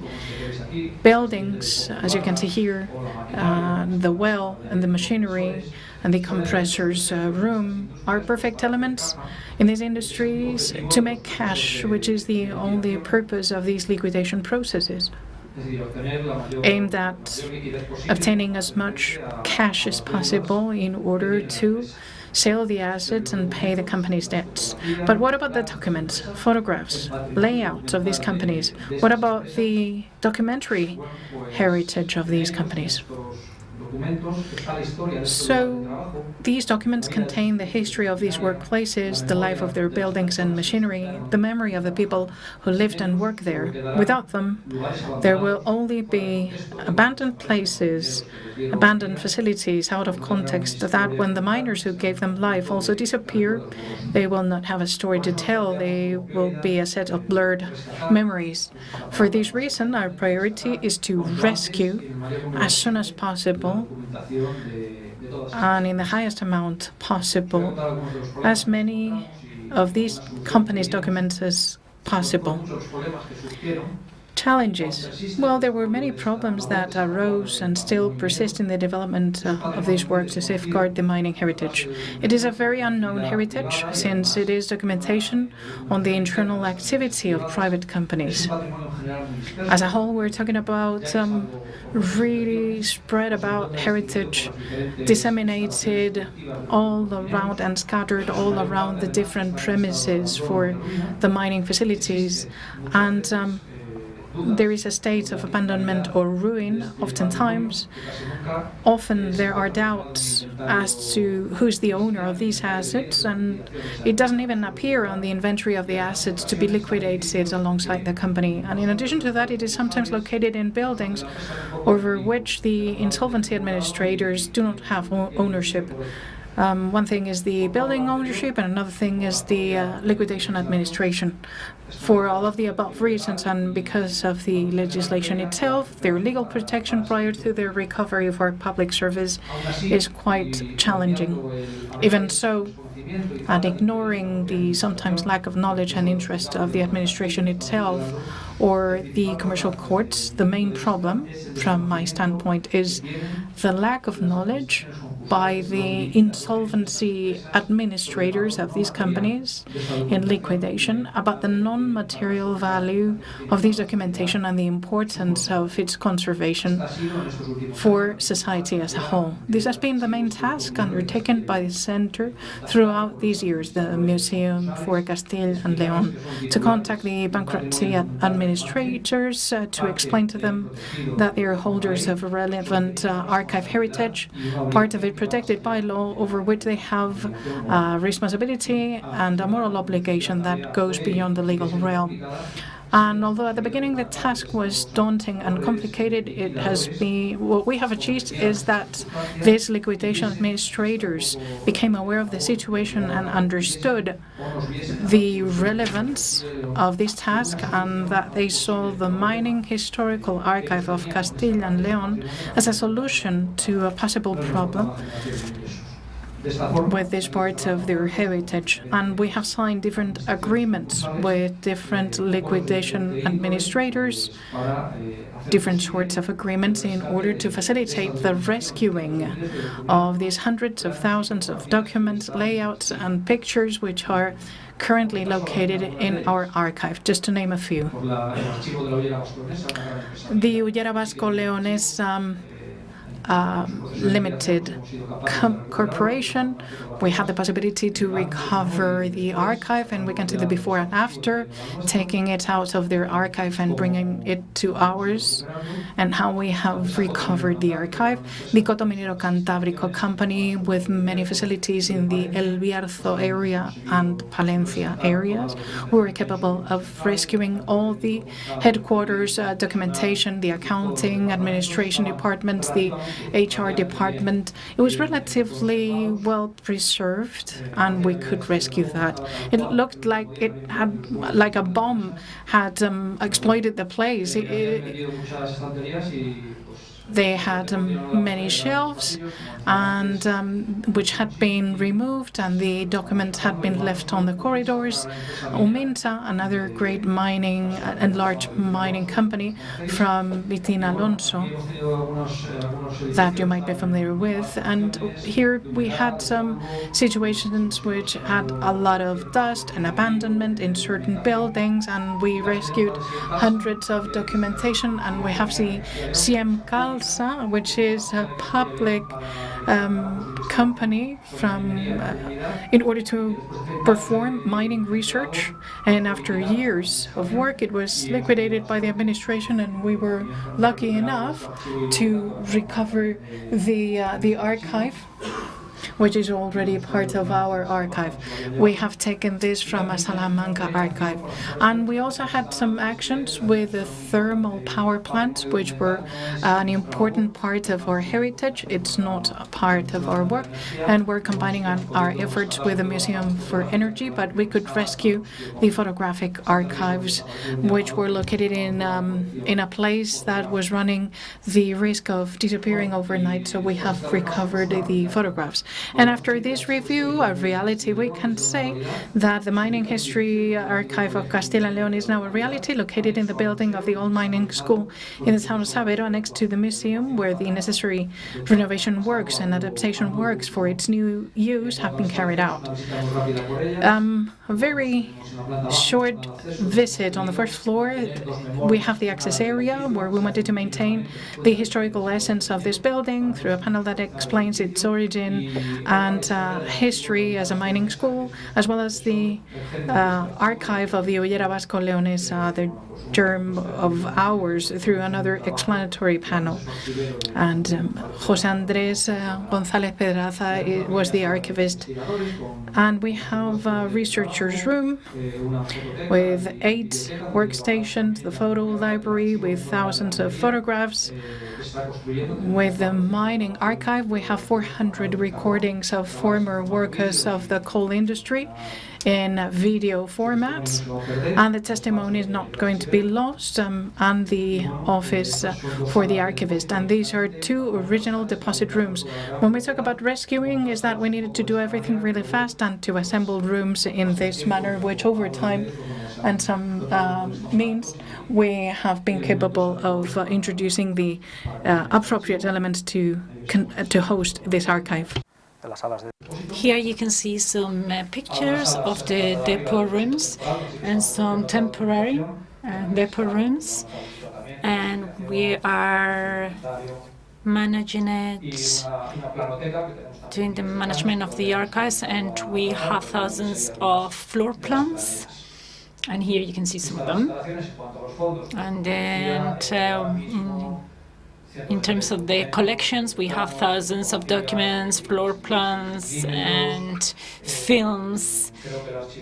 And I think the archivist is on the box 10,500. 10,000. He's gone through 10,500 boxes.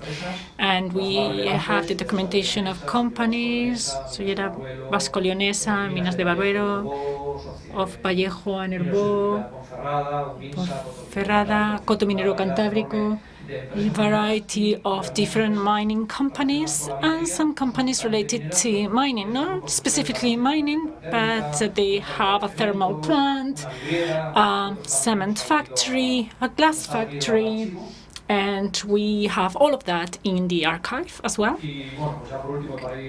And lastly, and to end my presentation, I would like to say that what you have seen here, very briefly, as this archive, as any other public archive, is to serve society, is for the researchers, institutions, workers of this company, and the workers of the company and society at large. We opened Monday to Friday from 9 to 2 and 4 to 7 p.m. with the staff.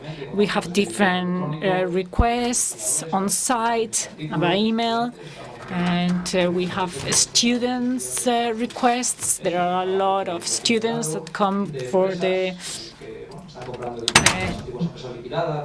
degree work or thesis, workers as well, and people who come and ask for the records when they are going to retire.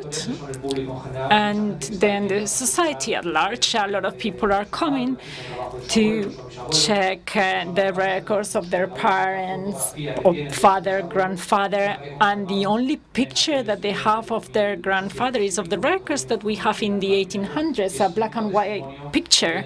That is the only image that they have, or their great-great-grandfather. And seeing the circumstances in which we have created this archive, we have done this quickly and abruptly, as I said. And due to these special circumstances, we are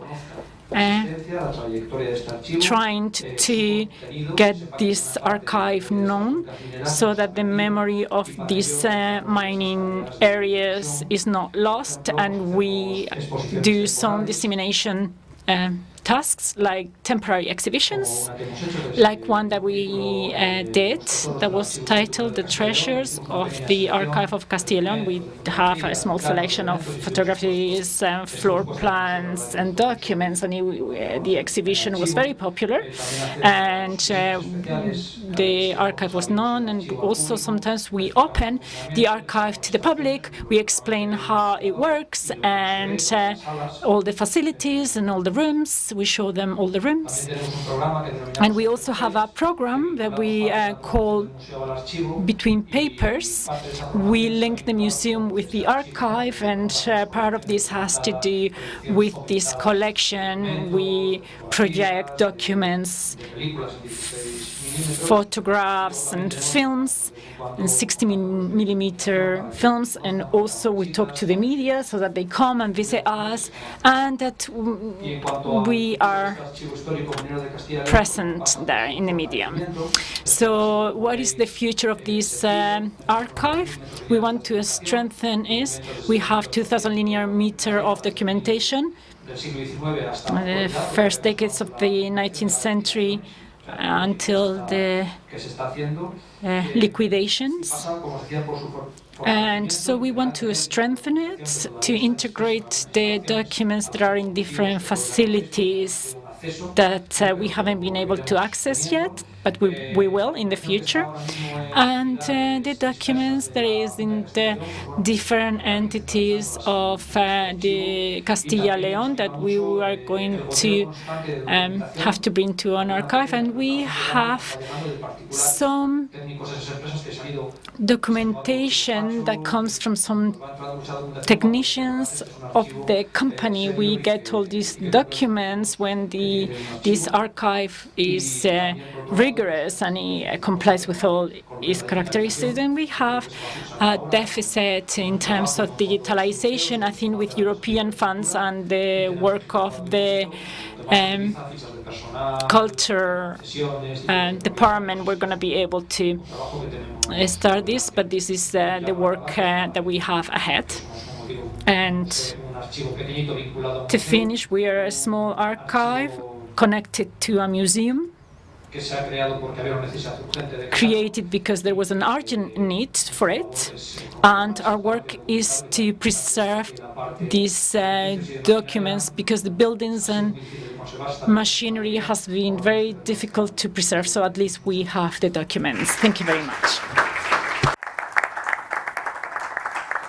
Muchas gracias, Roberto, por este repaso ágil pero muy completo. Thank you very much for this presentation. It was quick but very exhaustive, and thank you for enhancing the mining heritage. We don't have much time left, so I will like to thank all the speakers of this panel for their presentations, and also I want to say sorry because I have to cut them presentations short, but we had to do it. We don't have a lot of time left. I don't know if there are any questions in the room for the speakers.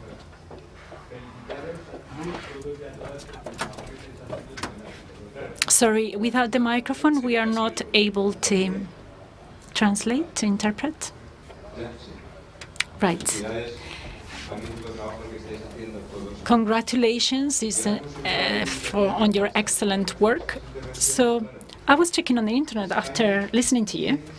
Spain has 99.8% of industries that are small and medium-sized companies.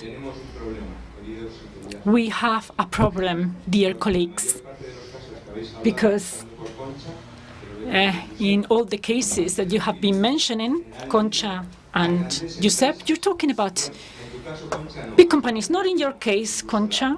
I think you were mentioning some small, medium-sized companies, and Chema as well, the Pinares del Paular. Maybe that's not a big one either. But it's the same thing that we were talking about this morning. How can we have all this documentary or industrial heritage if we don't have the legislation that oblige these companies when they close, so that this heritage that should be enhanced and preserved? Because in our archive in Guadalajara, I have talked about it, thanks to the Spanish heritage legislation, we have 28,000 boxes on the tax office, and there is not a lot of consultation. The consultation is probably 0.000 something percent. So my question is, what should we do if we don't have the legislation that oblige companies if they're considered documentary or archive heritage, that means that these documents cannot be destroyed. A commission should decide if they are preserved randomly or if they are preserved endlessly. So we have a big problem here. And also talking about the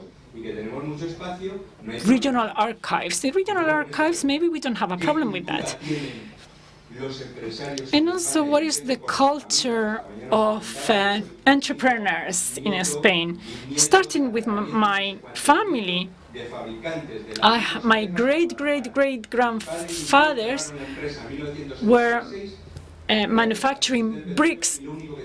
They closed down the company, and the only thing we have is pictures. My dad didn't want to keep any documents because he lost all his money, and he had a lot of debt in the last 3 years before closing the business. So I know the problem, and maybe not everyone knows that as I do, but we should really recognize the work that a number of people have been doing for a number of years, and we have to convince them of how important that is. For what I was talking about this morning, the collective social memory beyond the industrial memory in each of the different industrial fields. It doesn't matter if it's the metal industry or the ceramics. I'm sorry for my long presentation. I'm not sure they're going to be able to answer your question.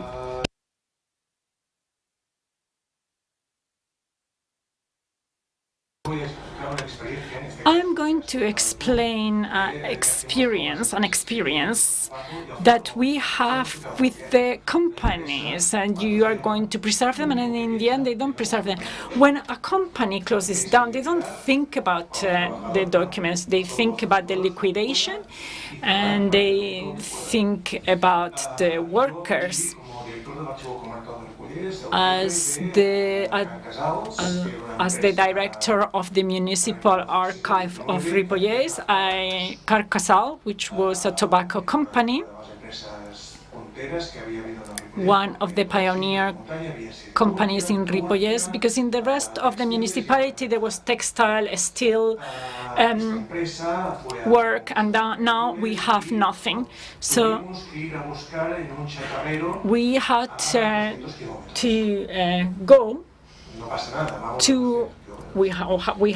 go to this place, to the scrap dealer 200 kilometers away. The heritage, well, I don't know about this, they wanted to sell it. And instead of asking the archivist, they asked the politician. And when they asked me to make another report, I say yes, but come with me. The person responsible of the archive network and the politician, and he was in the parliament, and he was a member of an institution, and we thought that this is very important for the Ripollès, and we all agree that it was important for the Ripollès, the municipality. And I said something to them, and they didn't pay any attention to me. And it's along the same lines you were mentioning. The tax office is the only institution people are scared of. The rest of institutions, I don't think people fear them. If there was a legislation that all companies who have got some public funding had to do it, then maybe that will help us. I don't know about the small and medium-sized companies. There are so many of them. Maybe we are going to have to say something that we don't like to say. Maybe there is not enough room for everyone, and we're gonna have to evaluate each of them. Maybe you have room for that, but We are fighting now for an extension. It's a small extension, and it's going to be filled up really quickly. But we need to choose as a public administration. I don't know if there is going to be more questions. Please answer briefly. I'm sorry to have to say that again. I'm not sure if I should say something. You were saying so many things, Rafa. You were talking about legislation. Yeah, we have a cultural heritage law to promote and defend industrial heritage, industrial historic heritage, they call it, including the oral witness accounts and everything else. But a small and medium-sized company closed down, and we don't do anything with that. No one is scared about legislation that had to do with the archive heritage because they don't comply with it. We need to be efficient. One of the collections, Salamanca, was creating refractory bricks. When that went bankruptcy, everything else went bankruptcy. We had the collection, and no one came to consult it. It's one of the best, and no one came, and no one accessed it. But what do we do? What do we do with that? We are destroying documentary heritage. Is a very, very, very complex issue. And there are also different companies. We shouldn't be so harsh with this. We should have different commissions for private documents, and we could go on forever.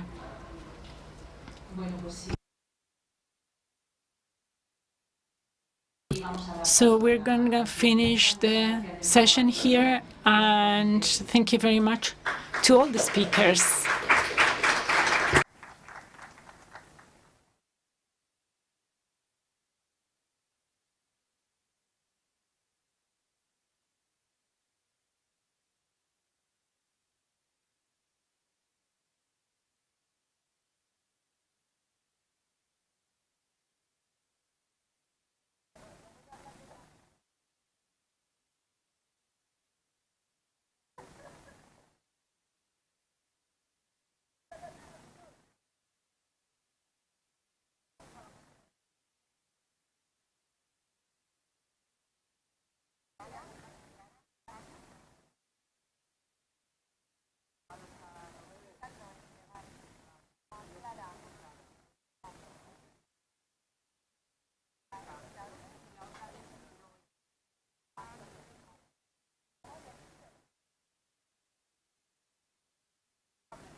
Bueno, primero, no veo nada. Joder, lo que tengo es una sed.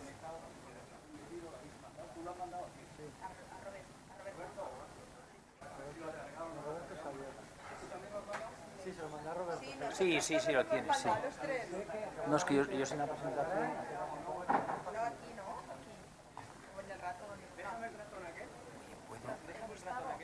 Ah, perdón, sí. Oye, ¿puedo coger agua? Porque estoy seco.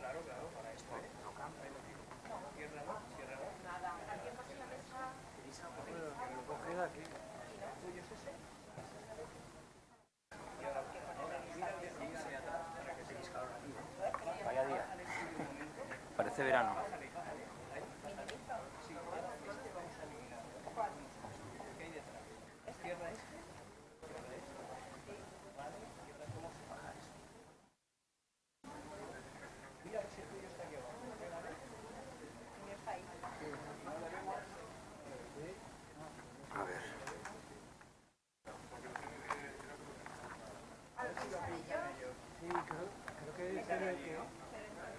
Tú avanza las diapositivas, pero él te lo pone. O sea, yo hago así. Vale, perfecto. Vale. ¿Con qué parte? ¿Con esto? Ah, sí, con esto. Eliminar.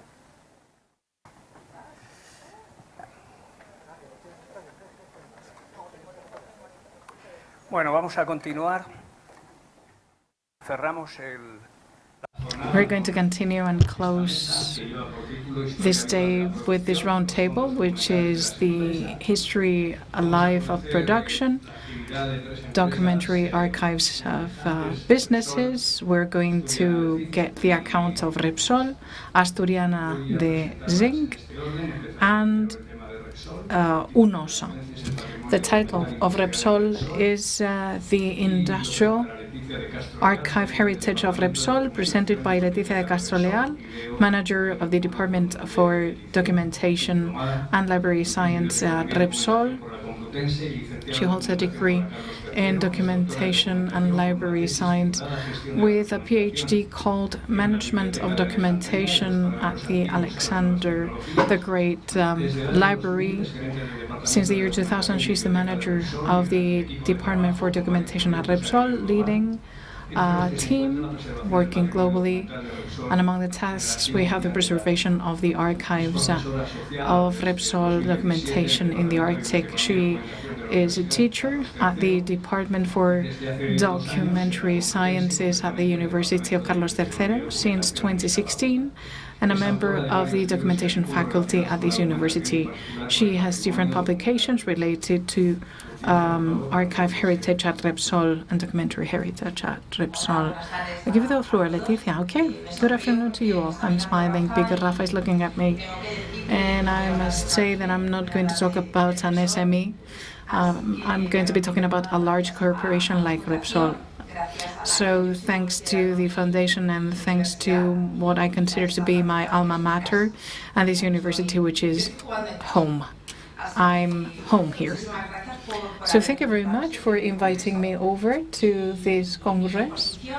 And my presentation is going to be very pedagogic, very practical, and I'm going to give you a context of the documentary heritage at Repsol. Especially, I'm going to talk about everything that has to do with the external documentation that we hold custody of in our center, and then the internal industrial documentary heritage, because Repsol is an industrial business with a long withstanding history, so we have a lot of documentation. And please warn me after 15 minutes, because I need to gather momentum.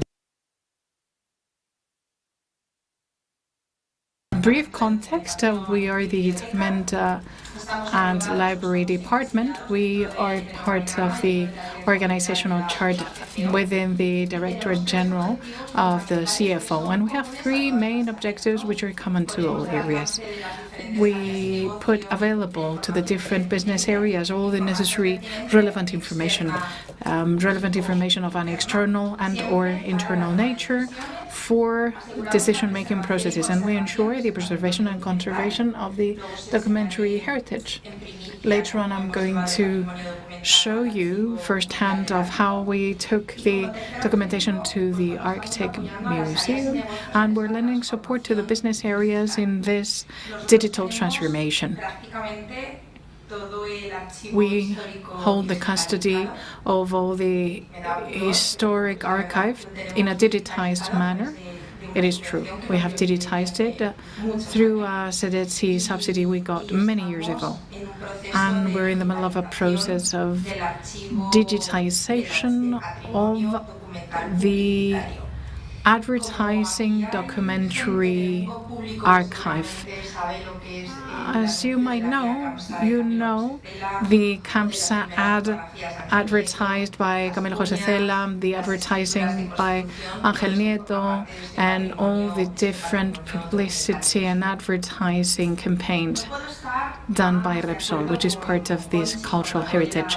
I couldn't agree more with Conti when talking about the conclusions of the documentary heritage at museums, because Repsol, as we know, is the add-on of different companies which used to be publicly owned. We're going to see it in a few minutes, but let's not forget that Repsol until 1986 was publicly owned.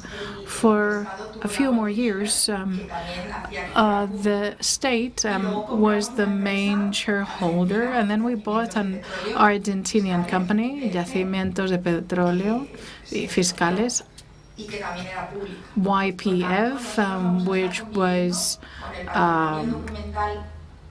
which used to be publicly owned. So until 1986, we had the historical heritage, and then the heritage which is alive. We keep the historic documentation and the live documentation. And then we have some series that are born in digital format. We have many documents which are electronic documents, so they do not occupy linear footage, but they have their occupancy rate in the virtual world. Documentation Center, library, and the archive for documentary heritage. We have some documents on paper format, especially from the first stage, since 1927, with the creation of CAMSA, now CLH, and it reaches the year 1986, where Petrol and Petrolive had a takeover merger, and it gives rise to Repsol. And from that moment onwards, we have the so-called living archive until the state doesn't have the golden share status, and we acquire YPF. So we have this mixture of historical archive on the one hand, and then on the other hand, the typical office archive, which is rendering it more difficult to do the archive transfer, because the electronic format archives are not so easily transferred as the ones we have on paper. At least I'm talking based on what we have in our company. Projects. We all work in these kinds of projects. Last year we had the digital preservation of the whole digital heritage of Repsol in the Arctic at the ABA. As of today, we have a project together with the restoration project of the Filmothèque in order to rescue all the films that were recorded, that were shot. We're working with the EPI in order to recover all those industrial films for the film library. We have different films which were shot and which appeared in the famous Nodo, the famous TV bulletins during the Franco regime. External documentary archives. We hold custody of books, great literature, publications. This is managed by our Department for Documentation and Library, together with the archive. All the external documentation required by the company for the decision-making process. We also have the digital library, which appears on the intranet, and this is the way in which all users and workers of Repsol, well, we're working in Indonesia, Canada, Peru, Norway, Spain, UK, and we render service to all the company.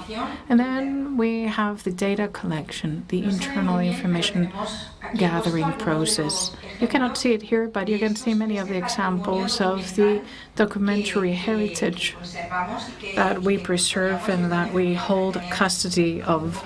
and this is where I'm going to delve a bit longer. In order to build the historic archive, we needed to undertake a project. We asked for a subsidy to the SEDIC because we were the first large company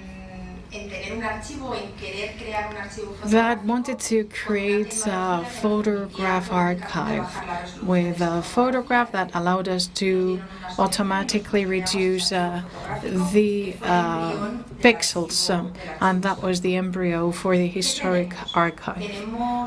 So what do we hold? We have documentation from 1927, which is the year when KAMSA was established, and since 1941 we have information on ENCAS, or the National Company for Calvo Sotelo, with the first refinery, and we have all the documentation supporting the creation there of the deeds, files, dossiers.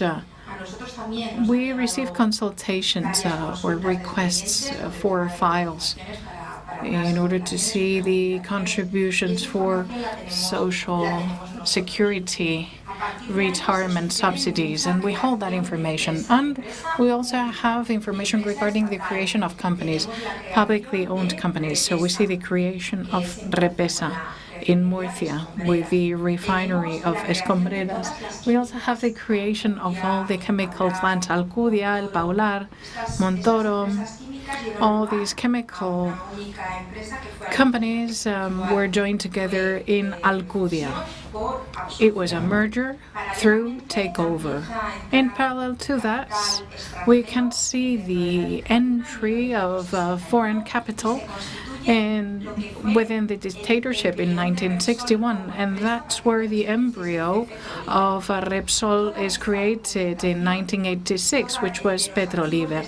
All these documentation from these companies were hosted in archives, more or less appropriately, but all this documentation has reached us, and we have even done transfers to EPI and KAMSA CLH. We have kept the documentation which we believe by nature corresponds to us. I'm not going to delve on the principles of origin, but together with the tax department, we have established a calendar for conservation. We have analyzed which documentation needed to be kept by us and which one needed to be transferred. EPI, CLH, and Repsol represent the hydrocarbon industry in Spain, and we keep it. And we're lucky enough to have an archive with a really interesting documentary heritage. What you can see here is the first version of the photograph archive, where we have the different normal fields to populate for documentary management and a picture. This no longer exists as such. Now we have moved on to this system for archive management. The whole historical archive is digitized. I put up the picture because it illustrates what we do, but we also have minutes to meetings, letters, correspondence, deeds, all the documentation relevant to the companies. By archive, by governing body, the historical archive is the gathering of the different archive sources of the companies, which gave rise to Repsol in 1986. From that moment onwards, it's Repsol YPF, and then it goes back to Repsol, and that's the way in which we work. How are we disseminating that? Because I'm a very positive person, but in the company, our department is not the finance department. We need to fight. So we are making this publicly known through our intranet, My Repsol Net. And the staff members can download pictures or deeds agreeing to the terms and conditions, where they can refer to that. Just like any researcher, willing to research our archive. Through a letter, we can offer to them all the archive sources, and we're obliged to do so by law as well. Let me wrap up by talking about the World Arctic Archive. Let me show you a film. It's a traditional polyester film.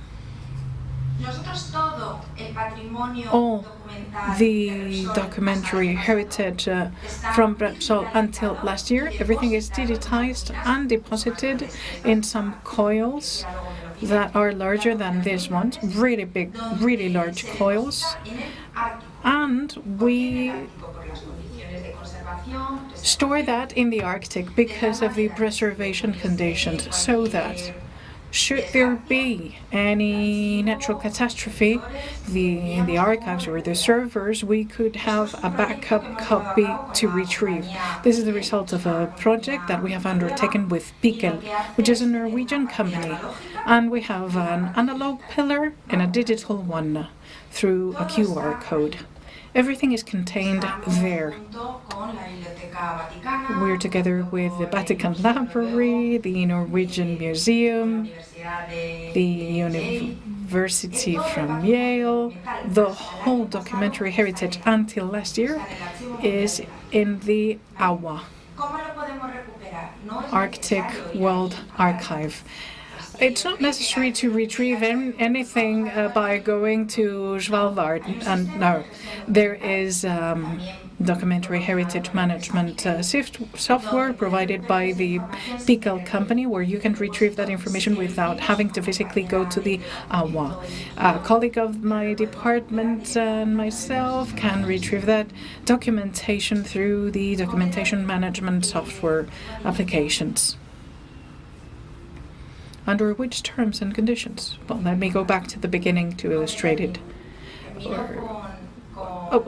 Or how do I wrap up, rather, my presentation? Let me wrap up by saying that the industrial documentary heritage at Repsol is treated with a lot of tender loving care, and as part of industrial documentary heritage, we treat with a lot of care and tenderness the advertising and publicity campaign heritage, for obvious reasons. And we have always been extremely respectful to the material under custody because of the linear footage we need, because it's a third party's storage. And we have colleagues in the legal and tax departments that establish the deadline for conservation of those documents. It's true that for the historical archive, the part of the historical archive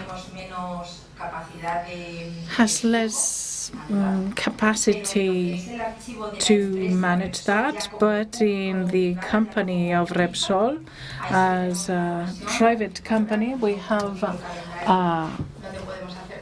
an assessment body, and we can assess which is the selection that we need to undertake. And that's it. Thank you. Muchas gracias, Leticia. Gracias por la exposición didáctica. Thank you, Leticia. Thank you for such a clear presentation and for sticking to the time you had. We're just going to go to the next presentation, the Historic Archive of Asturiana de Zinc, 175 years of mining, commercial and industrial memory. Alfonso is going to introduce this. I was here with him presenting a book a few years back, and you're still here. Alfonso García Rodríguez works as an archivist, and he manages the business and industrial archives with companies such as Banco Santander, Opis Sobrinos of the mining, and Asturiana de Zinc, and also cultural associations like Fundación Álvarez González with the business and railroad archives, and shipping company archives and the Philharmonic Society of Gijón. Thank you very much. First of all, thank you to the Foundation, Anastasio de Gracia, and for the faculty to be here today. I am a bit overwhelmed by Leticia's presentation from the Arctic. I'm going to take you back to Arnau. It's a rich man against the poor. It's just to be a bit theatrical and break the ice of the Arctic. So, from the previous speakers, we have perfectly compiled and exposed the main points that give the foundation for the existence and the functioning of the historical archives. Is the need to preserve and the legal framework necessary. And after this, the presentation of the different archives in Europe and Spain, institutional models and business models disappear or active. And this is where I'm going to be presented.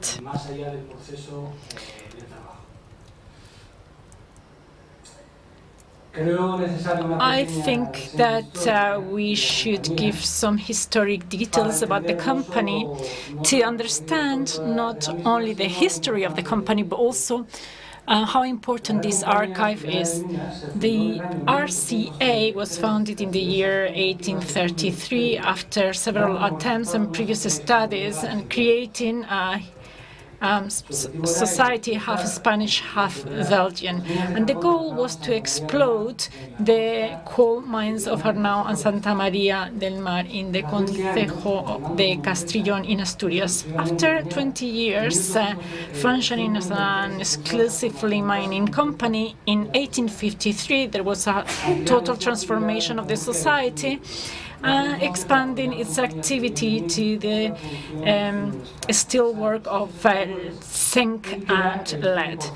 And that's where the RCAM Society was for the production of zinc in Spain was created, and the Spanish partners left, and the company was left in Belgian hands. In 2 years, they built a great zinc factory in Arnau, and also the ovens, workshops, offices, etc., and also communication infrastructure. They modernized the mine of Arnau, and they created a factory of lead in Renteria to exploit the mines in Guipúzcoa and Cantabria. And for this to be possible, they had to import technology, machinery, and tools from Belgium, France, and Germany, but also specialized workforce. This was an effort in terms of coordination, planning, and management, and that was very important. After the first experimental actions in April 1855, in the subsequent years, there was a continuous growth of the facilities, both in the terms of factories and mines, with the increase of production and personnel, and also of the products offered to the market, like zinc, including laminated materials, corrugated materials, and also zinc workshops, with a Belgian master that was modeling the zinc to the need of a complete catalog of shapes, including the final installation for the wire. Now we can see a more recent image of the factory. So now the commercial network was bigger, and it was growing to the point of having an agency to have direct access to the clients in Barcelona, Bilbao, Valencia, Cartagena, Seville, La Coruña, León, Santander, and Madrid. And so that the company has had complete control of the market. Sometimes, and this is links with other presentations, to find documentation of your own municipality, you have to go abroad. This depots are very rich. You can see exports and clients all over Spain. And we are in this small town of Arnaud, very far from the Arctic. With time, they opened offices in Antwerp, Lyon, Dunkirk, Rouen, Liège, Brussels, and Paris. Let's not forget the international dimension of the company. The company didn't cease to grow decade after decade in Spain and abroad. So we had new factories, for example, in Auville-les-Douala Nord in 1869, one of sulfuric acid and superphosphates in San Juan de Nieva in 1916, a zinc factory in Tonneil-Charente in 1917, and in less than a year they built a factory and it started operating. When you want something, you can make it happen. Another one in Oda in Norway in 1923, which commemorates its century this year, and another one in Hinojosa, just to mention a few places. This last one was in 1927, and they also bought and exploited a number of coal and metal mines in Spain, France, and Africa, Tunisia, and Morocco. The funding in the year 1957 of Asturiana de Zinc in this year, with 100% Spanish capital, meant the creation of a new factory in the land of the RCA in San Juan de Nieva, which was perfectly connected with the Arnaud premises and also the exit to the sea with the port of Avilés. And the electrolytic process was brought to treat the minerals from the mines, mainly the mines of Cantabria. And in March 1960, they obtained the first electrolytic zinc ingots produced officially in Spain. So, presenting the historic archive of Asturiana de Zinc, I would like to say that in the year 1997, it seems like it was yesterday, in a joint action of the CEO of Asturiana de Zinc, together with the professors Antonio Gómez Mendoza from the Universidad Complutense de Madrid and José Ramón García López and Daniel Peribáñez Cabeda from the University of Oviedo, they set the foundations and they took the first step for the creation of historic archives. So there was the exclusive use of our building where they could carry out cleaning, classification and archiving tasks. For a number of months, we were 4 people to receive the account books, to register them, also the letter copiers and the different account documentation. Now, the year after, it was just 2 people, and several years after, it was just me, which is the current situation. So once we go back and we compare the pictures back then with the present, you feel very happy. It's the same with kids. When you see them growing up healthy and you think, oh, look at them, I didn't do that badly there. And just listening to other colleagues, I had the image of how the archivist, as an archivist, you're always in the trenches almost. We are in an uncomfortable situation. We are between the memory and being forgotten. It's almost poetry and it's almost melodramatic. But in these cases, without our intervention, this will disappear and it wouldn't be replaced. So the information that we have here wouldn't be recovered otherwise. So we are really trying to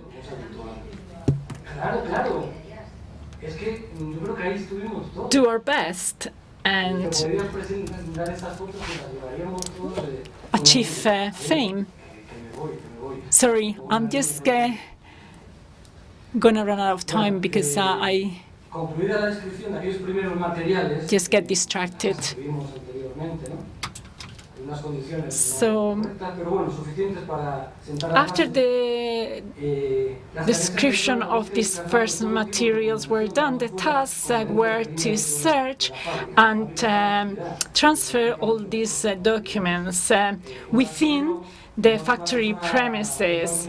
An archivist is not welcome into a factory, especially when there are workers there. Just to summarize the general archivist situation, is very useful. The words used by Juan, Sánchez, and Fernández Victorio. Sorry, I put this slide too quickly. In a letter written 5th of November 1945, they answer to a work recommendation, and the answer was, that gentleman that I would like to make happy is not well informed because we don't have the job of archivist in these offices, so I won't be able to make him happy.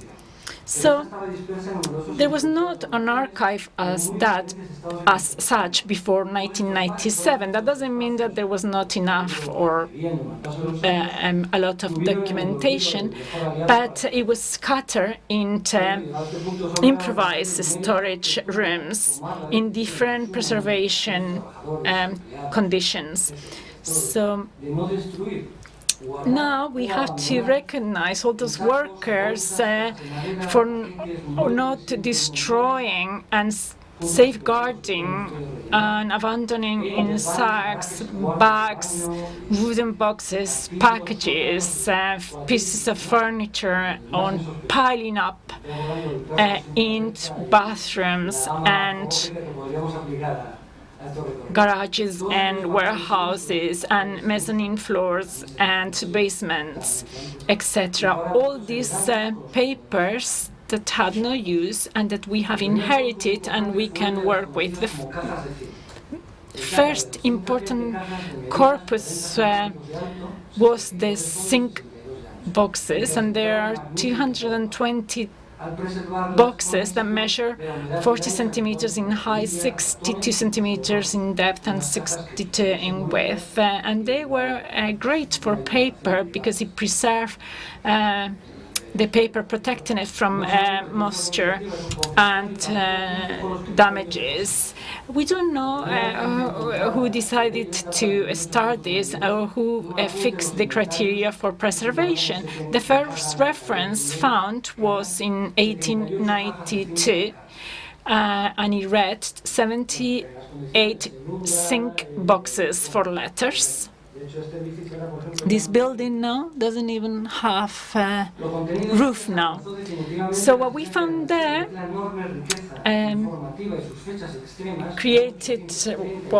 allow us to know that this archive existed and that there was it was very rich in information, and we could see the days that justify a historic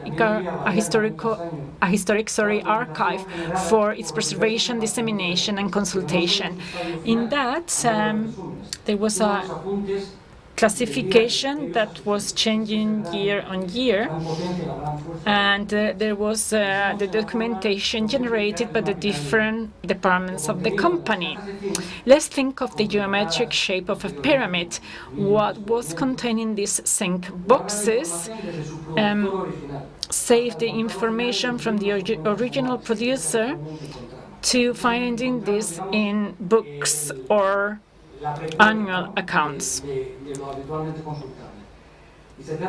And it's almost like a complete film of the factory, the mine, and the rest of facilities. They're documentary series that work as frames that give movement to scenes that should have disappeared, hidden under these accounts in records. And so you put a number, and behind that number there are people, things happen. Beyond that number, so there is a record, a registry generated. So in that initial period from 1833 and 1853, there were two boxes of the first 20 mining years under the title Accounts and Letters. So that was fantastic. And after that, they created a box for each of these concepts, and for every year, they liked the way they were archiving it. In letters, they save all the correspondence that they have received, ordered alphabetically by sender, and for the accounts, they gave a title according to the institution. Sometimes not the institution, but the function. And they didn't really know why they did it this way. And to do that, they created some cardboard clips where they indicated what they contain and the date. And these thousands of letters received and kept in these boxes. There are about 700 archiving boxes. I don't have much time left. Well, I'm sorry for the translators. So they have these corresponding books that they were preserved in their entirety. So we are lucky enough to access the conversation of both parties since 1833 until 1853 with no absences. And there was a cleaning, identification, a classification, and we created this classification chart that was valid for the next years.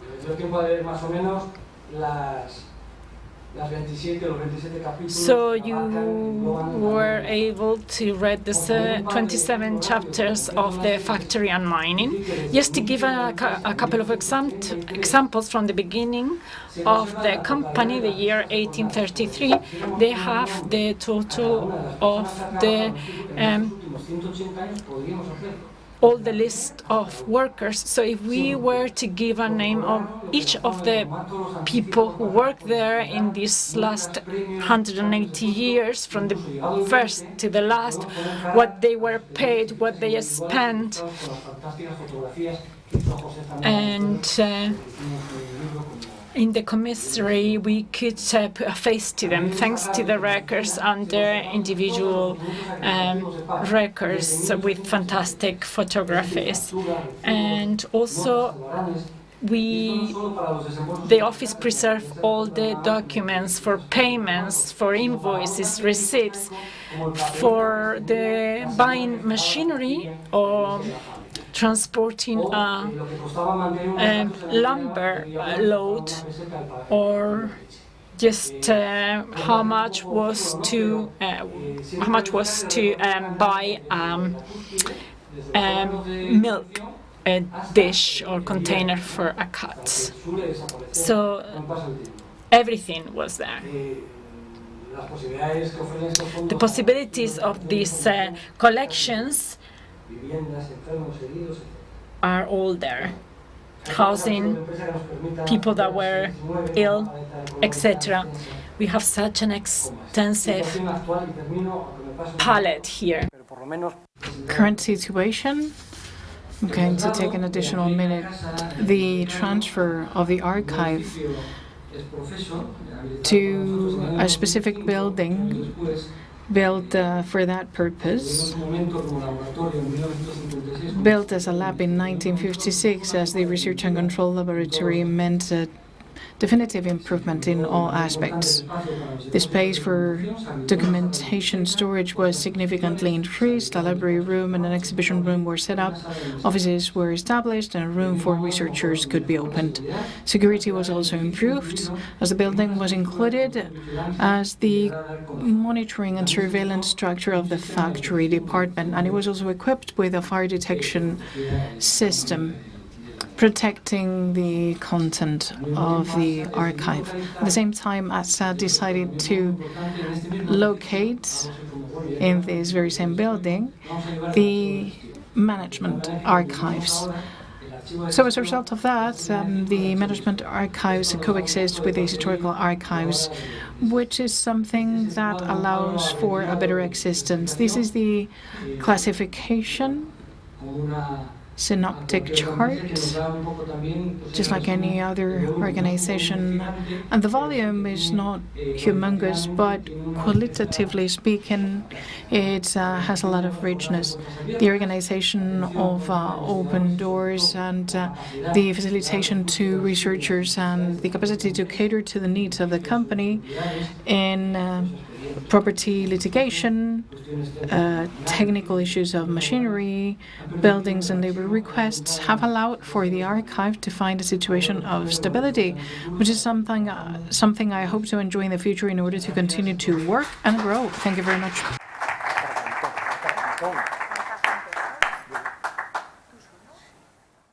Gracias, Alfonso. Lo has clavado en tiempo. Thank you very much, Alfonso. You nailed the time, which was tight, I agree. Now let's move on to the last presentation of the day, which is called UNOSA Archive, 200 Years of Coal Mining in Spain, which is going to be presented by Gustavo Martínez Bañeda, responsible for archives at UNOSA. He holds a degree in information sciences by the University of Navarra, whose first stage was acting as a journalist for 10 years at the El Comercio de Gijón newspaper from Vocento Group. He has been director for communication at an urban planning company, and since 2018 he's the director of communication and institutional relations at UNOSA and the manager of the cultural heritage at the company. Thank you very much. I would like to thank the organizers and the foundation and Incuna and this faculty. I would like to acknowledge the work of all the organizers of this Congress. As I knew that I was the last one and I knew that it was hot, I've prepared a very visual, synoptic, succinct presentation, and it's getting harder for me to speak in public because of my presbyopia, but nevertheless. When I thought about this presentation, I was thinking about what's a company like this doing at a place like this. It was a famous song by Burning.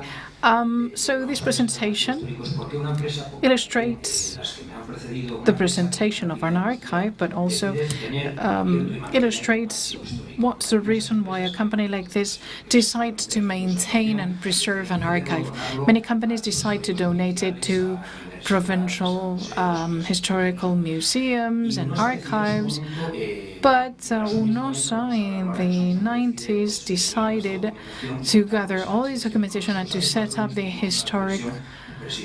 historical archive. The president and myself were tossing and turning ideas of what to do with the archive, because the archive responsible person needed to go into retirement, and she held a degree in history. She was really qualified, and she had received training on archive and documentation management, and we would be left without that profile. We were at the brink of maintaining the archive and outsource the management to the University of Gijón, but some internal voices asked us to explore some additional venues and possibilities. So we decided to relocate people who, in principle, did not receive that qualification. We have provided them with additional training, and they have the support of an external advisory company.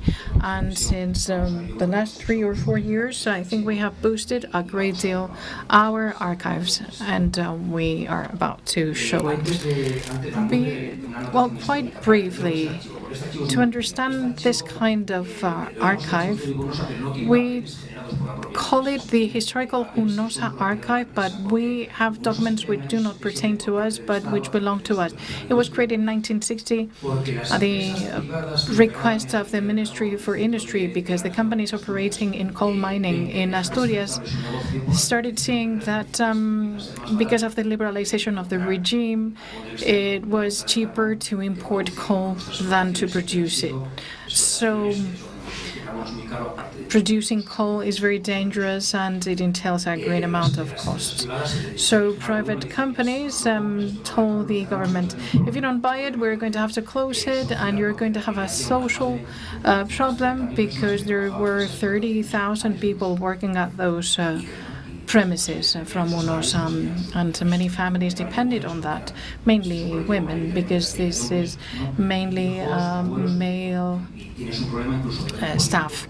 And you would have a political problem with an anti-democratic regime. So the state decided to buy them, and they're integrated under UNOSA. And not only is the staff integrated, but also the documentation.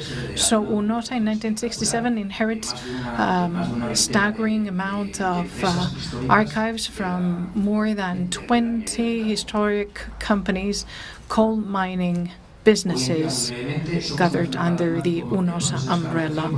We are witnesses to the decarbonization process. We need to stop using fossil fuels.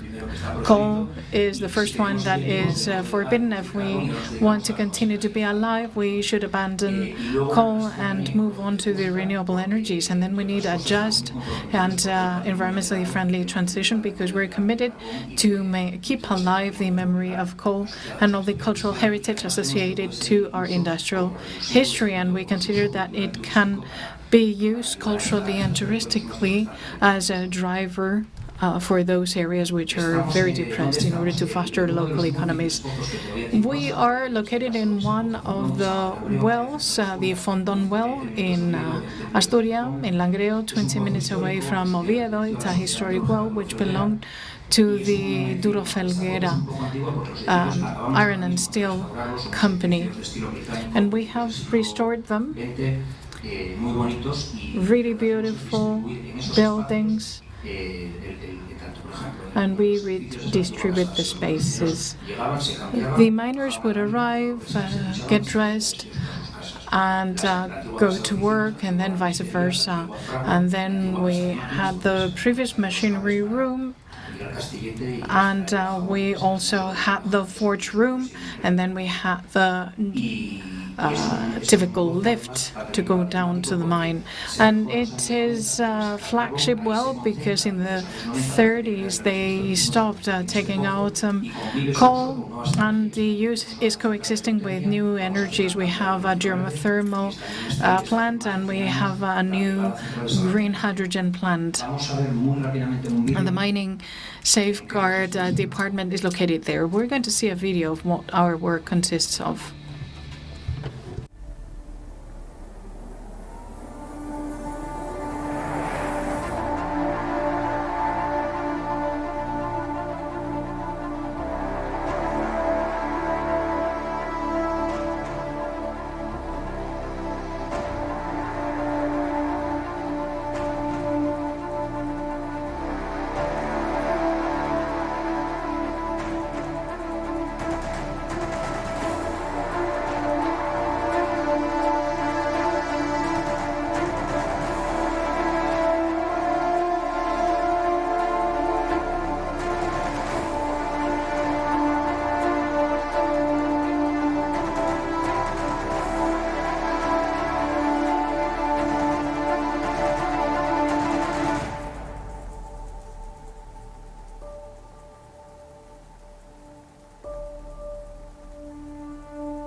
pesaba mucho, yo creo, tenía mucho peso y no se veía muy bien.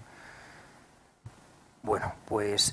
Well, when it was created in 95, we have all these documentation from the old companies in more than 30 wells in these municipalities from Asturias. So our staff goes to search for them. They're centralized in the well archive, and they catalog, identify the boxes. They hire a documentary manager in order to deposit not only the paper-based documents, and then it is open to public consultation from Monday to Friday. You can, well, introduce queries and consult it. I don't want to repeat myself. We have the Museum for Castilla and León, and there are some overlapping messages, but we have mining agreements signed by Elizabeth II. We have different deeds from UNOSA and from the companies purchased or acquired under the UNOSA umbrella. Ahora mismo lo que nos centramos, que es lo más costoso. What we focus on, well, we have a team that has been hired right now, and we try to digitize the archives. We have more than 90,000 layouts that have been digitized and which are managed, so you can consult those floor plans.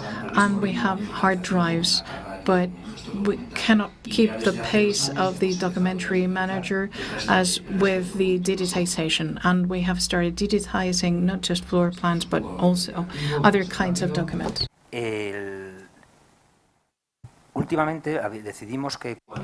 We decided when we were going to the closed wells for the documentation, and we found materials like tools and old office furniture, etc. We decided to recover this and take advantage of part of the buildings and open exhibition spaces, and to open the archive to visitors. It's not a museum per se, but we have visits every Thursday morning, and also group visits, especially from schools in other days of the week. Also, we have initiatives, as we can see from other companies. We had exhibitions with our own collections. For this one, for women in the coal mines, we were taking advantage of the mining companies and also of our own documentation, what were their categories, what were their work contracts, etc. You were invited and you didn't come. Conchita was here and there, and we have some days, Miguel from Incuna was there, and we decided to create a network of industrial companies with historic archives. We also publish books, and we collaborate with books published by third parties, based always in the collections of the archives.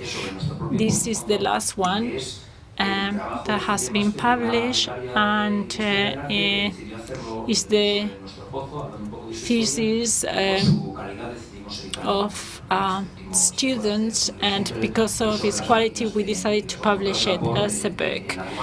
For the steam trains that are in the hands of UNOS, and now we have them in different museums.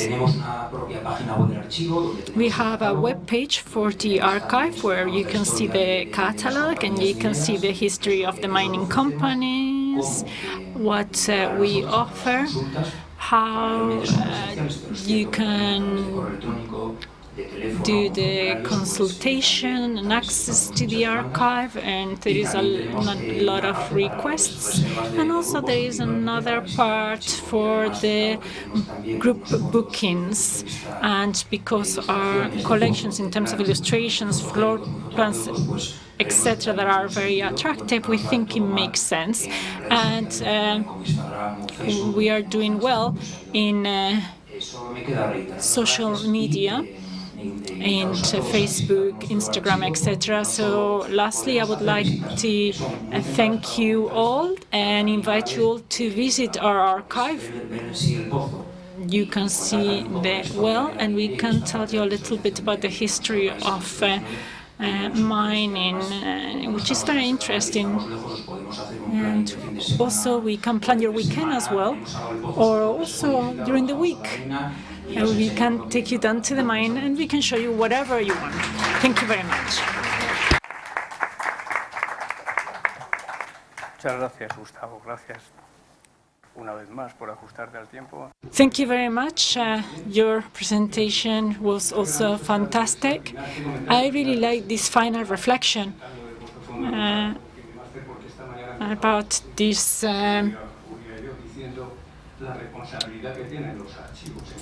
thesis of the student, the importance of the archive to disseminate this work. So the work of your archive is connected to the university. So I would like to recognize UNOSA and every other company that disseminates the work from the students. It doesn't matter if they are PhDs or theses, so we close the circle. So just a couple of minutes, just in case someone has any questions or comments. And if not, we're just going to close the day. Anyone has any questions or comments? Yes? No? Right.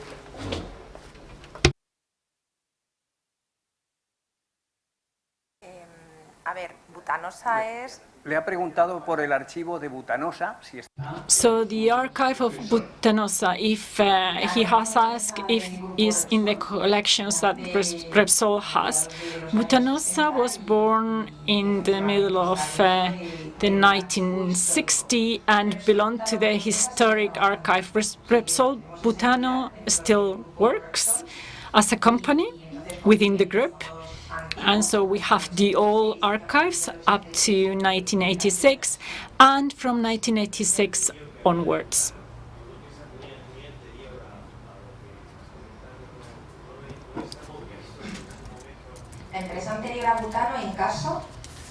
The previous butane gas company, sorry, I can't hear the question. The first contact with Repsol was where some films were found. So there were some films that appear in film archives, and they were connected with the butane gas company. I think it was 2013 when we contacted Repsol. They were made with nitrates, so we contacted with Repsol to see if they were going to work with these films, if they were gonna copy them, and the contact was in the sense of what do you want us, because you didn't contact our department, of course. But we still have that in those films in the film archives, and there are films that either they are digitalized or we're going to lose them.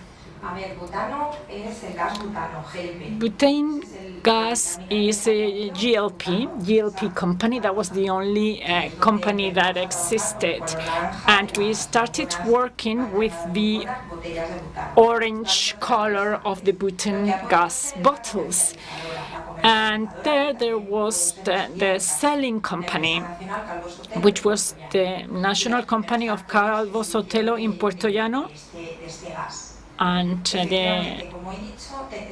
as I said, we have created a project with the film collection so that we can recover films of the ASEPI archive.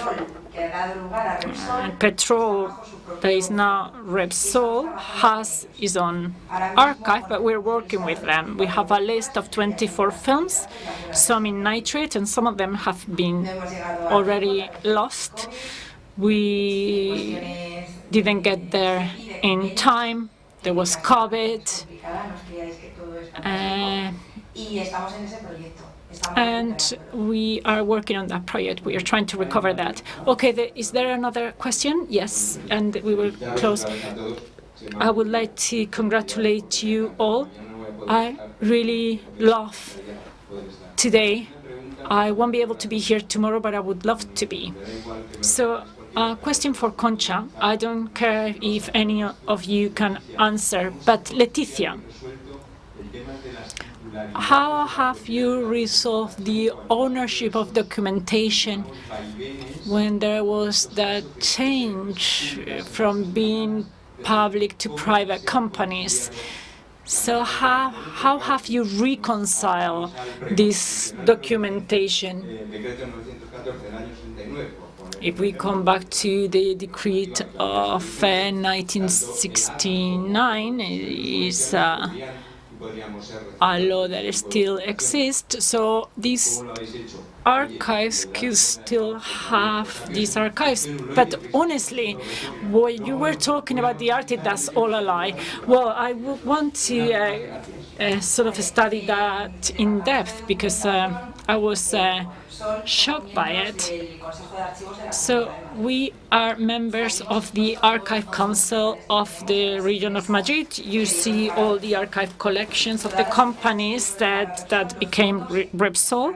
So all the companies that became Repsol are in Repsol, but they can be accessed by anyone because they are public documents. So there has been an agreement with ASEPI because it was part of INI and INH. So we have reached an agreement by which we preserve and safeguard that information with open access for the public. And after that, it's all private. The company became private, right? It's like going from freedom to jail, right? So to speak. Exactly. When it's public, when it's a public archive, we have legislation, and the other documentation for a private company, another legislation applies. We have some obligations if the company is public, and some others if the company is private.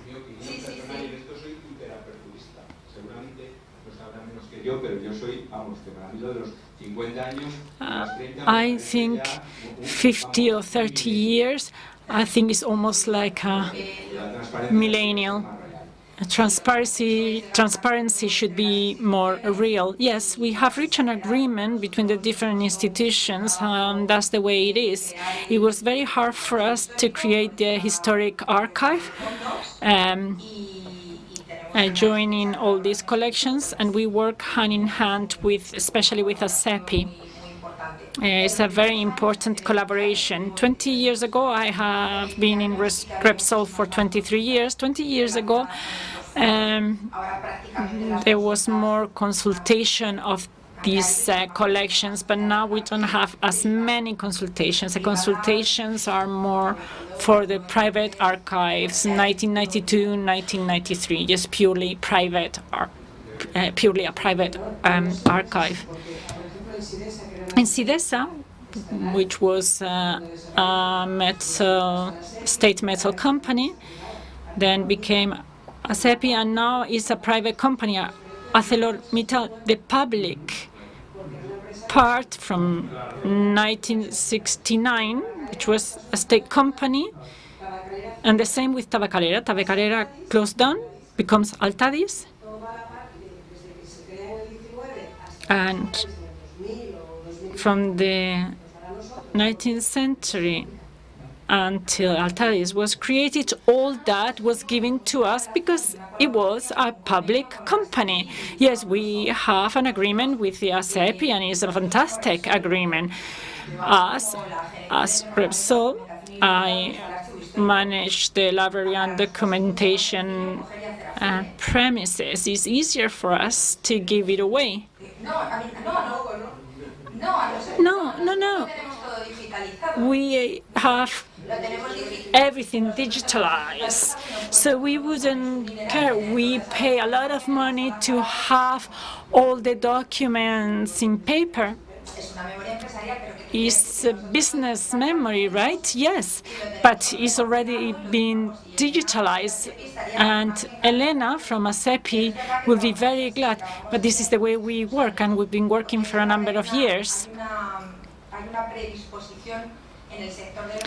In this industry, and in the hydrocarbon industry, is CANSA and is the ASEPI and us. I wanted to donate to the regional archive center, and they didn't want to accept the linear meters.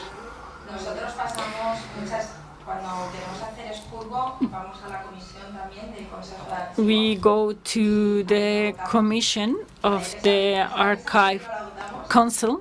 We don't have a vote, but we take it there, the proposal there. We go to the Arctic, but we comply. I don't believe that thing about the Arctic that you were talking about. Okay, thank you very much. We're just going to close for the day. Something else.